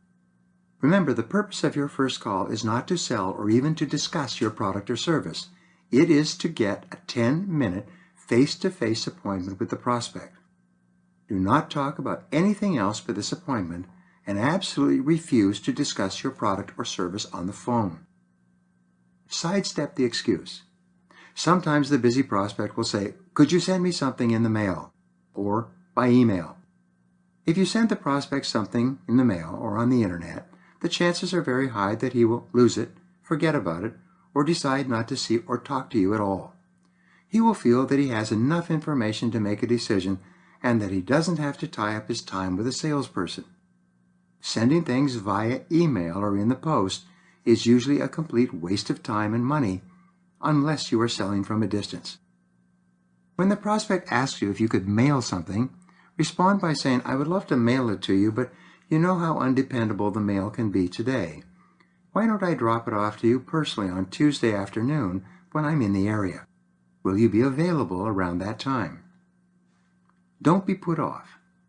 The prospect may now make a last-ditch effort to avoid committing. "All right, why don't you call me on Monday and we can set up a specific time to get together next week?" If you accept this put-off, then when you call on Monday, the prospect will be in a meeting from which he will probably never emerge. Instead say, "Mr. Prospect, I've got my calendar here in front of me. Do you have your schedule handy?" Prospect will always agree that he has his schedule near at hand. You then say, "Let's set up a specific time right now. If something comes up and this time doesn't work for you, you can give me a call and we can reschedule. Would Tuesday afternoon at around 3 o'clock be convenient for you?" When the prospect agrees to meet with you at a specific time, you have made your first sale, the sale that makes the real sale possible. You then confirm by repeating the time, day, and date of the meeting, plus you give the prospect your telephone number in case something comes up. Once this has been done, thank the prospect, repeat the time, date, and place of the meeting, and say, "Thank you. You are really going to like what I have to show you." Face-to-face with the prospect. Your first selling task is to get the prospect to listen to you. Before the prospect will relax and listen to you, she wants to be sure of 5 things. She may not say it or ask for these 5 factors by name, but they are essential if you want to get a fair hearing. First, she wants to be sure that you have something important to communicate. That is why you go straight to the result or benefit of what you sell in the first sentence.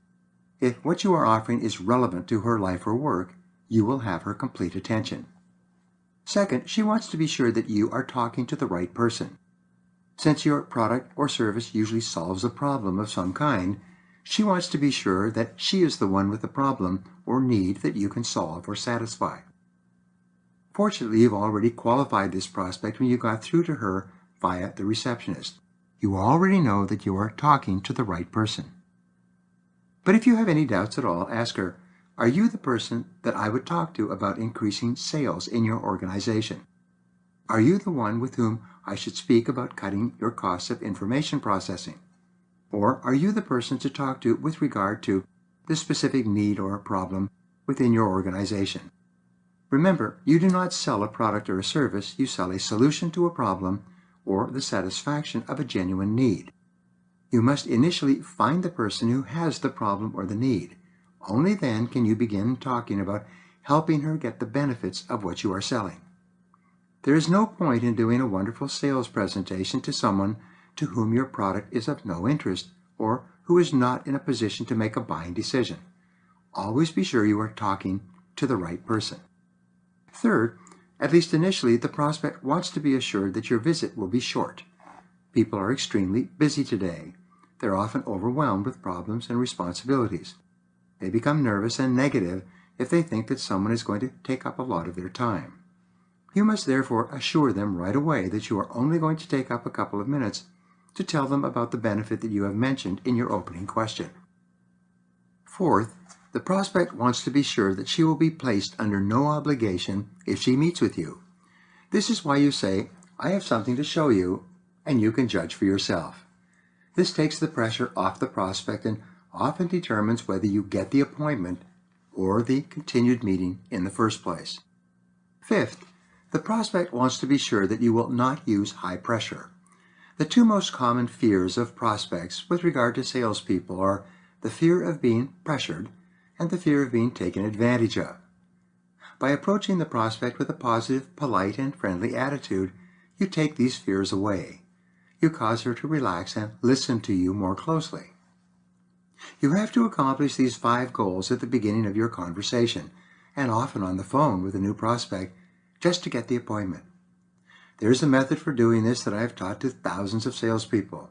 When they have used this method, it has often revolutionized their results in getting appointments, either by telephone or while cold calling. Begin with a well-structured question.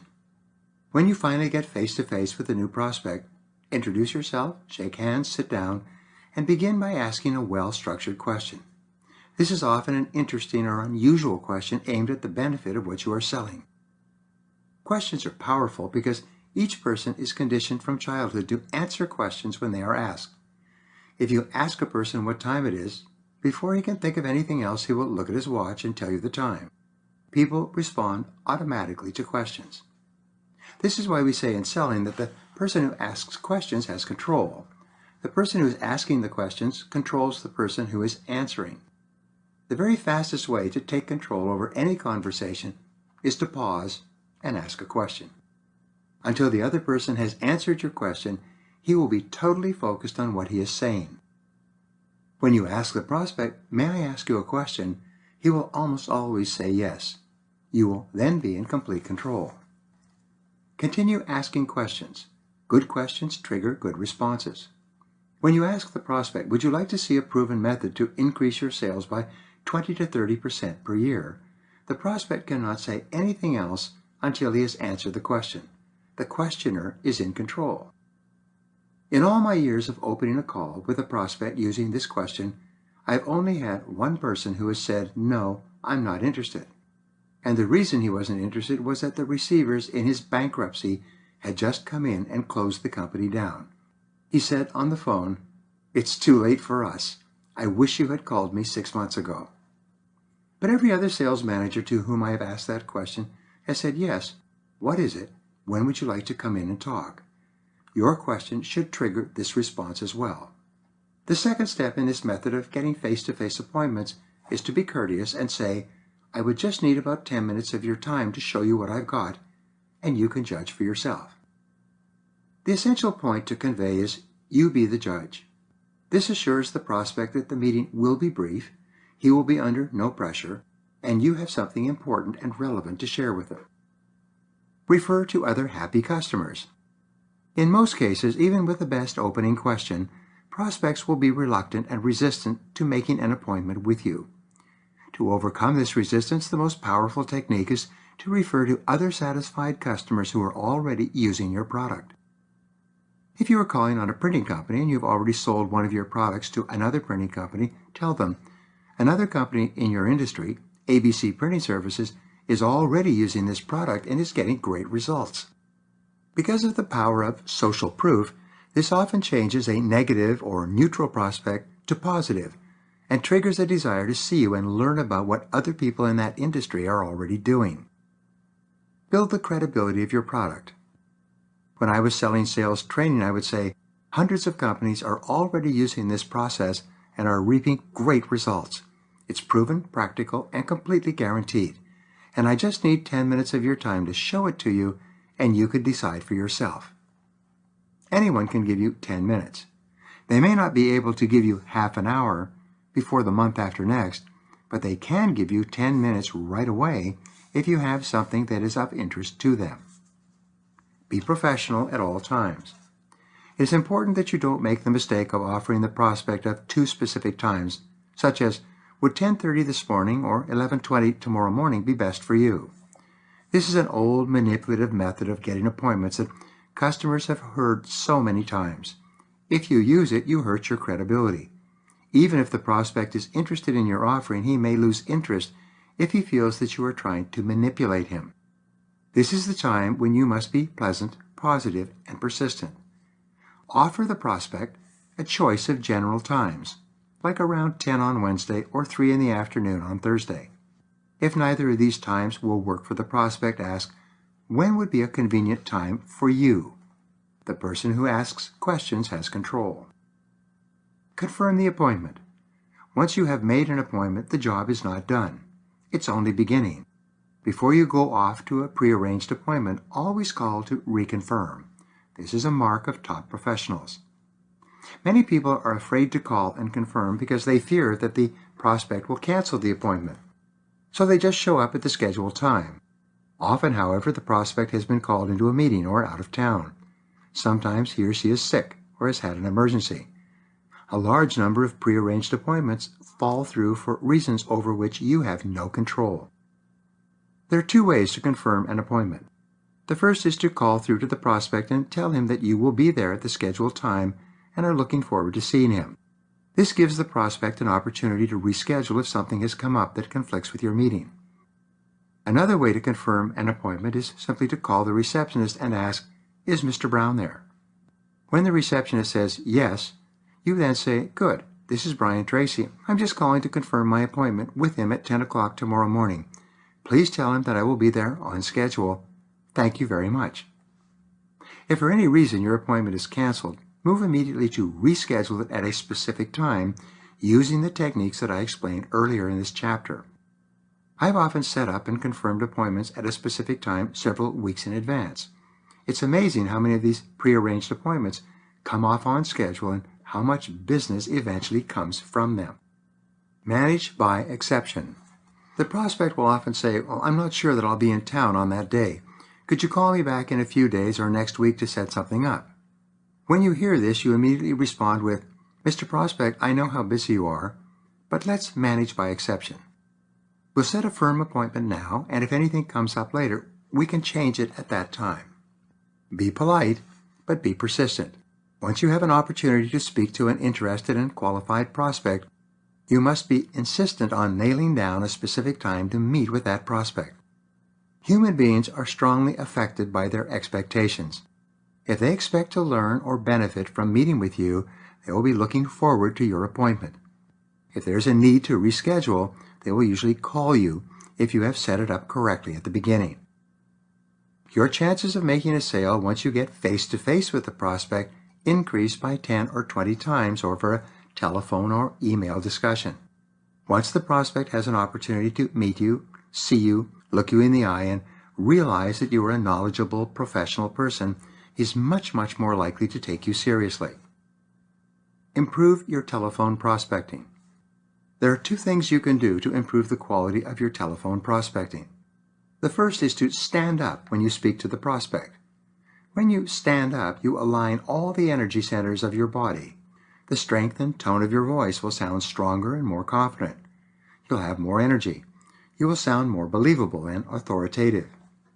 The second thing you can do is smile into the phone when you speak. Surprisingly, a smile can be felt on the other end of the line. People also know when you are not smiling, or even worse, when you are frowning. Many salespeople with whom I work actually set up mirrors on their desks and smile into them when they are talking on the phone to their prospects.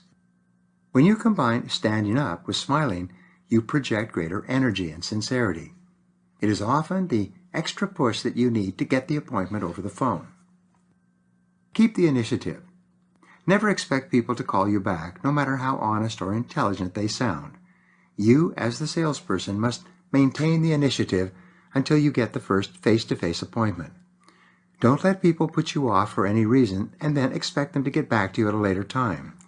Because they are so busy, they will never get around to it, even if they are interested in what you sell. Remember, rejection is not personal. Initial sales resistance is not personal either. When the prospect says that he is not interested or that he is already satisfied with his current situation, it doesn't mean anything. It is a normal and natural response to your call. Don't take it personally. Practice mental rehearsal. Here's one of the most important success secrets of all in the psychology of selling. It involves the way you prepare mentally immediately before going in to see the prospect, especially for the first time.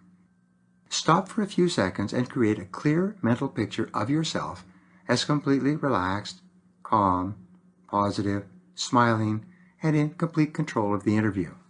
Then inhale deeply, filling up your lungs and putting pressure on your diaphragm. Hold this breath for a count of 7, and then exhale for a count of 7. While you are breathing deeply, continue to hold a picture of yourself as the very best salesperson you could possibly be. Create a clear mental picture. Then, just before you go in to see the prospect, create a picture in your mind of the prospect responding to you positively. See him or her nodding, smiling, agreeing, and enjoying your presence and your conversation. You can increase the power of mental rehearsal prior to a sales meeting by remembering a previous successful sales call. Think about the best sales call that you have had recently. Think about how much you enjoyed talking to the prospect, how positive the prospect was, and especially the presentation ending with the sale. Remember the feelings of happiness and satisfaction that you got from that transaction. Then transfer the same feeling to the mental picture that you have created for yourself and the prospect you're about to see. This exercise will amaze you. It will smooth out your whole personality. By breathing deeply, relaxing, and visualizing, you'll be fully prepared to perform at your best. Talk to yourself positively. Don't forget to use the technique we covered earlier, the use of positive affirmations. Especially if you feel a little tense, repeat to yourself strongly and emphatically the words, I like myself, I like myself, I like myself. Say, I love my work, I love my work, I love my work. Help yourself warm up and prepare mentally by repeating, I feel happy, I feel healthy, I feel terrific.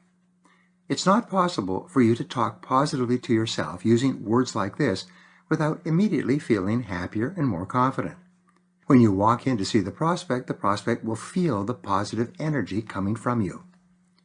Always prepare for a sales meeting by breathing, visualizing, and affirming in advance. It will make all the difference in the world. Set the stage immediately. When you meet with a prospect, shake hands firmly and say, Thank you very much for your time. You're really going to enjoy what I have to show you. When you build positive expectancy, you get him interested and make him curious. He begins saying to himself, I wonder what it is. When you are smiling, confident, and positive, you project this to the prospect and create a high level of anticipation in what you have to say. Expect to be welcome. Sometimes your prospect has had a bad morning. Ever since she arrived, she has been deluged with phone messages, emails, and complaints. The coffee was cold. Her employees are sick or unhappy, and her boss is mad. Then you come in. The prospect thinks, thank heavens, here's a nice, pleasant, intelligent, positive-looking person who's got something interesting to tell me. Many people feel this way. You could be the highlight of the entire morning or afternoon. When you are pleasant and smiling, they will be happy to see you. Refuse to talk standing up. When you arrive at your appointment, sometimes a busy prospect will come out to meet you in the reception area and ask you to tell him about your product. But you should refuse to make your presentation standing up. If you do, you run the risk of devaluing your product or service. No one buys a product or service standing up. Refuse to sell it that way. Remember the adage, everything counts. Unless you sell in a showroom, nobody considers a product or service of any value if you're willing to talk about it and try to sell it standing up. Instead say, what I have to show you is really important and I just need about 10 minutes of your time. If the prospect does not invite you to sit down to discuss your offering, say, if you don't have the time right now, perhaps we could schedule 10 minutes at a later date when it would be more convenient for you. But refuse to discuss your product or service standing up. The basic rule is this.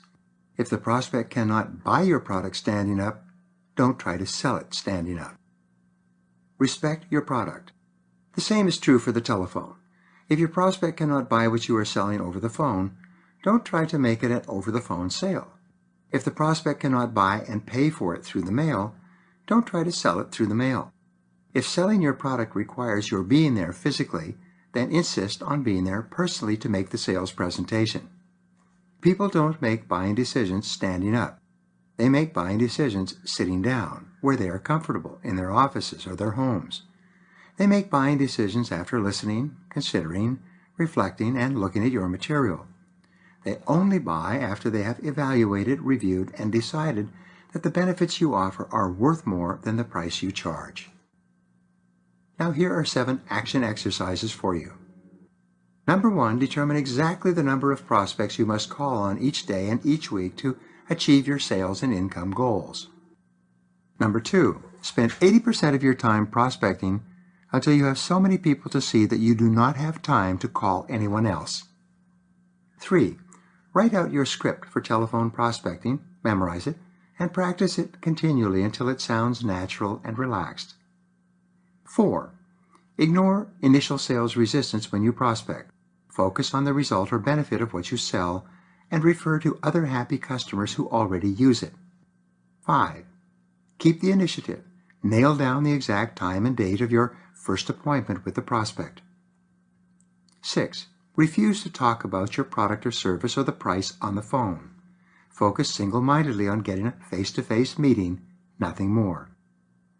And 7, prepare thoroughly for every sales meeting.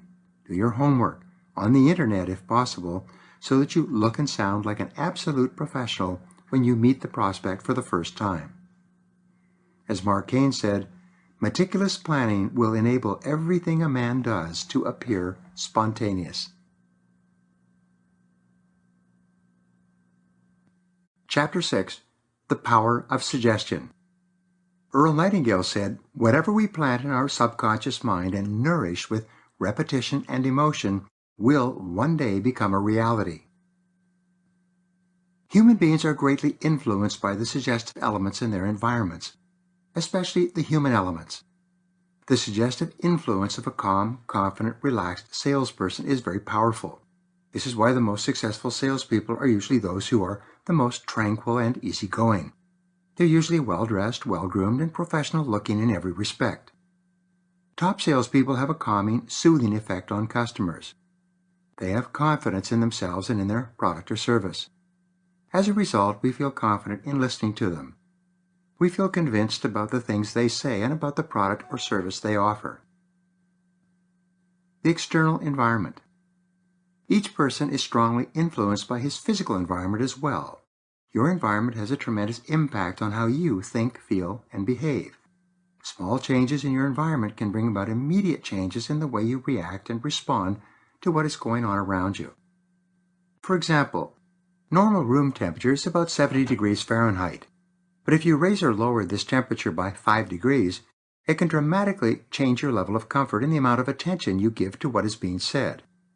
If you are too hot or too cold, your discomfort will lead you to be irritable and demanding and impatient. The people around you. In your suggestive environment, perhaps the most powerful influence of all is the people that you deal with.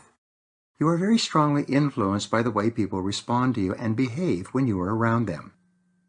Much of your reaction to other people is initially subconscious. Everyone has experienced meeting a person and instantly having a negative or positive reaction to him or her, even before a word has been exchanged.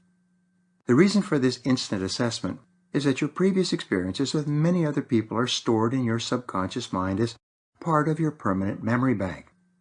When you meet a new person, your subconscious connects the dots and gives you an instant assessment of that person based on your previous experiences.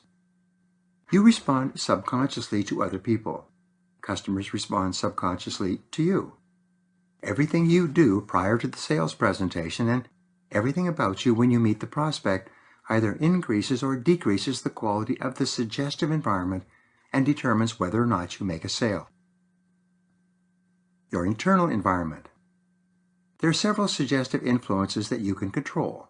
The essentials are your appearance, your voice, and your attitude. If you look good, your voice is clear and confident, and your attitude is calm and optimistic, the initial impact of your presence will make a positive impression on the prospect. Fortunately, you can control your physical appearance in almost every respect. You can dress professionally, groom yourself attractively, and control your posture. Your goal at all times is to look on the outside as if you were one of the very best people in your field.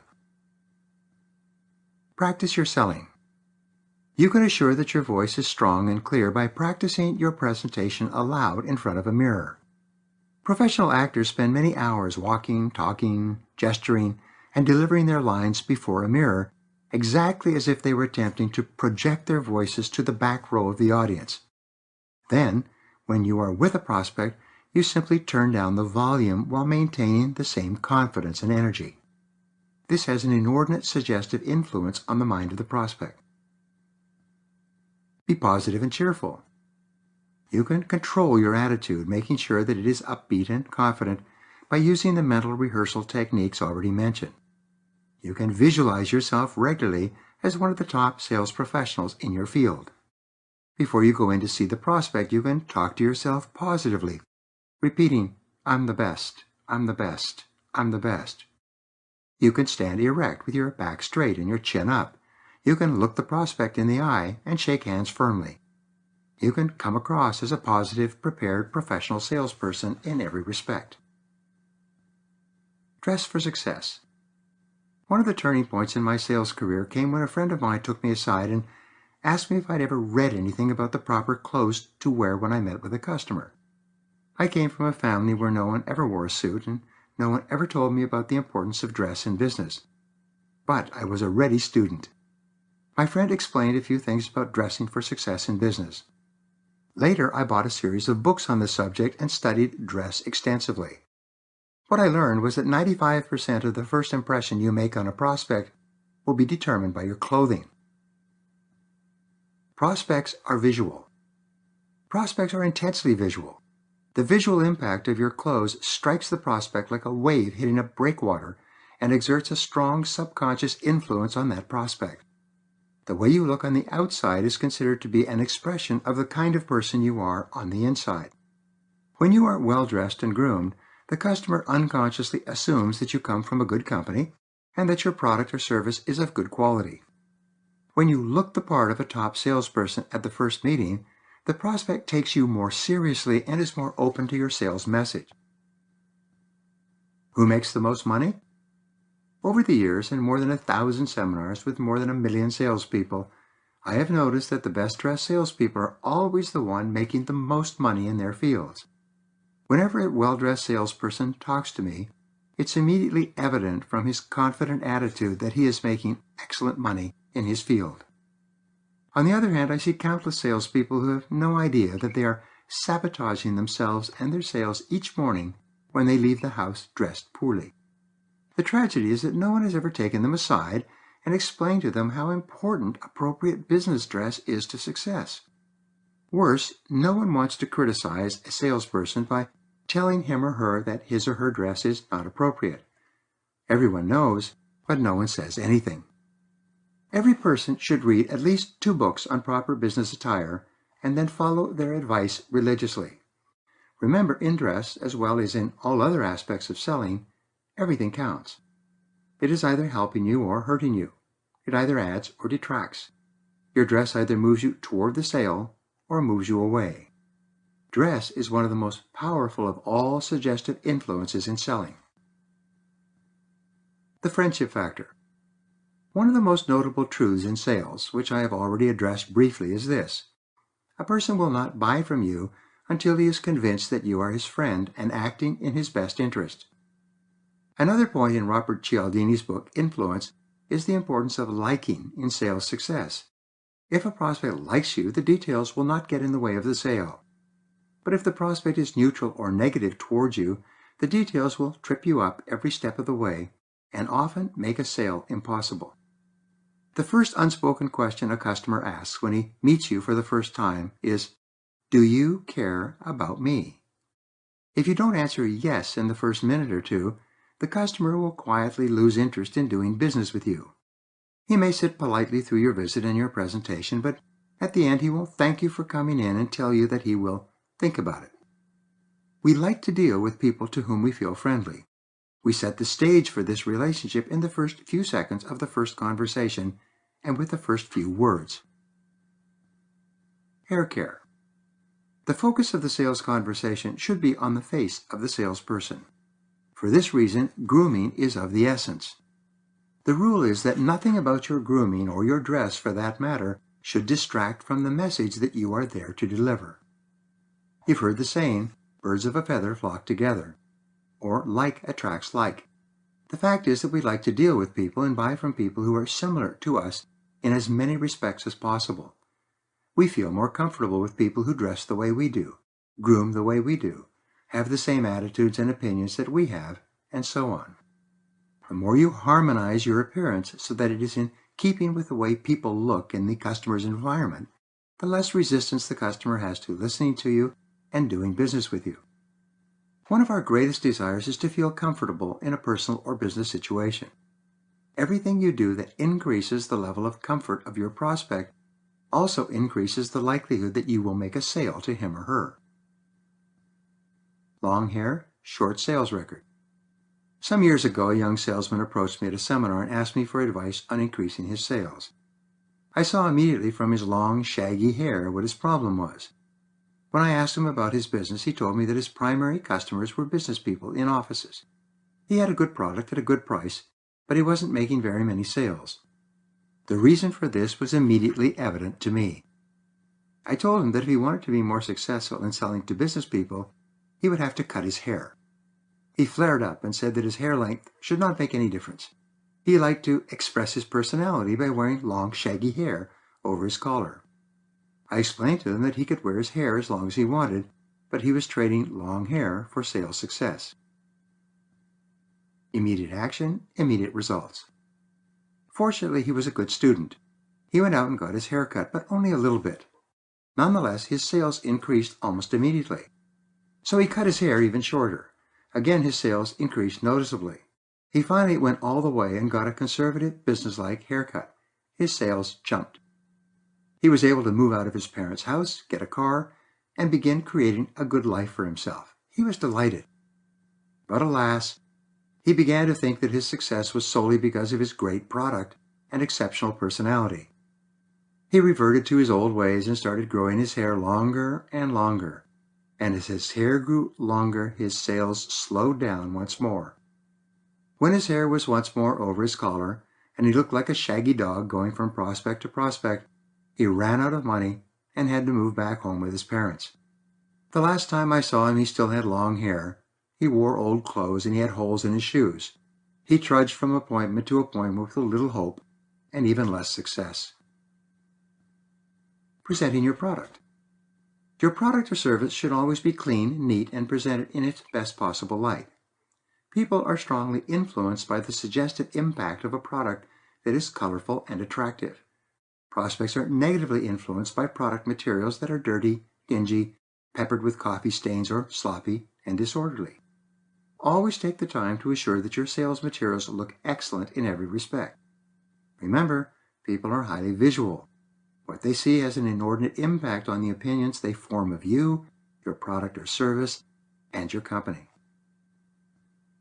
Practice your presentation. Your sales presentation should be well organized, practiced, and complete with all details. As much as 80% of the value of your product or service, as far as your prospect is concerned, will be contained in the quality of your presentation. If your sales presentation is random and wandering, the prospect will consider your product or service to be less desirable or attractive. If your presentation is crisp and well-ordered and moves step by step in a logical process, the customer will assume that your product, your service, and your company are equally ordered and efficient.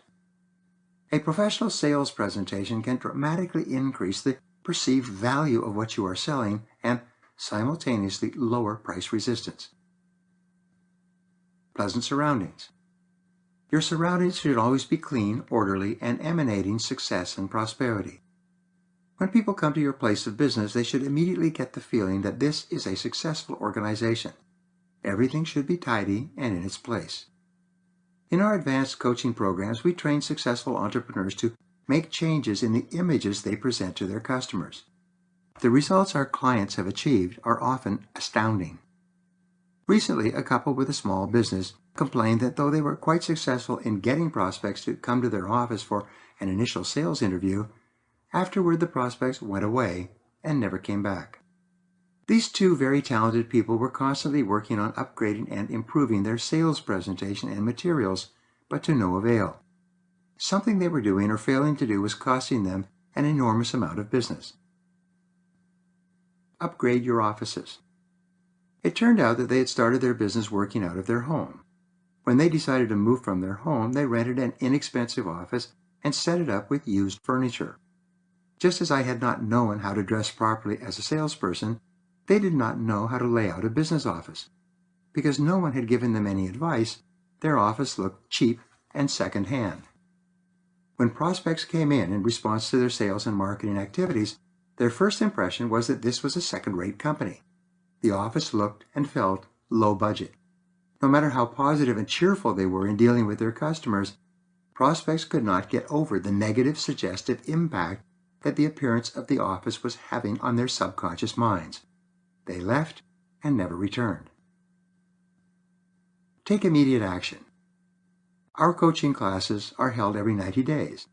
Once this couple understood the importance of the visual impact that their offices were making on their clients, they resolved to completely redecorate, get new furniture, put in new carpets, hang art on the wall, install a professional music system, and have fresh-cut flowers in their reception area.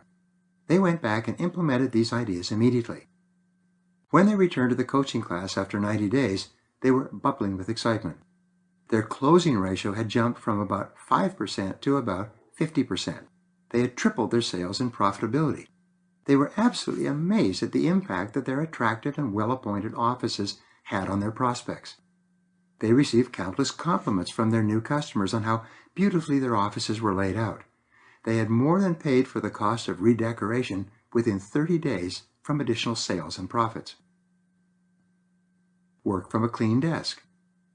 One of the rules of office etiquette is keep your desk clean.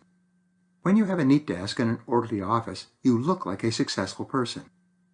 On the other hand, when your desk is cluttered with all sorts of things, you look confused, disorderly, and incompetent. People conclude that it would be unsafe to do business with you. You should have only one thing on your desk at a time, the one item that you are working on at the moment.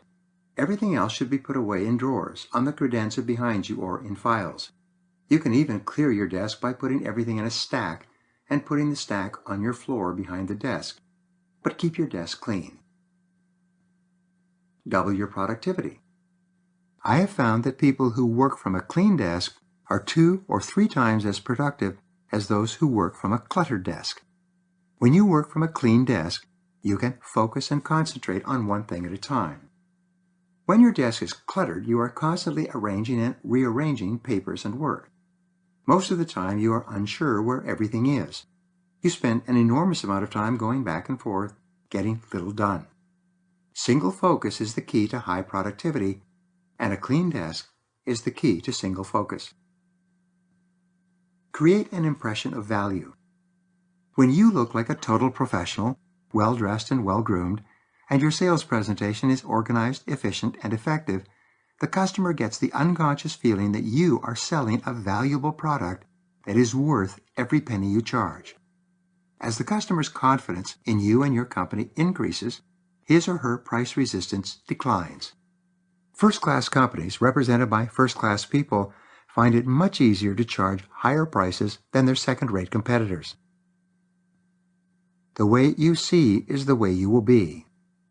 To succeed, you must see yourself as a complete professional in every respect. Treat yourself and your customers as if you were one of the best educated and most knowledgeable people in your business. Think of the behavior of an accountant or management consultant.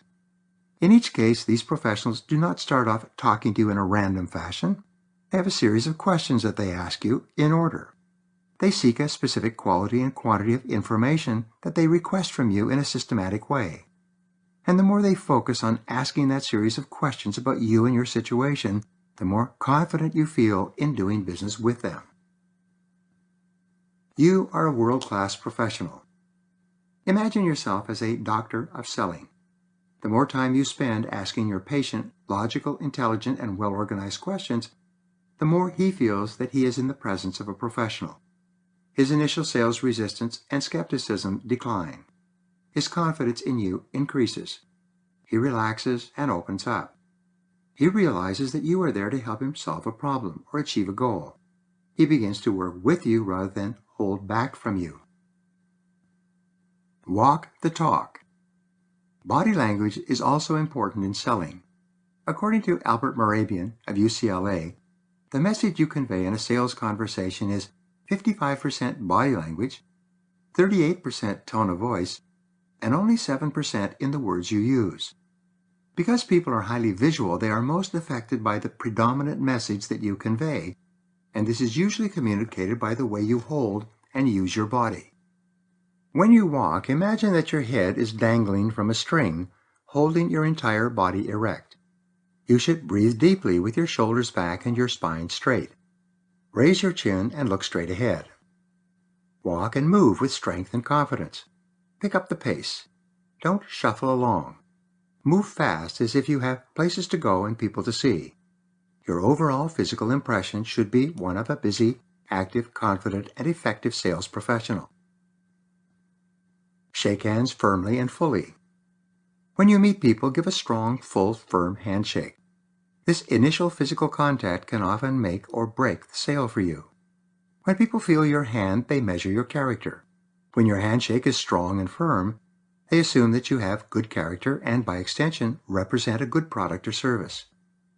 Some salespeople that I meet give weak, indifferent handshakes, as if offering a cold fish. Others, especially women, give a half handshake, offering their fingers instead of a full handshake. This suggests that you are dealing with a half person. Not long ago, a gentleman came up to me at one of my seminars and asked me why he was having so much trouble in his sales work. He was quite proficient at getting appointments over the phone, but immediately after meeting the prospect in person for the first time, the sales conversation seemed to deteriorate. Something you can't hide. As soon as he shook hands with me, I knew the problem. He was originally from India, from a culture where people did not shake hands when they met. As a result, when he held out his hand to a prospect, his grip was weak and sloppy. The prospect immediately lost interest in him and his product, and he could sense it. No one had ever told him this. He had no idea how important a firm handshake was in initiating a business contact in our culture. He had thought that shaking hands was merely a formality that had no meaning. When he learned that a handshake was important, he began to practice giving full, firm handshakes to everyone he met. He wrote to me later and said that his sales had jumped from the very first week that he began practicing this new technique. The proper greeting. Someone once wrote a letter to Miss Manners, asking if the proper greeting upon meeting a new person was, "Pleased to meet you," or "How do you do?" Miss Manners replied by saying that the correct greeting is, "How do you do?" Humorously, she added that you do not say, "Pleased to meet you," because you don't yet know if you are. When you meet a prospect for the first time, offer your hand, look the prospect directly in the eye, and say, "How do you do?" This initial contact is like the kickoff in a football game.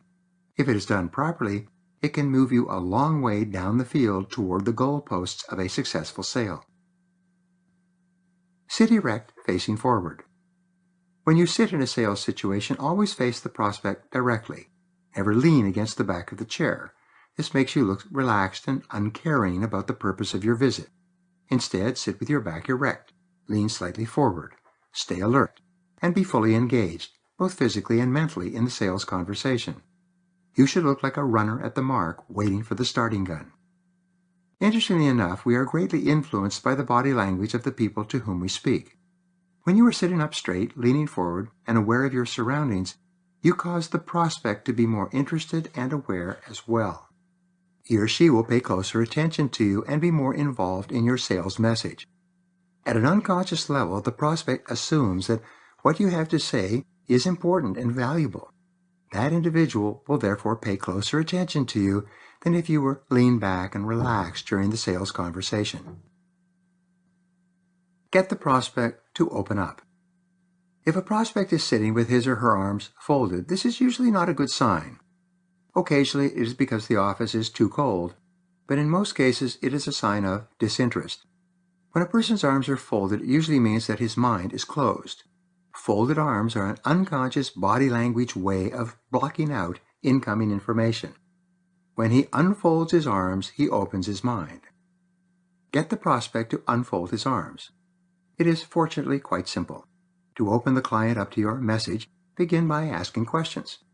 If he does not relax and unfold his arms, hand him something physically, like a brochure or price list to read. Ask him to calculate a number or give you a business card. Use your ingenuity to get those arms unfolded so that he is more open and receptive to you and your message. Use positive body language. Crossed legs can be sending the same message. When a customer's legs are crossed, it usually means that he is holding back information.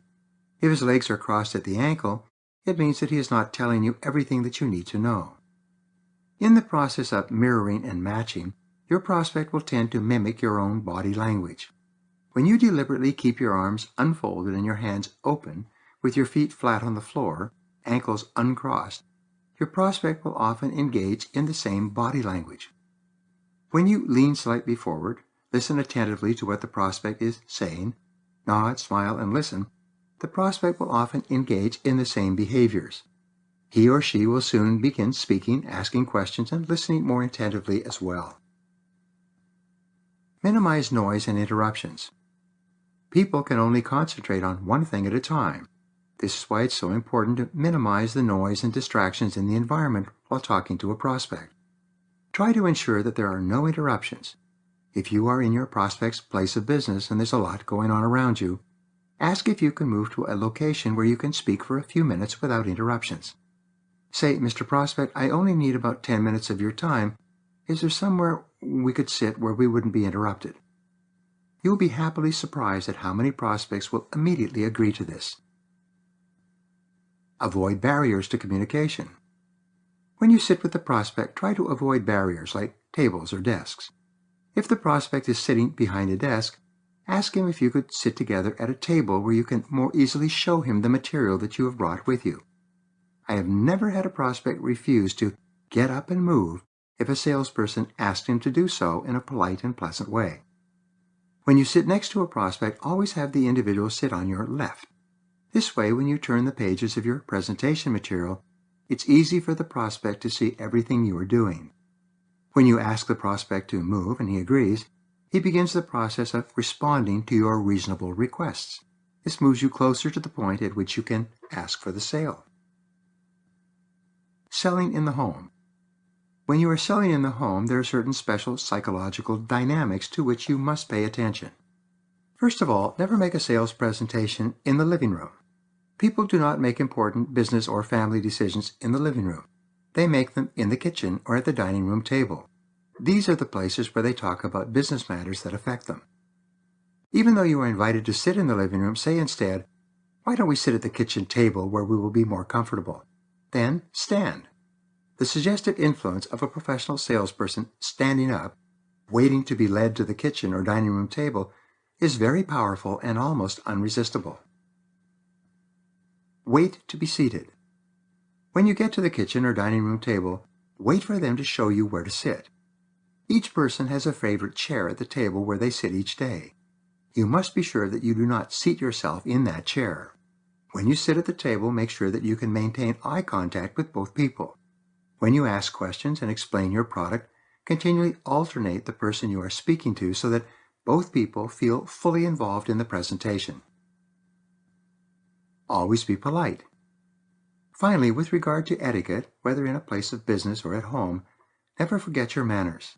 Always be courteous and considerate with prospects, their employees, their spouses, and with other people in the office. When you go to your appointment at a place of business, always treat the receptionist with courtesy and respect.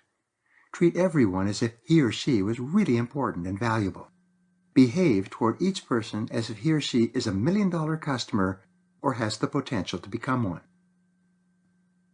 The reward for treating people well. Perhaps the greatest benefit of all from treating people well is this. Whenever you do anything to raise the self-esteem of another person, your self-esteem goes up to the same degree. When you are polite and respectful, you like and respect yourself more, while causing other people to like and respect themselves more at the same time. The more you practice these critical suggestive elements in selling, the more powerful, positive, and confident you become, and the higher your sales will be. Now, here are 7 action exercises for you. Number 1, remember, everything counts. Take complete control of every factor that your prospect sees, hears, feels, and does. Plan in advance. Number 2, visualize yourself as a doctor of selling, as a world-class professional, thoroughly knowledgeable, with an excellent product or service. 3, dress for success. Pattern your dress after the most successful and highest paid people in your business. Look like the kind of person that a customer can confidently take advice from. 4, be courteous with everyone you meet, from the receptionist through to the secretary and customer. Always be positive and cheerful. Number 5, practice mental rehearsal before every sales call. Imagine yourself as calm, controlled, optimistic, and completely relaxed. The way you see yourself is the way you'll be. Number 6, do everything possible to avoid noise or distractions of any kind when you are talking to a prospect. Have him move if necessary so he can concentrate on you and your product. And number 7, walk erect, chin up. Shake hands firmly and confidently. Carry yourself as if you are the best in your field. As Success Magazine said, by visualizing your goals, you can get your subconscious mind to work toward making those subconscious pictures come true. Chapter 7, Making the Sale. Norman Vincent Peale wrote, "Any fact is not as important as our attitude toward it, for that determines our success or failure." Everything you do in the sales process, from the first contact through to the close of the sale and the delivery of the product or service, has an effect. Nothing is neutral. Everything either helps or hurts. Nothing can be left to chance. It all counts. The first words out of your mouth begin the process that leads to either a sale or a rejection. When you meet a prospect for the first time, his or her level of sales resistance is at its highest. In fact, all prospects have what is called generalized sales resistance at the beginning of any meeting with any salesperson under almost any circumstance. This is a normal, natural part of living in a commercial society. It's a form of self-defense. Self-defense against sales messages. The average customer is exposed to perhaps 3,000 commercial messages a day from all sources. From the time he gets up in the morning, he is bombarded with sales messages on the radio, television, billboards, and store signs, in newspapers and magazines, on internet and in telephone calls and mail solicitations. Everywhere he turns, there are advertisements shouting, "Buy this." To survive in a commercial society, a person must develop a high degree of sales resistance. First, he must filter out most of these messages, ignoring them, if for no other reason than to be able to function effectively. Second, he must be able to resist direct sales approaches from salespeople like you, or he will end up buying everything that is offered to him. As a professional, learn to expect this generalized sales resistance in your first meeting and to deal with it effectively. The approach close. One of the most helpful ways to begin a sales conversation is with the approach close. When used successfully, this close can get the prospect to agree to making a decision after you have made your presentation, rather than his saying something like, "Well, let me think it over," or "I need to talk it over with someone." You can ask for a decision one way or the other. You reduce initial sales resistance by saying, "Mr. Prospect, thank you very much for your time. Please relax, I'm not here to sell you anything right now. That's not the purpose of my visit." If you deliver this opening statement with a smile, the prospect will relax a little. He will still be suspicious, but not as much as before. You then say, "All I want to do in the time we have together is to show you some of the reasons why so many other people have bought this product and continue to buy it. All I ask is that you look at what I have to show you with an open mind, determine whether or not it applies to your situation, and then tell me at the end of our conversation whether or not this product makes sense to you. Is that fair?" With this approach close, you're offering an exchange. You are saying, "I won't try to sell you anything if, in exchange, you will listen with an open mind." A fair exchange. Almost without fail, the prospect will agree to your offer. He has nothing to lose. In fact, he is now curious to know why so many other people have purchased your product and continue to purchase it. His mind is open, and he is prepared to listen to you. There is a very strong suggestive element involved in this close. You are suggesting that the product is already popular and being used by a great number of people. All that is being asked of the prospect is that he agree or disagree that the same reasons that other people are using what you sell apply to him. You then begin your sales process by asking questions to find out what he is already doing and how your product or service might apply to his situation. Like a doctor of selling, you conduct a thorough examination to uncover needs that the prospect has that your product or service can satisfy. Once you are clear about the prospect's situation and needs, you can present your product as the ideal solution to his needs at this time, all things considered. At the end of your presentation, you have the psychological advantage.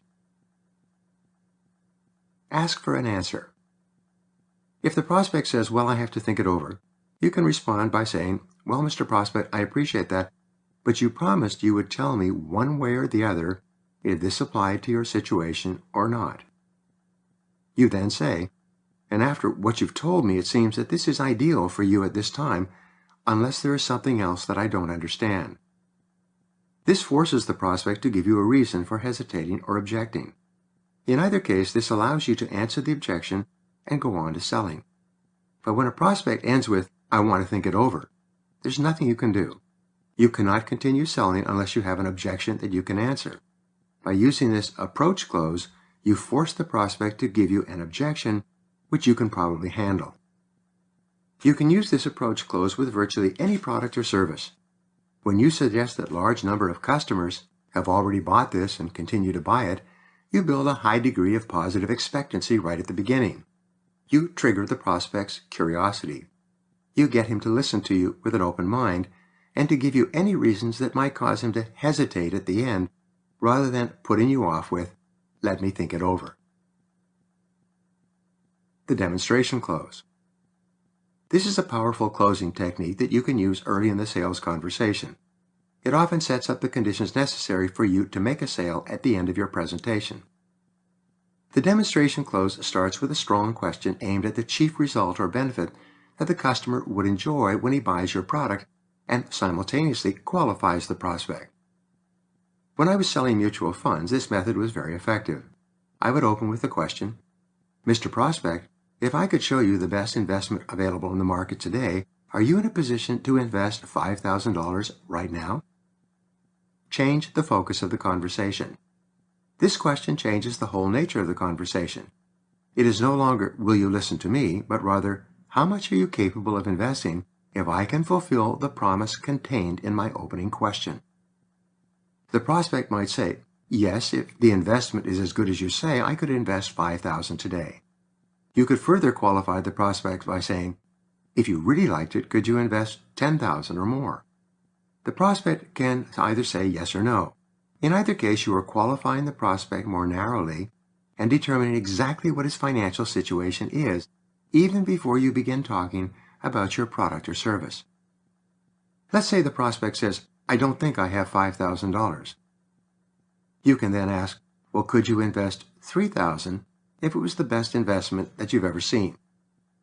The prospect might then say, well, if it was as good as that, I could probably invest $3,000. The qualified prospect. With these questions, you have qualified the prospect exactly in terms of his financial capacity.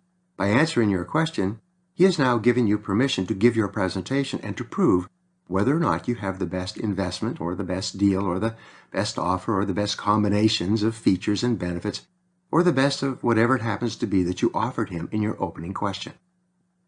You can then give your presentation and demonstrate that what you are offering is absolutely excellent for him right now, all things considered. At the end of your presentation, he cannot say that he can't afford it, or that he doesn't have the money right now, or that he has to talk it over with someone else. He has already agreed that if your product or service is an excellent choice for him, he's in a position to buy it at this time. It works with any product. You can use this demonstration close to begin the sales process for virtually any product or service. You can use it to sell software and systems, business opportunities, or financial investment advice, insurance, or business services. If you're selling life insurance, for example, you could ask, Mr. Prospect, if I could show you the most comprehensive insurance policy available to protect yourself, your family, and your home at perhaps the lowest available price on the market today, would you be in a position to make a decision right now? When I was selling sales training to businesses, I would ask, Mr. Prospect, if I could show you a way to increase your sales by 20 to 30% over the next 6 to 12 months, are you in a position to go ahead with it right now? If the prospect says, well, yes, if you can show me a way to increase my sales by 20 to 30%, I could make a decision immediately. Your job then is to show the prospect that your product or service will definitely deliver on the promise you made in your opening statement. You can demand an answer. The beauty of the demonstration close is that it forces the prospect to give you an answer at the end of the presentation. Instead of saying that he needs to think about it or talk it over with someone else or check his finances or some other excuse, he has promised to give you an answer immediately, one way or another. Buyer personality types. There are 6 basic personality profiles that you will run into every day in selling. It's important that you recognize these different personality styles and that you learn how to deal effectively with each one. 1. The apathetic buyer. The first personality type you will meet in selling is the apathetic prospect. This type of buyer represents about 5% of the total. He's the kind of person who's never going to buy anything, no matter how good it is. He is usually pessimistic, cynical, and often depressed or uninterested. The apathetic buyer doesn't care how good it is, how cheap it is, or how successful it is for other people. He's not going to buy, even if you give it away. You run into apathetic buyers occasionally. They usually have a lot of problems in their own personal and business lives. They are down on themselves, down on life, and down on you. They have so many problems that they just don't care what you have to offer. Even if you're offering an apathetic buyer a $100 prize for $5, he wouldn't take it. They waste your time. A friend of mine was once selling an excellent product for $295.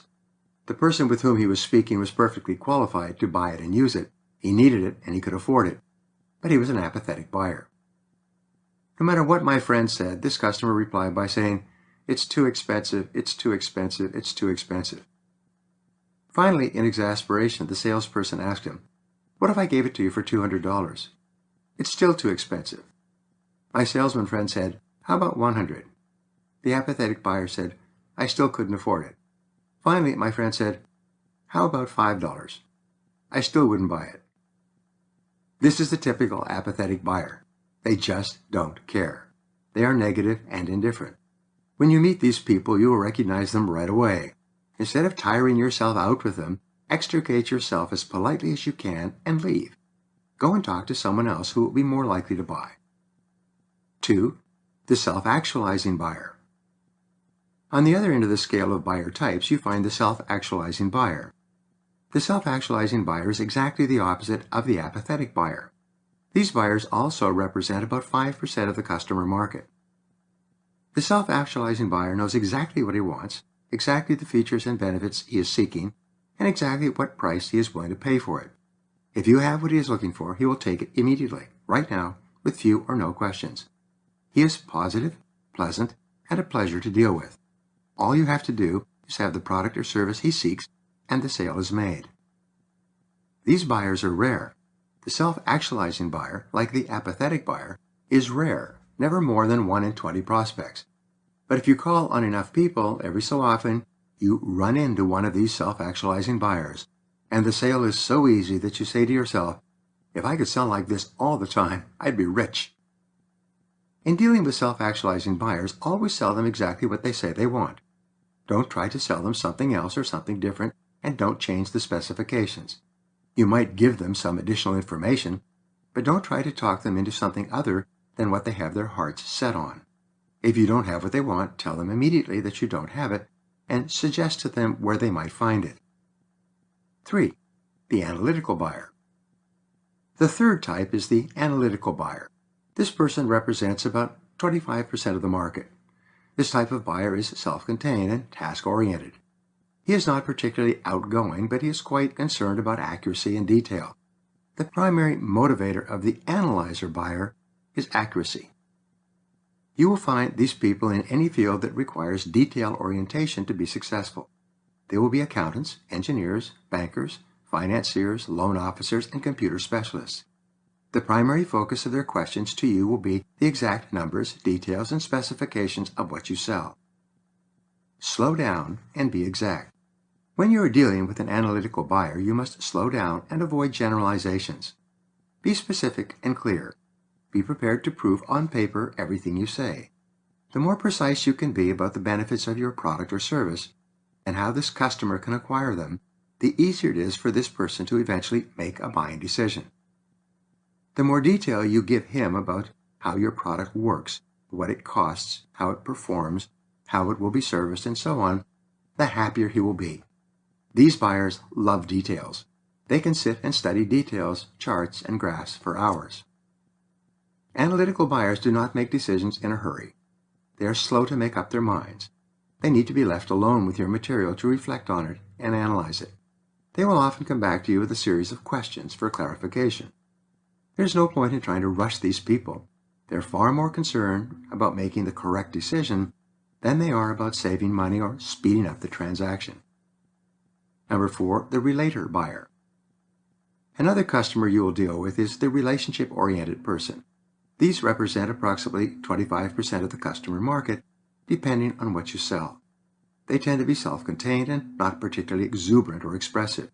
You have to slow down and relax to get along well with them. Relators are very concerned about people. They are sensitive to how people think and feel about various subjects. In considering a product or service, they're concerned about how people might react or respond to their choices. They imagine what people's opinions might be, positive or negative, and they're often hypersensitive to the opinions of other people. Relators naturally gravitate toward the helping professions. They become teachers, personnel administrators, psychologists, nurses, and social workers. They need to be liked. This type of customer worries about what people might think if the relator bought a particular product or service. She always has to talk it over with someone, often with lots of people. Sometimes she has to ask every member of her family, plus her friends and associates, before she can buy a new product or service. The primary motivation of relators is to get along well with others. They strive for harmony and happiness among the people around them and become distressed at the thought of someone being unhappy for any reason. Focus on other happy customers. When you're selling a product or service to a relator, she will ask you a lot of questions about others who use the product. She will want to know if the product will be popular and accepted by the other people who will be affected by her purchase. She wants to be sure that others will find it attractive and suitable. If you're selling her a home, her primary concern will be the likely reactions of other people when they see and visit the home.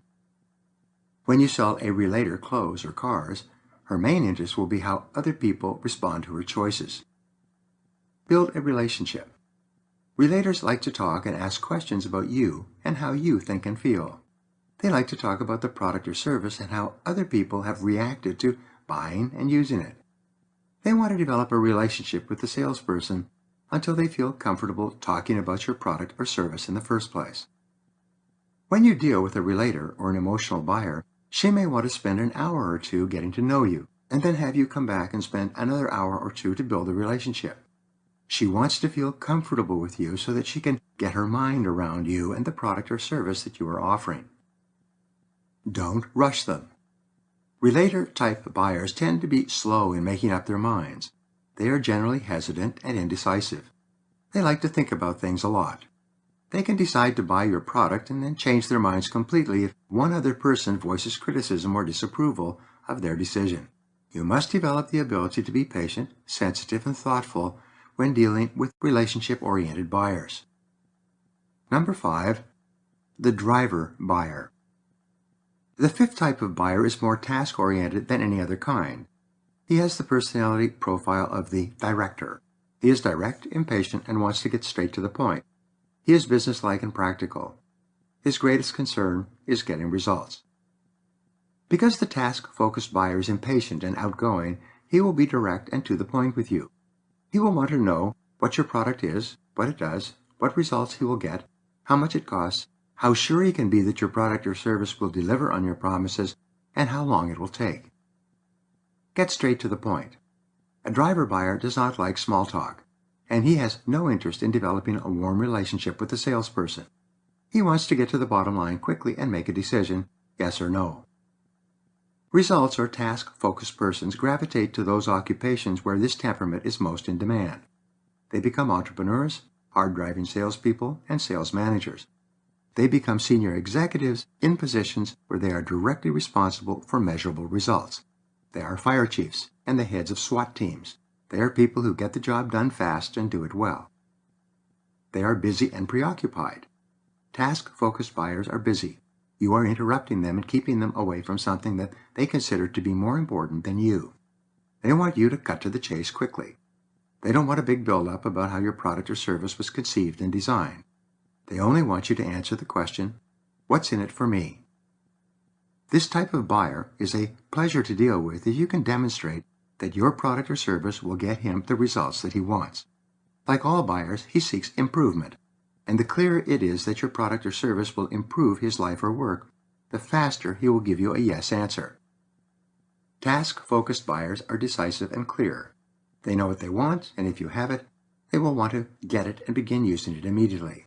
When you deal with a buyer like this, you must speed up your presentation, get to the bottom line quickly, and focus on the specific results or benefits that he will enjoy if he buys from you. This type of buyer represents about 25% of potential buyers, depending on what you sell. 6. The socializer buyer. The sixth type of buyer is the socializer type buyer. This person is outgoing and extroverted. He likes working with and through people to get results. He's often called the integrated buyer in that he operates with a nice balance between people orientation and task orientation. This type of buyer gravitates toward fields that require a high degree of coordination among different types of people to get the job done. They become supervisors, managers, and executives, as well as orchestra conductors, senior administrators in large professional firms, presidents of nonprofit organizations, and other positions where the ability to coordinate a variety of people to accomplish goals is necessary. The socializer is achievement-oriented. Because of his extroverted socializer-type nature, the chief concern of this person is himself and other people. He likes to talk about you as well as himself. He likes to talk about achievement and results. He enjoys telling you what he has done in the past and is very interested in knowing about you and what you have accomplished. Sometimes the socializer buyer agrees too quickly and does not remember details. He might agree to do something with you or buy something from you, and a few days later forget about it completely. Or even worse, he will remember the conversation differently and will be surprised at your interpretation of your meeting with him. Put it on paper. When you deal with this kind of extroverted, outgoing buyer, as soon as you reach an agreement of any kind, you should write it down and get a copy off to him. Send him an email. Remember, with this type of buyer, understandings prevent misunderstandings. This type of buyer represents about 25% of the customer market. You can always tell when you meet a socializer-type buyer because he will be warm, friendly, outgoing, interested in you, and will ask a lot of questions. Different strokes for different folks. Most successful salespeople tend to be either socializers or directors, or a combination of these two styles. A relator-type salesperson would usually be too sensitive to the opinions of others to ever ask for the order or try to close the sale. An analyzer-type salesperson would be so concerned about details and information gathering that he would never call on a prospect.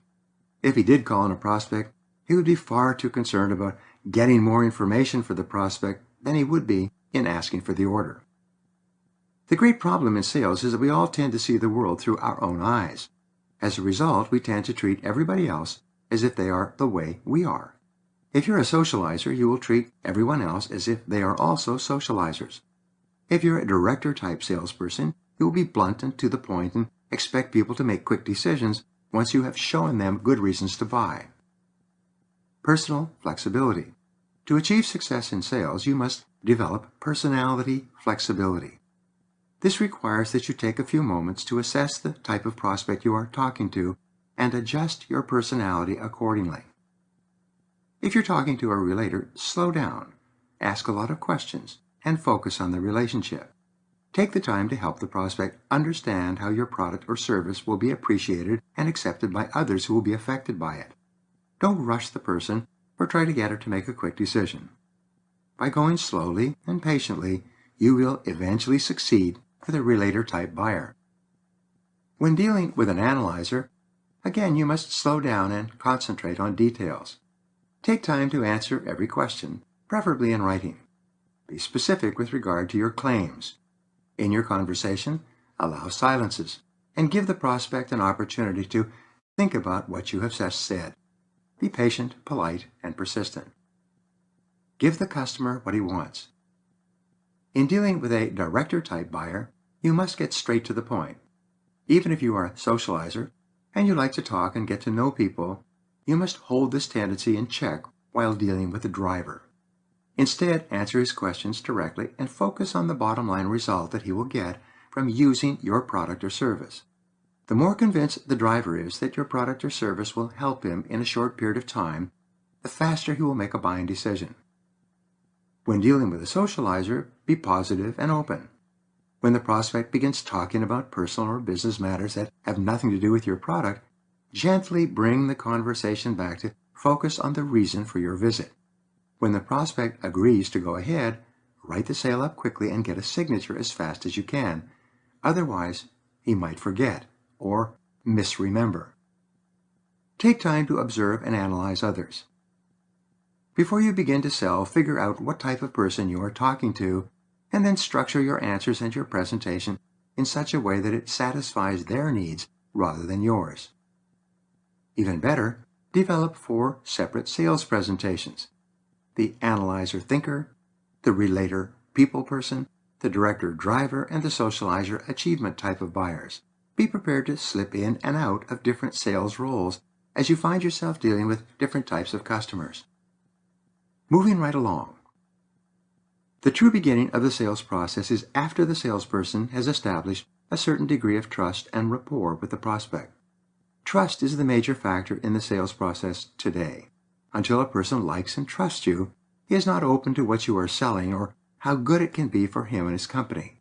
Trust is everything. The bigger the product or service, the longer it usually takes to develop this feeling of trust and rapport. With large products or services, the entire first meeting can be taken up with feeling each other out and sensing whether or not there's a good fit between a salesperson and the company.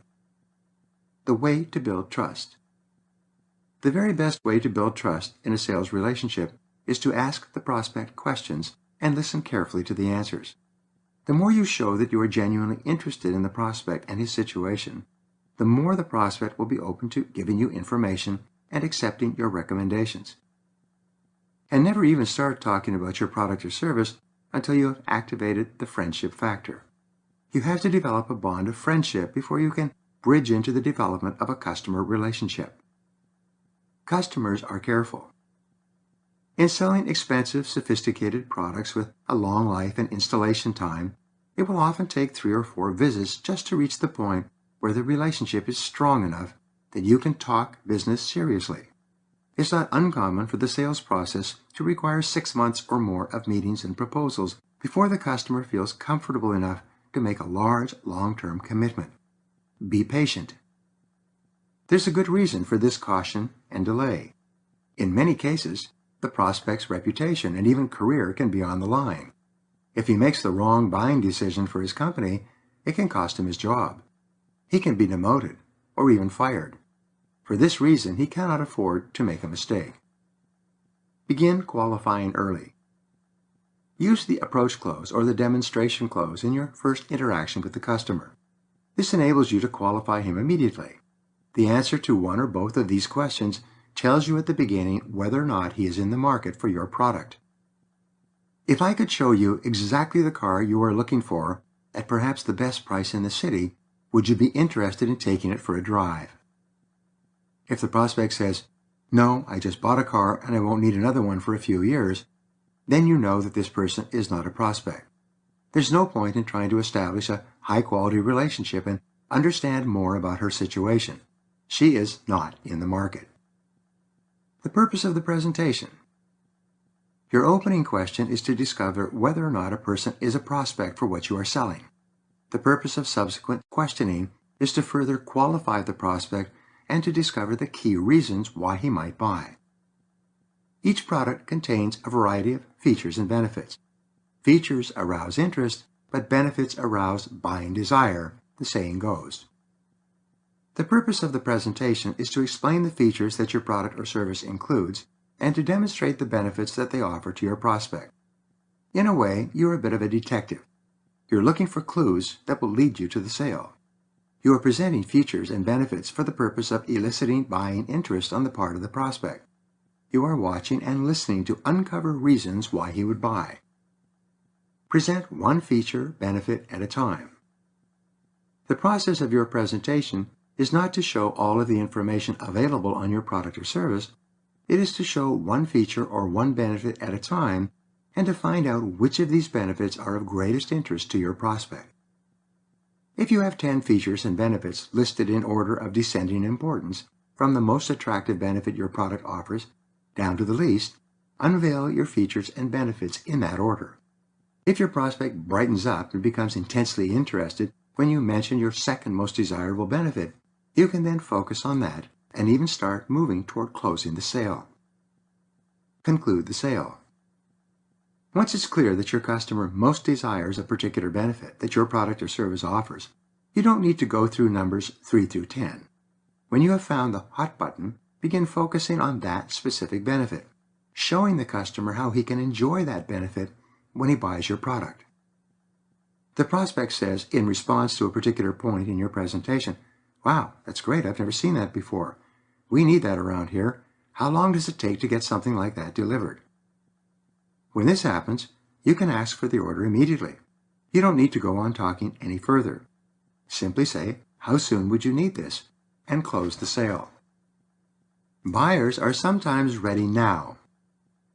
One of the top mutual fund salespeople I ever met had spent years developing his sales presentation. It moved from the general to the particular. It included every benefit that an investor could enjoy from a mutual fund. By the time the presentation was complete, it included 32 different points at which he could close the sale. What he told me was that every prospect is either very close to buying when he meets the salesperson for the first time or very far away. Actually, most prospects are somewhere in between. Some prospects only need 1 or 2 reasons to say yes. Other prospects require a much longer sales process before they're ready to buy. His sales presentation was designed to be effective with any prospect he met at any stage of the buying cycle. Ask for the order early.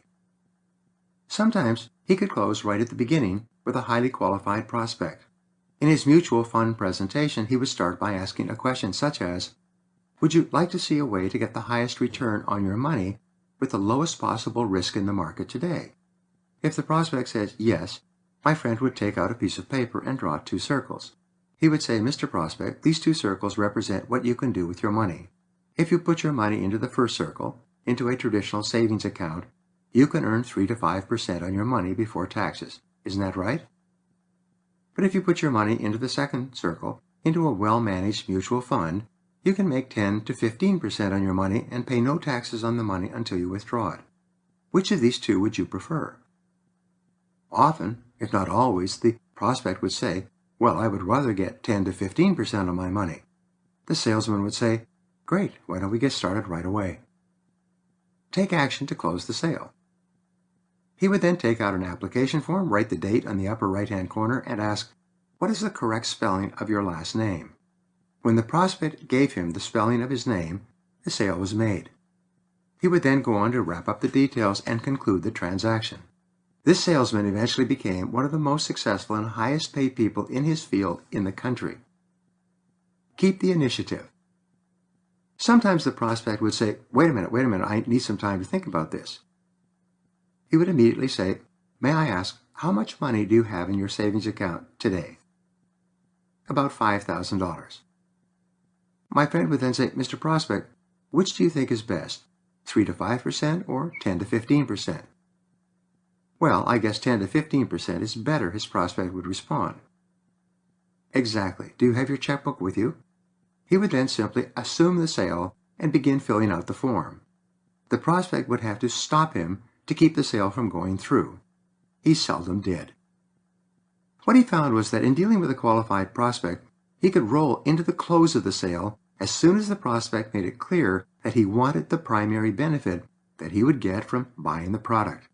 What we have found over the years is that many sales are delayed far longer than they need to be because salespeople are reluctant to ask for the order and bring the transaction to a close. Selling tangibles versus intangibles. Closing the sale on a tangible product requires a different method than closing on an intangible product. When you have made a presentation on a tangible product, such as a car, a photocopier, a cellular telephone, or a refrigerator, and the prospect has no further questions, you should ask for the order immediately. When the prospect fully understands what you are selling, how it works, and how he or she will benefit from owning and enjoying it, it's time to close the sale. When you've completed your presentation, the prospect knows everything that he will ever know about buying and enjoying your product or service. He will not learn anything new or different after you leave or he leaves. This is the high point of the sales presentation. From this point onward, the customer will gradually forget the features and benefits of the product and gradually lose his interest and desire in purchasing. Be polite but persistent. If the prospect says, well, it looks pretty good, let me think it over, you can immediately reply by saying, Mr. Prospect, at this moment you already know everything you will ever know about this product. From what you've told me, it looks like an excellent choice for you. Why don't you just take it? You will be absolutely amazed at how often the prospect will say, well, okay, I'll take it.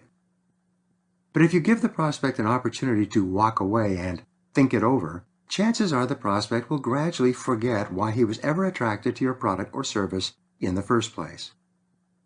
Even worse, the prospect will run into another salesperson who is a little bit more assertive and will end up buying your product from the other person. This happens all the time. No more callbacks. When I was a new salesman just starting out, I was selling a discount card from office to office for about 100 local restaurants. The price was $20. Whenever the owner of the card showed it at a restaurant, he would get 10 to 20% off the bill. The card would therefore pay for itself in 1 or 2 uses. It was a simple product, a simple benefit, a simple decision, and a simple sale. But when I went out selling, I was really nervous.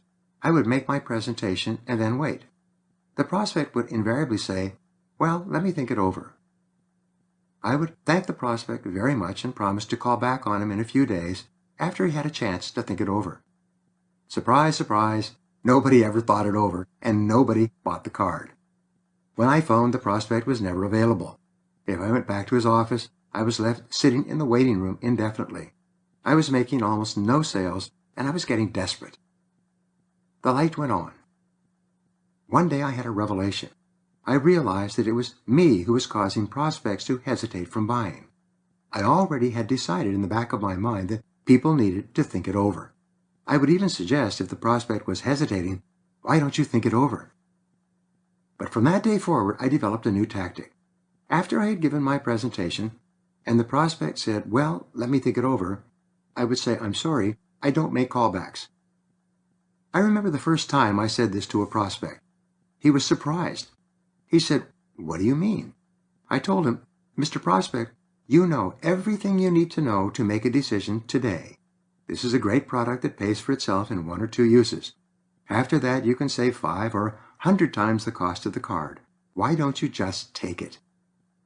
To my surprise, the prospect said, "Okay, that makes sense. I'll take it." I walked out with a whole new attitude towards selling and closing. On my next call, I did and said the same things and again got a sale. On my third call, it was the same. Soon, I was selling more than anybody else in my company and more than most of them put together. I sold to virtually every person I spoke to because I refused to make callbacks. Think about how this might apply to your selling as well. Intangibles are different. If you're selling an intangible product where the prospect may or may not be in a position to benefit from the values contained in your offering, you usually need to make more than one call. On the first call, you merely separate prospects from suspects. You ask questions and qualify the prospect to determine whether or not he can benefit from what you sell. You find out his exact needs and then arrange to return for a second appointment with some recommendations and perhaps a written proposal. Use the sales two-step. In selling an intangible product such as an insurance policy, an investment, or any kind of service that requires customizing and tailoring to the specific needs of the customer, use the two-step sale. On your first call, you ask questions to determine if the prospect can benefit from your product or service. On the second call, you return with a proposal or recommendation, complete with prices and terms, and show the prospect how he or she can most benefit from what you are selling. The reason you use a two-step sale when selling a more complex service is because you're not in a position to make a buying recommendation in the first call. You do not have enough information, nor do you have sufficient rapport and trust to ask for the order. Prior planning prevents poor presentations. One behavior that separates highly paid professionals from poorly paid amateurs in the sales profession is the planned presentation. The planned presentation is 20 times more powerful than the spontaneous presentation. All sales professionals in the top 10% use a planned presentation. The low money earners, those in the bottom 80% of salespeople, simply say whatever comes out of their mouths when they meet with customers. This is not the path for you. The planned presentation is a step-by-step process of learning and teaching.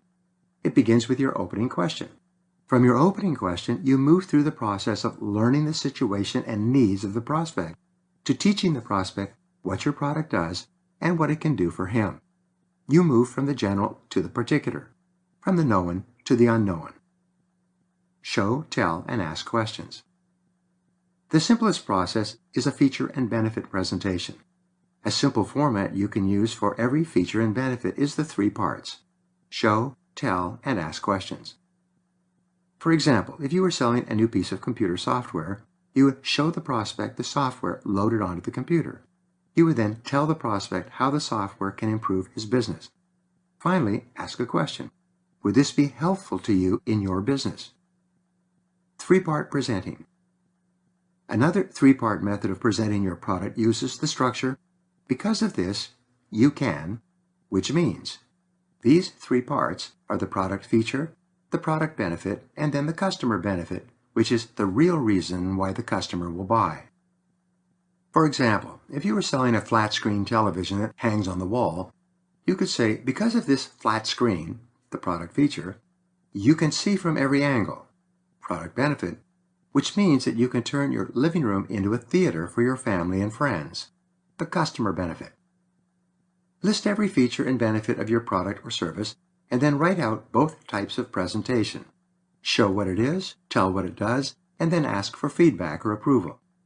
Explain the product feature, the benefit of that feature for the product, and then the benefit to the customer of both. You'll be amazed at how much more persuasive your presentations become. What your product does.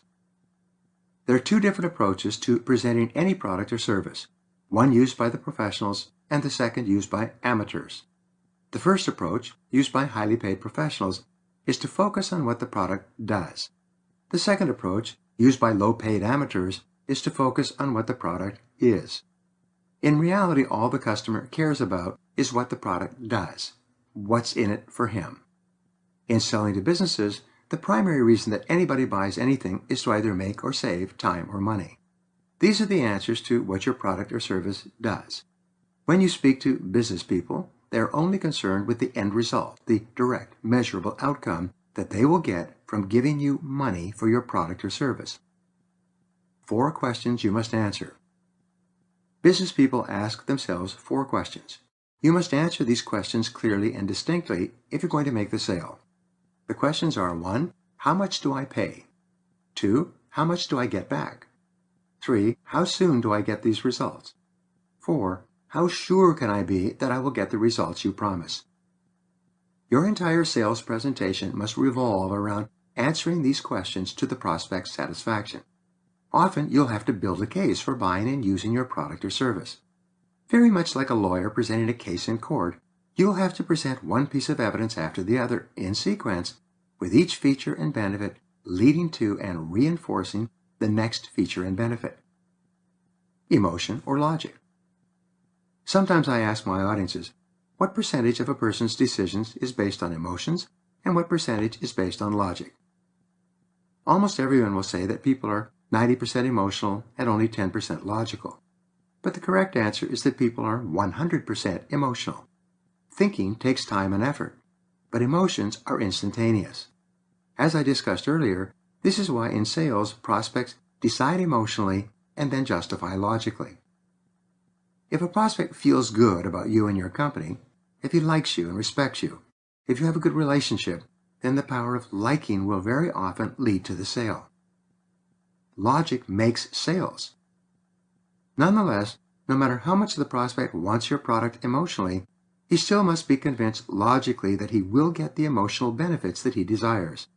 As the saying goes, logic makes sales. When you build your presentation from the ground up, moving from point to point, offering specific benefits and then explaining logically how the prospect achieves those benefits, your sales presentation is built on a solid foundation. Once the customer decides to buy, he will remain sold afterwards rather than having misgivings or buyer's remorse. Here's an example of how I used to sell sales training, beginning with the emotion, the desire to increase sales results, and then reinforcing it with the logical reasons why this was achievable. My opening question would be, Mr. Prospect, would you be interested in seeing a way to increase your sales by 20 to 30% over the next 6 to 12 months? If the prospect was responsible for sales and qualified, he would say, sure, what is it? I would respond, Mr. Prospect, this is a proven methodology that has worked for hundreds of companies to increase their sales, and it is unconditionally guaranteed. If it doesn't work, it costs you nothing. This would immediately relax the prospect and enable him to open up and listen to me with great interest. Ask logical questions. Mr. Prospect, who are your highest paid salespeople? Are they the ones with the highest levels of motivation or the lowest levels of motivation? The prospect would always say, my top people are the most motivated. I would say, great, that's what everyone says. Let me tell you what I think is the best definition of motivation. It is this. Motivation comes from an enhanced feeling of competence. In other words, Mr. Prospect, people are the most motivated when they feel they are the most capable of getting results. Isn't that true? The prospect would almost always agree.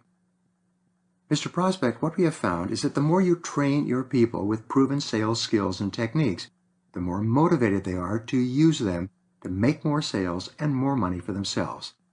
Does this make sense to you? Again, the prospect would almost always agree. Mr. Prospect, what we have found is that when we train people with these advanced selling skills, their sales go up immediately. More important, once they have these new skills, they can use them over and over to get even better results. And the more they use these skills, the better they get at them. Does that seem sensible?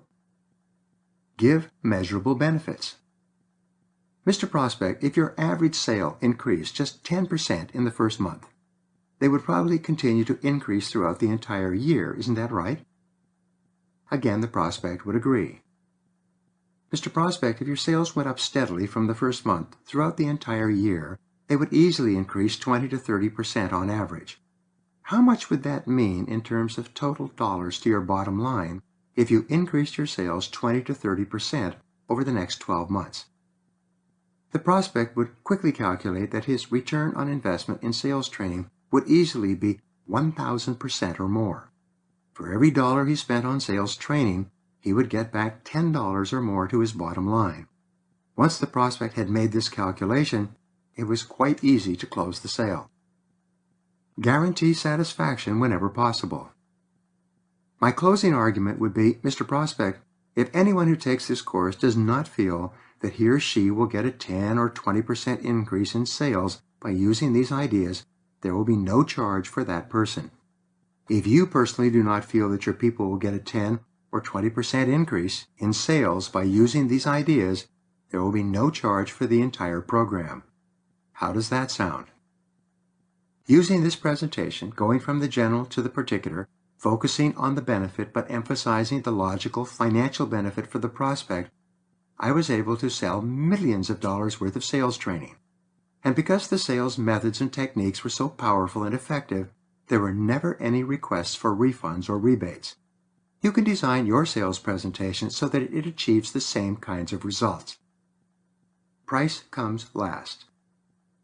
Interestingly enough, it was only when I had closed the sale and gotten an agreement to conduct our sales training program that the prospect would suddenly become alert and ask, "Wait a minute, how much is this going to cost?"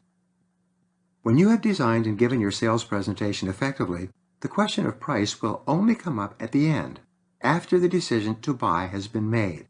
In fact, if the prospect asks you how much it is going to cost, before you have finished showing him what he will get and what your product or service will do for him, refuse to give the price. Put off the question. Say, "That's a good question. I'm going to get to that in a moment." Here's a wise proverb from the world of sales. Price out of place kills the sale. If you give the price too early, before the customer knows what the price is for, he will often become preoccupied with the amount you are going to charge rather than the benefits he is going to receive. Always delay discussion of pricing until the end of the presentation, when the prospect clearly wants to enjoy the benefits that your product or service offers. Learning and teaching continually.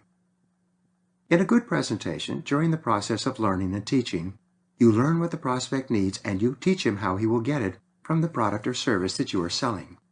As you go through your sales presentation, asking questions and inviting feedback, you learn more and more about what the prospect really wants. When your presentation is well planned, it has an irresistible logic and flow. When you reach the end of your presentation, the prospect should be ready to buy what you are selling. This is why the real close takes place in the presentation. When you have made a good presentation and the prospect is convinced that your product is going to give him benefits that far outweigh the costs, then it's simply a matter of wrapping up the details at the end of the presentation. Take the time to be perfectly clear. Before you can begin your sales presentation, you must be absolutely clear about the specific needs of this particular prospect and how your product or service can satisfy those needs. In this qualification phase, the very best way to elicit these needs is by asking planned, open-ended questions that elicit specific information. Listening is the key to building trust, to learning the true needs of the prospect. It's also the key to establishing a high-quality relationship. In fact, listening is the key to sales success. One of the greatest needs that each person has is to feel important, to be appreciated and esteemed by other people. Listening has been called white magic because of its enormous impact on influencing the emotions and personality of the other person. Become a great listener. There are 5 keys to effective listening. You could attend every course, read every magazine article, and watch every video on listening, and they will still boil down to these 5 keys. Number 1, listen attentively. First, listen attentively without interruptions. Listen without any attempt to leap in and share your own ideas. Face the prospect directly. Lean forward. Nod, smile, and agree. Be an active listener rather than a passive listener. Focus on the mouth and eyes of the prospect when he is speaking. Here's a good exercise. Imagine that your eyes are sun lamps, and you want to give your prospect's face a tan.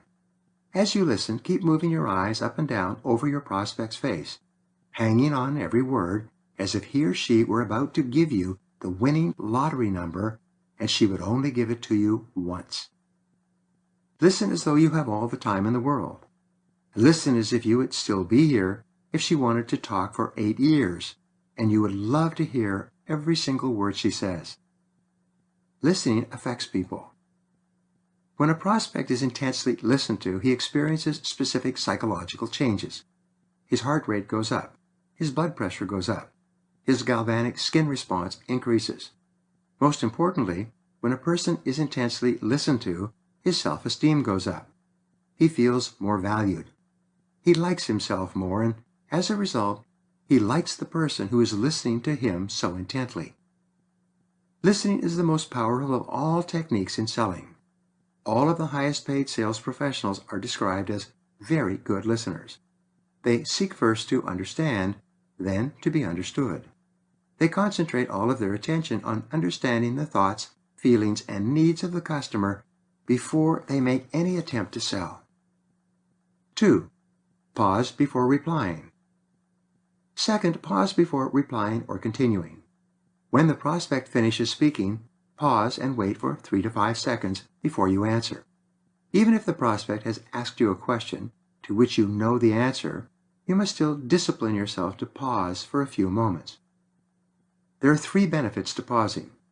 First, when you pause, you convey to the prospect that you are carefully considering what he just said. This tells him that you value him and his words. What he has said is too important for you to respond too quickly. As a result, you raise his self-esteem and self-respect. You make him feel better about himself and, by extension, better about you. The second benefit of pausing is that it allows you to hear the prospect at a deeper level of mind. It's almost as though words soak into your mind as water soaks into the soil. When you allow silence after the prospect's words, you actually understand what he or she really meant, much more than you would if you replied immediately. The third benefit of pausing before replying is that you avoid the risk of interrupting the prospect if he is just reorganizing his thoughts and preparing to begin speaking again. Allow silence in the conversation. Salespeople must become comfortable with silence. This is critical to selling success. Most salespeople are a bit impatient, sometimes nervous and eager to make the sale. As a result, they feel that they have to say something, anything, when a silence develops during the sales conversation. Remember the saying, the selling takes place with the words, but the buying takes place in the silence. Customers need time to process the sales conversation. If you do not allow silence, which permits what is being said to soak into their minds, they cannot process your sales message. At the end of your time together, they will have no choice but to say, "Leave it with me, let me think it over." And when they say this, you have in all likelihood lost the sale completely. 3. Question for clarification. Third, question for clarification. Never assume that you know what the prospect really meant by what he just said. Instead, pause and then ask the question, "How do you mean?" This is one of the great all-purpose questions for sales success. No matter what the prospect says or no matter what his objection, you can always follow it up with, "How do you mean?" It costs too much. How do you mean? We can't afford it. How do you mean? We're happy with our existing supplier. How do you mean? We don't have it in the budget. How do you mean? Each time you ask the question, "How do you mean?" the prospect will expand on what he just said. He will give you more detail, and each elaboration increases the likelihood that he will tell you what you need to know to help him to make a buying decision. Questions equal control. Let me repeat this all-important principle in selling and communication. The person who asks questions has control. People are conditioned to respond to questions from early infancy. When you ask a person a question, he or she almost automatically gives you an answer. When you are talking at about 100 to 150 words per minute, the prospect can process words at the rate of 600 words per minute. This means that the prospect has 3/4 of his time available to think of something else while you are speaking.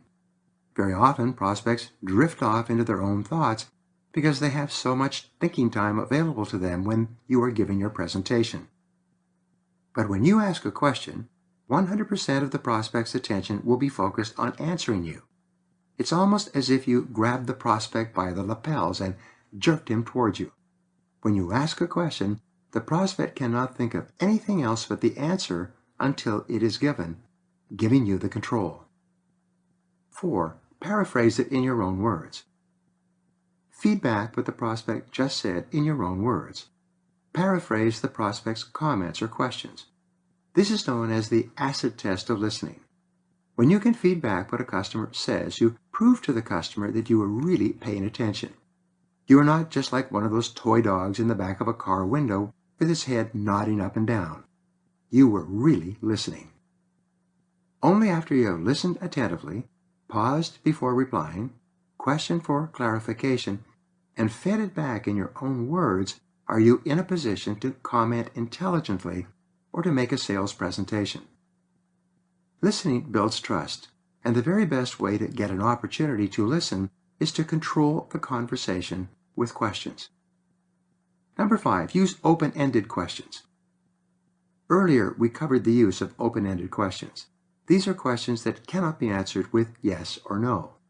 Whenever you ask a question beginning with the pronouns or adverbs who, why, where, when, how, what, and which, you encourage the prospect to talk and give you more information that can help you to make the sale.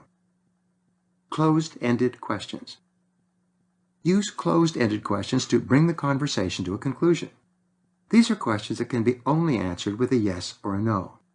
Closed-ended questions always begin with verbs, such as are, is, and do. Are you ready to make a decision today? Is this what you are looking for? Do you want to get started right away? Remember to design your sales presentation around questions that you have planned in advance. As you have already learned, telling is not selling. Presentation methods. Your presentation should always move from the general to the particular in a logical order. Use what is called the ascending close. With this, you present your product features and benefits in the order of importance from the most to the least. Usually, your most powerful benefit will arouse buying desire, but this is not always the case. Be prepared to walk through your features and benefits, remaining alert and aware of the prospect's reactions. Sometimes your third or fourth benefit will be what interests your prospect more than anything else. Get the prospect involved. Get the prospect involved and keep him involved. Cause him to move. A prospect who is sitting there like a lump of stone, neither reacting nor responding, is not likely to buy when you have finished your presentation. The very best salespeople are active in the sales conversation. Not only do they talk, but they move, use their faces, and gesture with their hands. They pass the prospect information and take it back. They ask him to calculate numbers and percentages. Ask the prospect to sit somewhere else.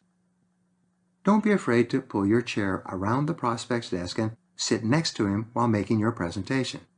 Even better, get the prospect to move to a table or to another office where there's more room for your materials as you present your product. The more a prospect talks and moves in a sales presentation, the more likely it is that he will agree to buy at the end of your presentation. Use visual aids to sell. Use visual aids whenever possible. There are 22 times the number of nerves from the eye to the brain as from the ear to the brain.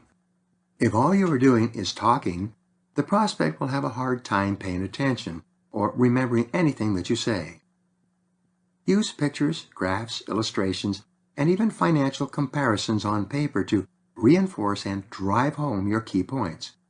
The average attention span of an adult is about 3 sentences.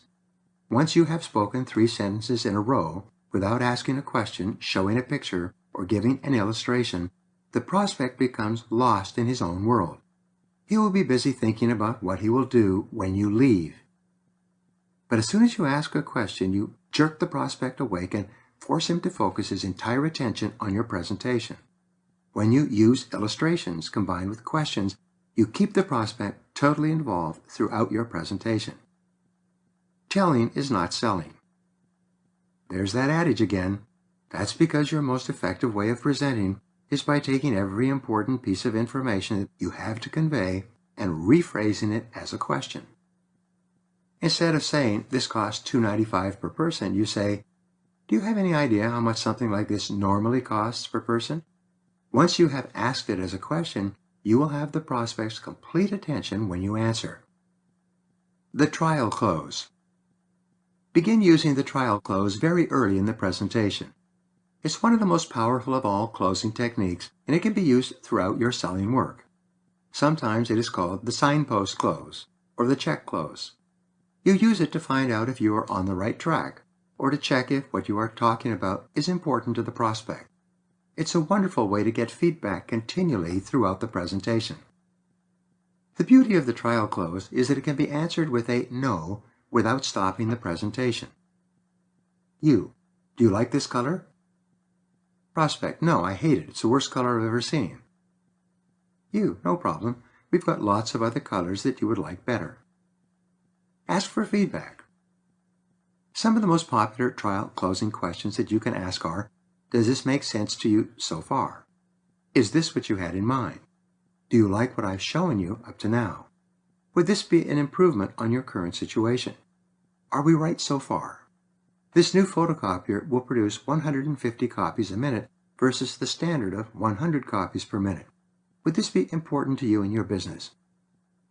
No, I don't think so. We never need to produce a large number of copies in a short period of time.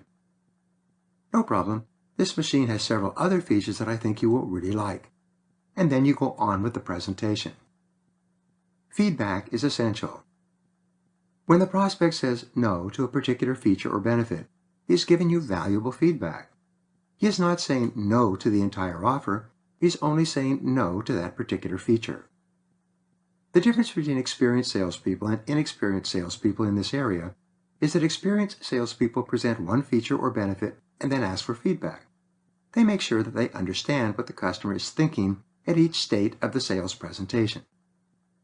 Inexperienced salespeople, out of nervousness, present every feature and benefit, one after another, without hesitating or stopping to get feedback. At the end of the presentation, the customer has gone into overload and has no choice but to say, leave it with me, let me think it over. The power of suggestion close. You can use the power of suggestion close throughout the presentation to plant seeds of readiness in the customer's mind. People think and make buying decisions largely based on stories and word pictures. People take in information in a logical form, but your brain can only hold a certain amount of data. However, your brain can hold millions of pictures and stories. The very best salespeople are those who continually paint emotional word pictures about their product. Word pictures create images in the customer's mind. These images often trigger emotions, such as buying desire. Long after the presentation, the prospect will forget all the facts you gave, but will still remember clearly the pictures and stories.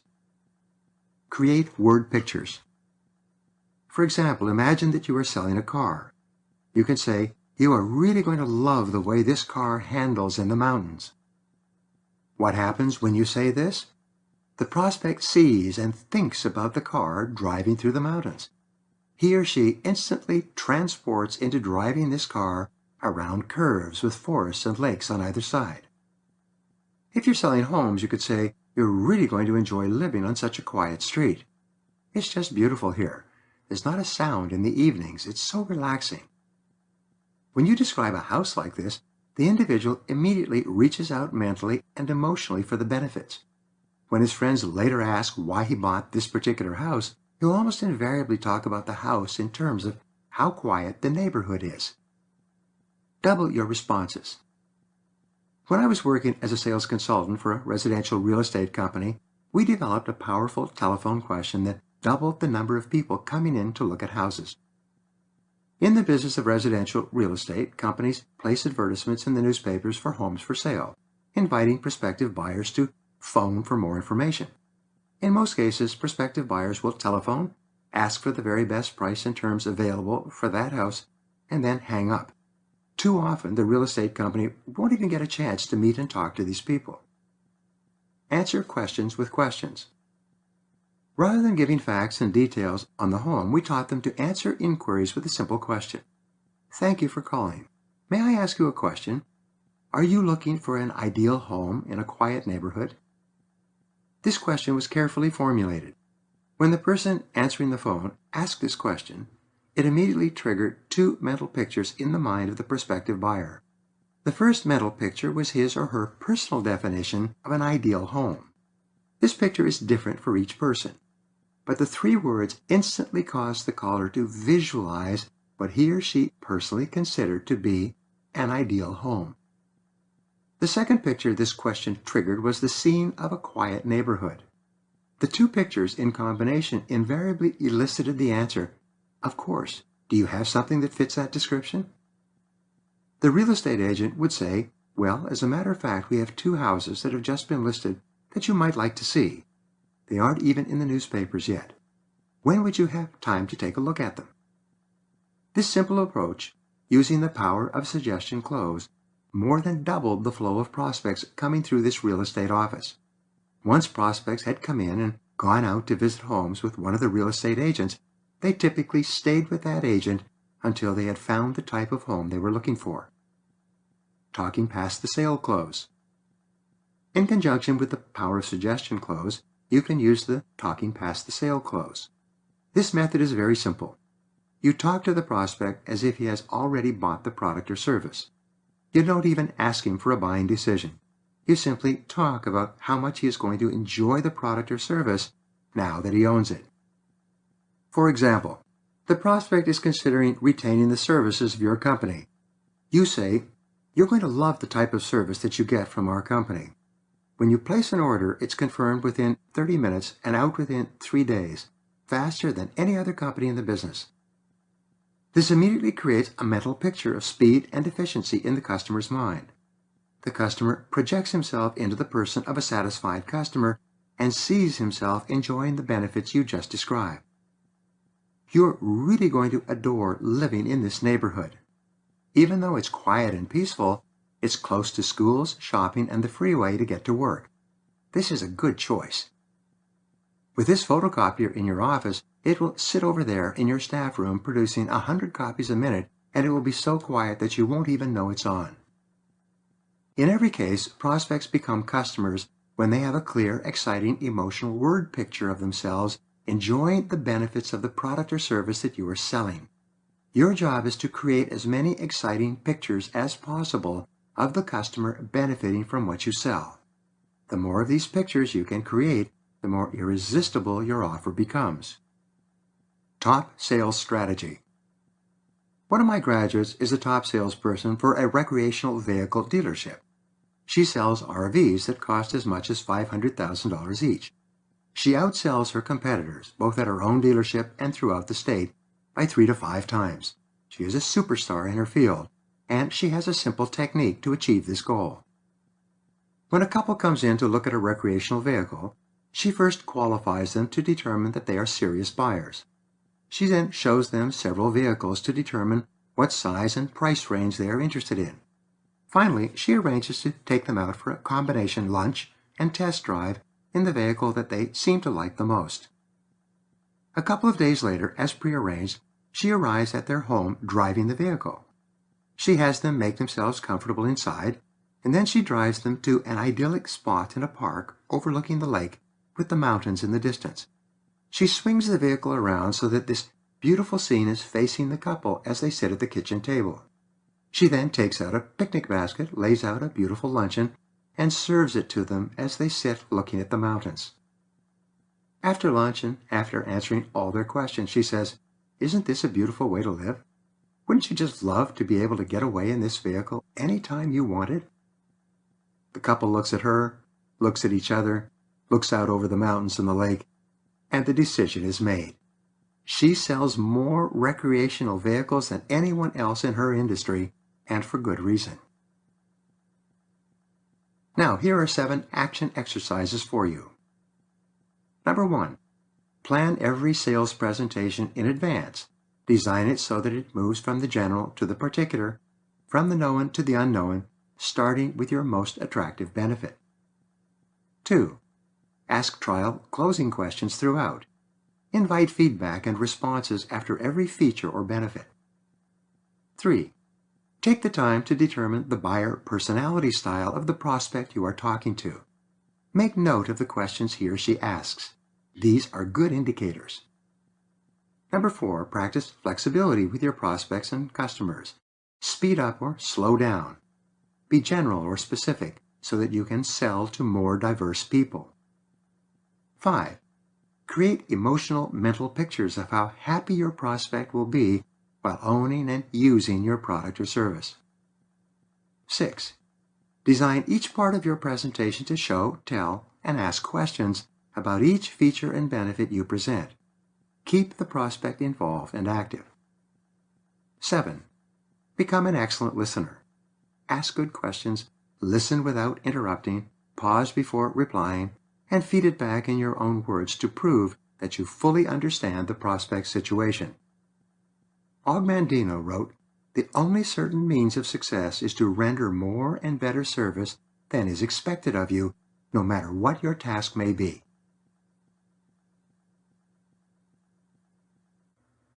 Chapter 8. 10 Keys to Success in Selling. H.W. Dresser wrote, "Be true to the best you know. This is your high ideal. If you do your best, you cannot do more." The top 20% of salespeople earn 80% of the money. The top 5% or 10% of salespeople earn vastly more than that. Your goal is to become one of the very best and highest paid people in your profession. Fortunately, this is easier than you might think. Success is predictable. One of the turning points in my life was when I learned about the law of cause and effect. This law says that for every effect, such as high income, there is a specific cause or causes. If you do what other successful people do, you will eventually get the same results that they do. In the remaining part of this program, I would like to pass on to you some of the causes or reasons for great success. The more of them you practice, the better results you will get. Once you learn these ideas, you can practice them time and time again. The more you practice them, the less effort will be required for optimum results. You will move on to the fast track in your sales career. Number 1, do what you love to do. All truly successful, highly paid people, including salespeople, love what they do. You must learn to love your work and then commit yourself to becoming excellent in your field. These two go together like a hand and a glove. Invest whatever amount of time is necessary. Pay any price. Go any distance. Make any sacrifice to become the very best at what you do. Commit to excellence. Join the top 10%. Excellence is a decision. Sadly enough, the majority of people will often spend their entire lives in selling, and it will never occur to them that they should commit themselves to becoming excellent in doing it. The good news is that you do not have to be the best in the world to live an extraordinary life. Success in sales goes to the person who's just a little bit better in the critical areas of selling. If you take the time and make the effort, if you really put your whole heart into what you're doing and learn to love the profession of selling, you will move into the big money ranks of sales professionals. Self-esteem and success. We spoke earlier about the importance of self-esteem and success. Psychologists have discovered that you can never really feel happy about yourself until you know that you are good at what you do. You can never genuinely like yourself and accept yourself as a worthwhile person until you have become very good in your chosen field. The reason many people are unhappy is because when they wake up in the morning and look at themselves in the mirror, the person who looks back at them is not very good at anything that makes much of a difference. Men especially get their sense of self-worth from knowing that they are competent in their fields. If a man is not particularly good at what he does, and is not recognized by others for his competence and ability, he feels unhappy and unfulfilled. You can be the best. Every single person has the ability to be good at something. Everyone has the ability to excel. It's almost as though nature has built an excellence gene into each person, and it is up to each person to discover what his or her area of excellence is, and then to put his or her whole heart into becoming really good in that area. Michael Jordan was once complimented on his skills as a basketball player. The journalist said to him, "You were lucky to be born with such tremendous athletic ability." Jordan replied, "Everybody has ability, but talent takes hard work."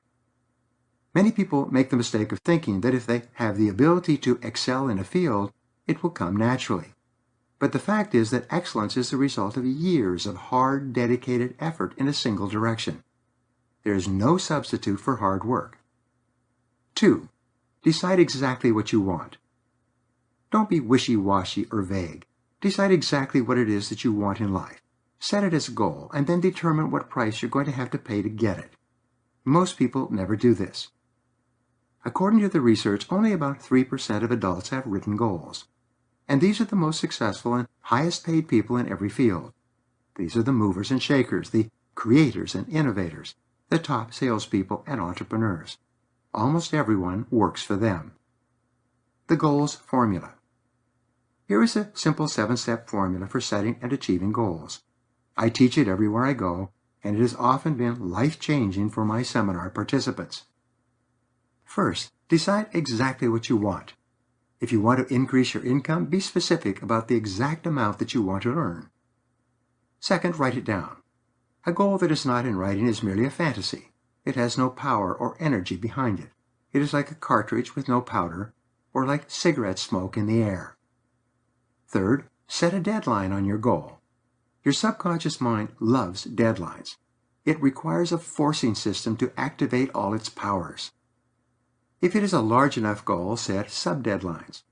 If it's a 10-year goal, set a goal for each year and then for each month of the coming year. Continually measure your progress against your goal and your deadlines. Fourth, make a list of everything you can think of that you can possibly do to achieve your goal. When you think of new activities, add them to your list. Keep working at it until your list is complete. The more individual steps you write down on your list, the more excited you become about achieving your goal, and the more motivated you will be. Henry Ford said any goal, no matter how large, can be achieved if you break it down into enough small steps. Fifth, organize the list by sequence and priority. When you organize by sequence, you decide what has to be done before something else has to be done. You determine what comes first, what comes second, and so on. When you organize by priority, you determine the most important item on your list, and then the second most important, then the third, fourth, and fifth, and so on. Once you have a list of steps, organized by sequence and priority, you have a plan. A person with a goal and a plan will run circles around a person with only a wish and a hope. Sixth, take action on your goal, whatever it is. The primary reason that people succeed greatly is because they are action-oriented. The primary reason that people fail is because they do not take action. Failures always have an excuse to procrastinate, until finally their energy and desire are gone, and they are back to where they started. And seventh, do something every day that moves you towards your most important goal, whatever it is at that time. Do this 365 days per year.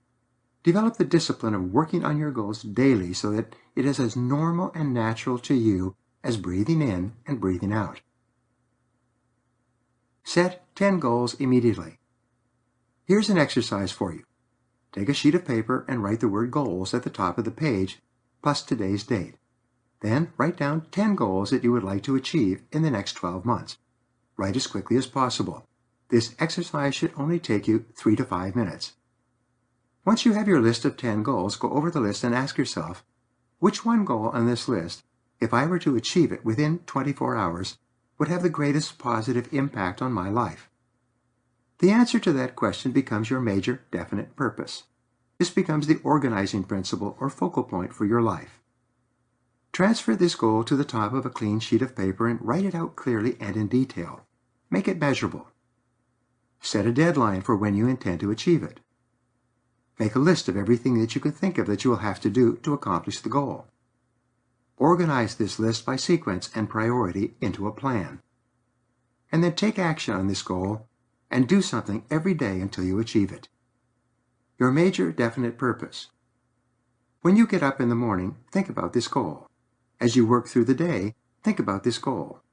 Discuss this goal with the important people in your life. In the evening, before you go to sleep, think about this goal and what it will look like when you achieve it. Continually visualize your goal as if it were already a reality. Resolve in advance that you will never quit until you achieve this goal. Failure is not an alternative. Change your life. This exercise will change your life. If you have the discipline and determination to follow all the steps listed above, within 1 year and perhaps sooner, your whole life will be different. Both your sales and your income will increase dramatically. You will feel terrific about yourself. You will start to make rapid progress in every area of your life. You will attract people and circumstances into your life that can help you. Miracles will happen. At the end of a year, you will look back and be speechless at what has happened over the past 12 months. All it takes is a pad of paper yourself and less than 10 minutes. Give it a try. Write down 10 goals, select one, make a plan, and see what happens. Number 3, back your goal with persistence and determination. Once you begin, refuse to even consider the possibility of failure. Back your goal with perseverance and indomitable willpower. Decide to throw your whole heart and soul into your success and into achieving that goal. Don't hold anything back. Make a complete commitment. Resolve that nothing will stop you or discourage you. You can tell where you're going to be in 1, 2, or 3 years by how well you respond to the inevitable adversities, objections, and disappointments that you experience each day. Your level of persistence in the face of setbacks is your measure of your belief in yourself. The Greek philosopher Epictetus once said, "Circumstances do not make the man, they merely reveal him to himself." Adversity shows you what you are made of. As my friend Charlie Jones said, "It's not how far you fall, but how high you bounce that counts." You can always tell how successful you are going to be by how quickly you bounce back. Your degree of resilience is the mark and measure of your character. Your ability to take the hard work and rough shocks of selling and to keep on keeping on is the ultimate determinant of your success. Number 4, commit to lifelong learning. Your mind is your most precious asset, and the quality of your thinking determines the quality of your life. Commit yourself to lifelong learning. I cannot emphasize this too often. Not long ago, a college student sent out a 39-point questionnaire to all the presidents of Fortune 500 companies. 83 of those presidents completed the questionnaire and sent it back. This is an extraordinary number of responses from such a busy group of people. The student went through the questionnaires to find out what these business leaders considered to be the reasons for their success. Perhaps the most common piece of advice from these top people, repeated over and over again, was never stop learning and getting better. This applies to you as well. Your mind can appreciate in value. Read, listen to audio programs, attend seminars and courses, and never forget that the most valuable asset that you will ever have is your mind. But your mind can be made to appreciate in value. If you purchase a car, it begins to depreciate, to lose its value as soon as you drive it off the dealer's lot. If you buy any kind of a physical object, it begins to deteriorate immediately. You can increase the value of your mind by continually feeding it new information that you can use to get better results. Increase your value. Each person starts off in life with a limited amount of practical knowledge that he can use for the benefit of other people. As you learn, you become more valuable.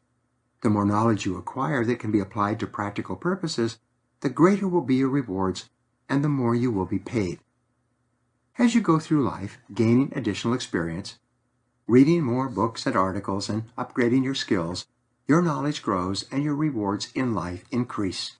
As you move forward in the line of life toward the success that is possible for you, the law of cause and effect applies. In success, the law of cause and effect is summarized by learn and do. Every time you learn and practice something new, you move ahead in the line. When you stop learning and doing, you stop moving forward. When you start once more learning and applying what you've learned, you start moving forward again. The more you learn and do, the faster you move toward the front of the line. Keep filling your bucket. Imagine that your current quantity of knowledge and skill is like water in a bucket. The water level determines your income. When you start off in life, your bucket has very little knowledge and skill in it. Your results and rewards are minimal as well. As you increase your level of knowledge and skill, your bucket gets fuller. Your level of rewards and recognition increases. Over the years, your bucket gets fuller. This level increases and your income goes up. But here's the problem. There's a hole in this bucket. If at any time you stop learning and practicing new skills or adding new knowledge and ideas, you don't stay in the same place. Your water level drops. You actually begin to fall back in the line of life. People start to pass you. If you do not continually upgrade your knowledge and skill, you lose your edge. Your current knowledge and skill becomes increasingly obsolete and of less value. Never stop learning. An enormous number of adults do not understand this. They get their basic education and then they try to coast on their minimal knowledge and skill for many years. They're flabbergasted and angry when younger people pass them in the race. They become frustrated. No one has ever told them that continuous learning is as essential as bathing or brushing their teeth each day. If you don't do it for any period of time, it soon becomes evident to everyone around you. If you are not continually learning and growing, the knowledge you have is actually diminishing. The incompetent person of tomorrow is the person who has stopped learning today. The illiterate person is the person who is no longer learning, growing, and increasing his value every single day. The person who does not read is no better than the person who cannot read. Resolve that you are going to learn and practice something new each day. Read every morning. Listen to audio programs in your car. Take all the training you can get, and continually put your new knowledge into action. 5. Use your time well. Your time is all you have to sell. It is your primary asset. How you use your time determines your standard of living. Resolve, therefore, to use your time well. Because of the 80-20 rule, some things you do are worth vastly more than other things, even though they take the same number of minutes and hours. Your goal is to focus on those activities that contribute the very most value to your life and your work. Begin every day with a list. The best time to make up your work list is the night before, prior to wrapping up for the day. Write down everything that you have to do the next day, starting with your fixed appointments, and then moving on to everything you can think of. Never work without a list.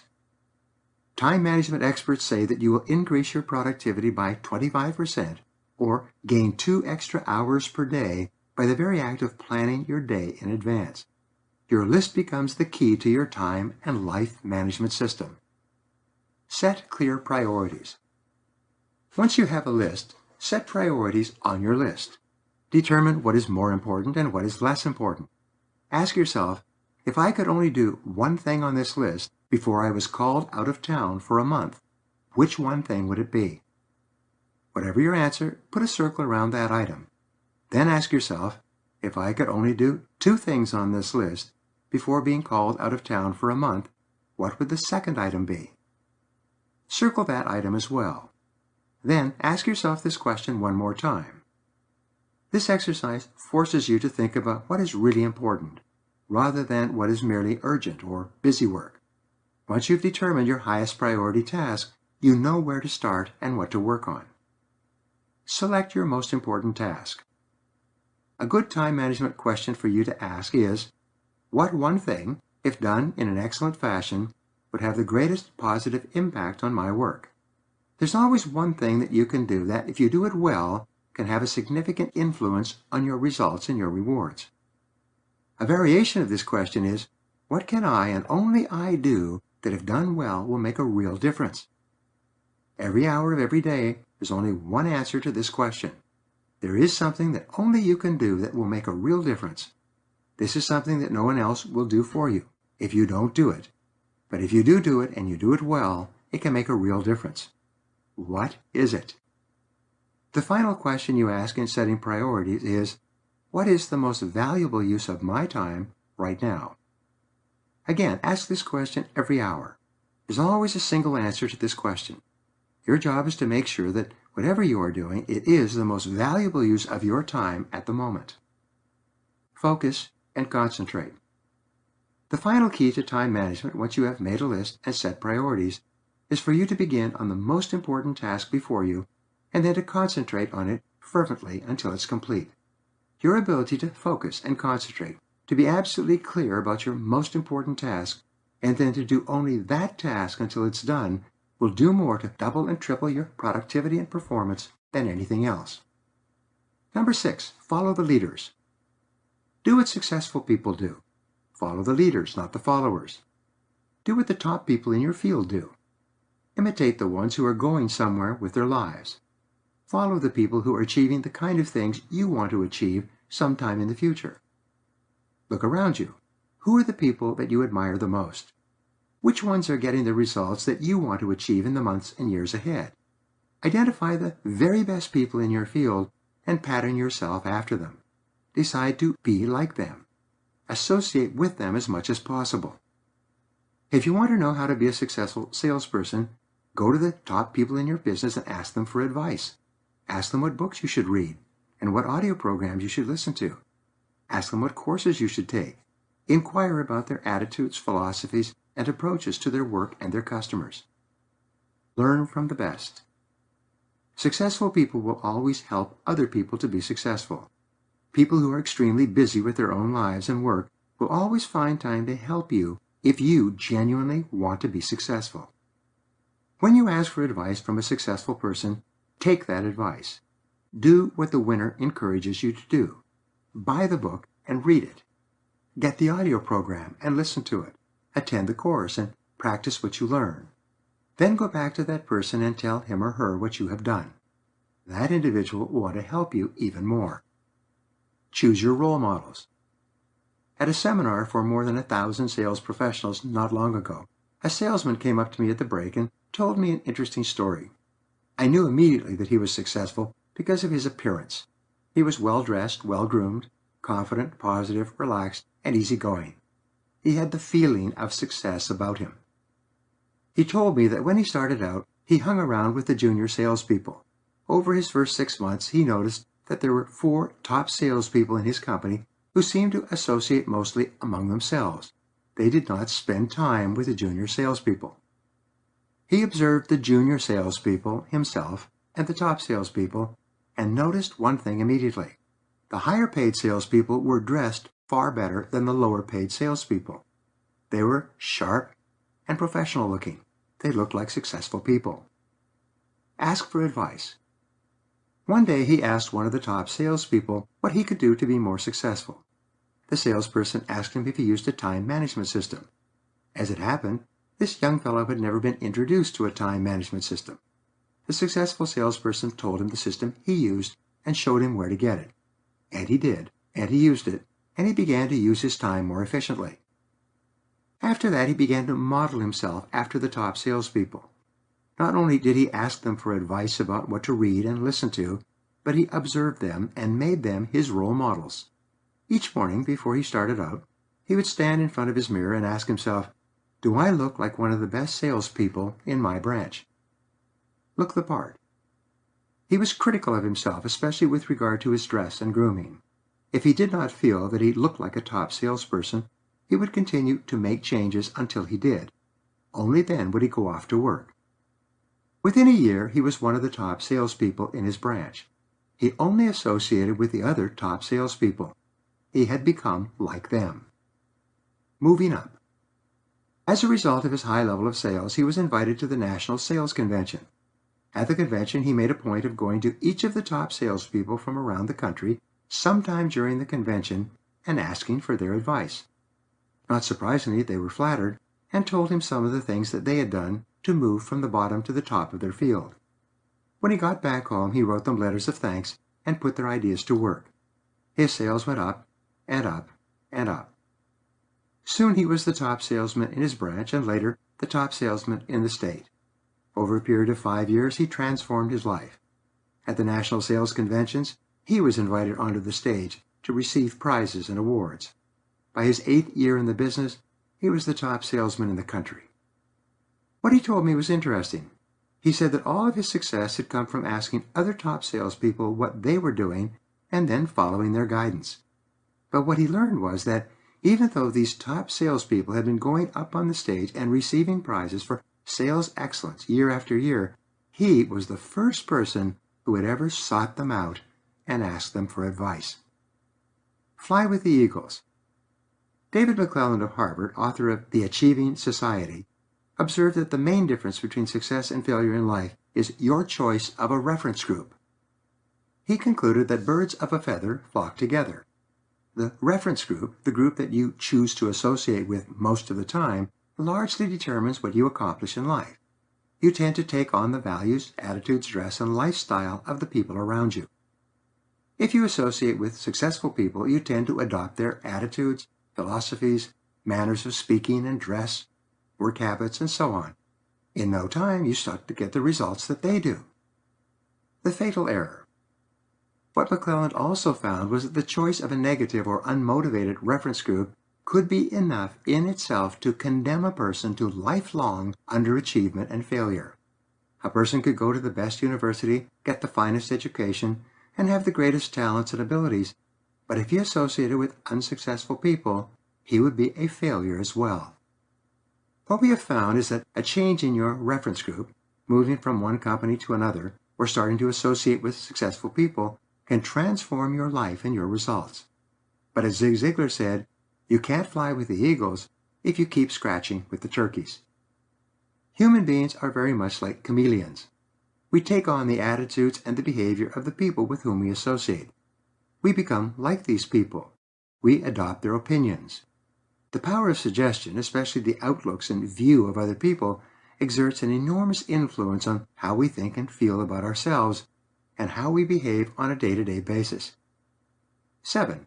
Character is everything. Guard your integrity as a sacred thing. Nothing is more important to the quality of your life in our society. In business and sales success, you must have credibility. You can only be successful if people trust you and believe in you. In study after study, the element of trust has been identified as the most important distinguishing factor between one salesperson and another, and one company and another. As Stephen Covey said, if you want to be trusted, be trustworthy. Honesty means that you always keep your word and you always tell the truth. Be true to yourself. There's another element to integrity that is equally important. As Shakespeare said, to thine own self be true, and then it must follow, as the night the day, thou canst not then be false to any man. You must be true to yourself to the very best that you know. You must live in truth with yourself and refuse to engage in self-delusion. You must be perfectly honest and not wish that things could be or would be other than they are. Develop the ability to face the world and see life as it is, not as you wish it would be or could be. Most people are pretty honest. They don't lie, cheat, or steal. They do their work, pay their taxes, and deal straightforwardly with others. But even the most honest people sometimes wish and hope and want to believe things that are not true. Practice the reality principle. Jack Welch, president of General Electric, said that the most important principle in leadership is the reality principle, and that this principle is based on the need to seek the truth wherever it may lead. Deal with the world as it is, he said, not as you wish it would be. Whenever he had to deal with a problem or difficulty at General Electric, his first question would be, what's the reality? In your life, it's absolutely essential that you be true to yourself and that you live in truth with yourself. It is vital that you be true to the best that is in you. You must do the things every day that lead to the goals you have set for yourself. Face the reality of your life, whatever it is. This is the mark of the truly honest person. Number 8, unlock your inborn creativity. Think of yourself as a highly intelligent person, even a genius. Recognize that you have great reserves of creativity that you have never used. Say aloud over and over, I'm a genius. I'm a genius. I'm a genius. This may sound like an exaggeration, but it isn't. The fact is that every person has the ability to perform at genius levels in one or more areas. You have within you right now the ability to do more and be more than you ever have before. You have the inborn capacity to exceed all your previous accomplishments. You have enormous reserves of creativity and intelligence. As Dennis Waitley says, you have more potential than you could use in 100 lifetimes. Use your inborn talents. One of your foremost aims in life must be to identify your special talents and then to develop those talents to a high level. This is where your intelligence shines through. In testing, 95% of young children performed at genius levels. But when those same children were tested as adults, only 5% still performed with high levels of creativity and imagination. In the intervening years, they learned that If you want to get along, you have to go along. The very best area of genius or special talent for you would be in the art of selling. Only about 10% of salespeople are completely suited to perform all 7 of the key skills in selling at a high level. If this is the case for you, then you are virtually guaranteed a lifetime of high earnings and great professional success. How to detect your special talents? There are several ways that you can detect your area of special talent. First, it is something that you enjoy doing. When you're not doing it, you think about it and about getting back to it. Second, it's something that absorbs your attention completely. When you are doing what you are uniquely suited to do, you lose track of time. You often forget to eat, drink, or rest when you are doing what you are meant to do. Third, you love to learn about it and become better at it throughout your life. You are hungry for books, audio programs, and courses that give you ideas to be even better in your area of special talent. Fourth, you love to talk about it, discuss it, hear about it, and associate with people who are doing what you are ideally suited to do yourself. Sometimes you hear people say, "When I'm at work, I do my work, but when I leave, I don't think about it at all." This type of person has a limited future in whatever he is doing. A person who does not think about his work when he is away from it is a person who is not suited to that line of work. If you are doing the right work for you, your work and your personal life are interwoven, with only a thin dividing line between the two. Fifth, and perhaps the best indication of your natural talent, is that it is something that is easy to learn and easy to do. In fact, you forget how you learned it in the first place. It was so easy for you. It seems to be a natural expression of your personality. You do it easily and well, almost without effort. One of the reasons for underachievement is that many people consider themselves to be average rather than exceptional. They look at other people who are doing better than they are, and they assume that those other people are better than they are. But if they think in that way, their logical conclusion is that if someone else is better, they must be worse. If someone else is worth more, they must be worth less. This feeling of worthlessness and mediocrity can lead to an acceptance of average performance, even when they are really capable of superior performance. Number 9, practice the golden rule. Practice the golden rule in all your interactions with others. Do unto others as you would have them do unto you. Think about yourself as a customer. How would you like to be treated? Obviously, you would want a salesperson to be straightforward with you. You would want her to take the time to thoroughly understand your problem or need, and then show you step by step how her solution could help you improve your life or work in a cost-effective way. You would appreciate honesty and straight dealing. You would want the salesperson to explain the weaknesses as well as the strengths of her product. You would then want the salesperson to follow through on her promises and to fulfill her commitments to you. If this is what you would want from a salesperson selling to you, then be sure to give this to every customer you talk to. The universal maxim. Practice the universal maxim of Immanuel Kant, the Dutch philosopher. He said, "Conduct your life as though your every act were to become a universal law for all people." Imagine that everyone in your world was going to behave and treat every other person the way you did. When you set this as your standard for behavior, you will find yourself practicing the golden rule and treating each person like a $1,000,000 client.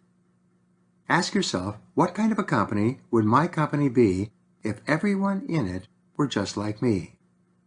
Imagine that each person who meets you is going to judge your entire company, management, products, services, guarantees, and warranties, and follow-up support based on how you treated him or her one-on-one. The mark of superior people is that they set high standards for themselves and they refuse to compromise their standards.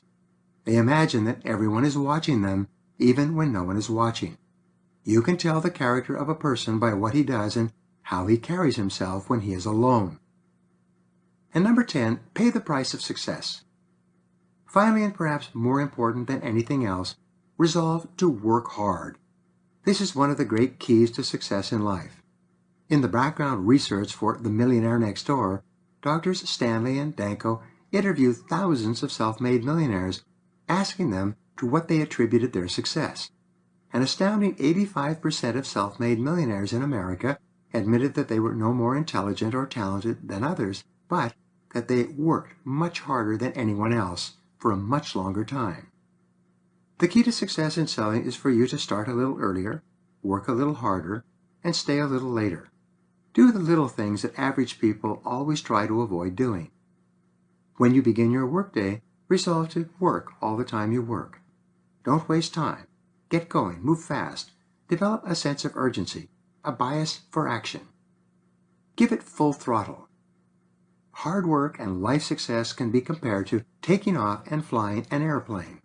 When you get into the plane and taxi to the end of the runway, you call the tower and request clearance for takeoff. As soon as you get your clearance, you give the plane full throttle, 100%, to move yourself down the runway and into the air. Here's my point. If you only gave the plane 80% or even 90% throttle, you would never reach takeoff speed. You would stay on the ground until you ran out of runway and crashed. Don't hold back. In life, it is much the same. Many people work hard, but they do not work all out, with 100% commitment. As a result, they never reach the point of takeoff that puts them in the top 10% in their field. They always stay aground among the average. They remain in the 80% of salespeople who only earn 20% of the money that's available. The good news is that if you push your throttle on full and barrel down the runway, gaining speed and lift, you soon take off. By keeping your throttle wide open, you will climb and climb until you finally reach cruising altitude. Once you reach cruising altitude, you can pull back on the throttle. Take it a little easier, and you'll remain at that high altitude throughout your journey. In your sales career, especially at the beginning, you must work all out, with 100% of your energy to get free of the Earth's gravity and break out of the pack of mediocrities. But once you reach your cruising altitude and get into the top 10% of money earners in your field, you can pull back on the throttle, spend more time with your family and friends, and still maintain your income and results at high levels. Your future is unlimited. You have within you right now the ability to be more, do more, and have more than you ever have in your life. By becoming absolutely excellent in your chosen field of selling, you can achieve all your goals and fulfill all your dreams. You can create a wonderful life for yourself and your family. You can become one of the most valuable people in your company and industry. You can earn the respect and esteem of all the people around you. You can make a significant difference in the lives of your company, your customers, and your community. By learning and practicing the psychology of selling, you can reach the stars. And there are no limits. Action exercises. Number 1, make a decision today to become one of the very best salespeople in your industry. Pay any price, make any sacrifice, and never quit until you make it. Number 2, dedicate yourself to lifelong learning. Read, listen to audio programs, and attend seminars. Your life only gets better when you get better. Number 3, manage your time well. Plan carefully in advance and resolve to make every minute count. 4, do what you love to do. Throw your whole heart into your work and never stop getting better. 5, resolve in advance that you are going to be a big success in life and that you are never going to quit until you achieve your most important goals. 6, sit down immediately and make a list of 10 goals you would like to achieve in the next 12 months. Select the most important goal on that list and work on it every day.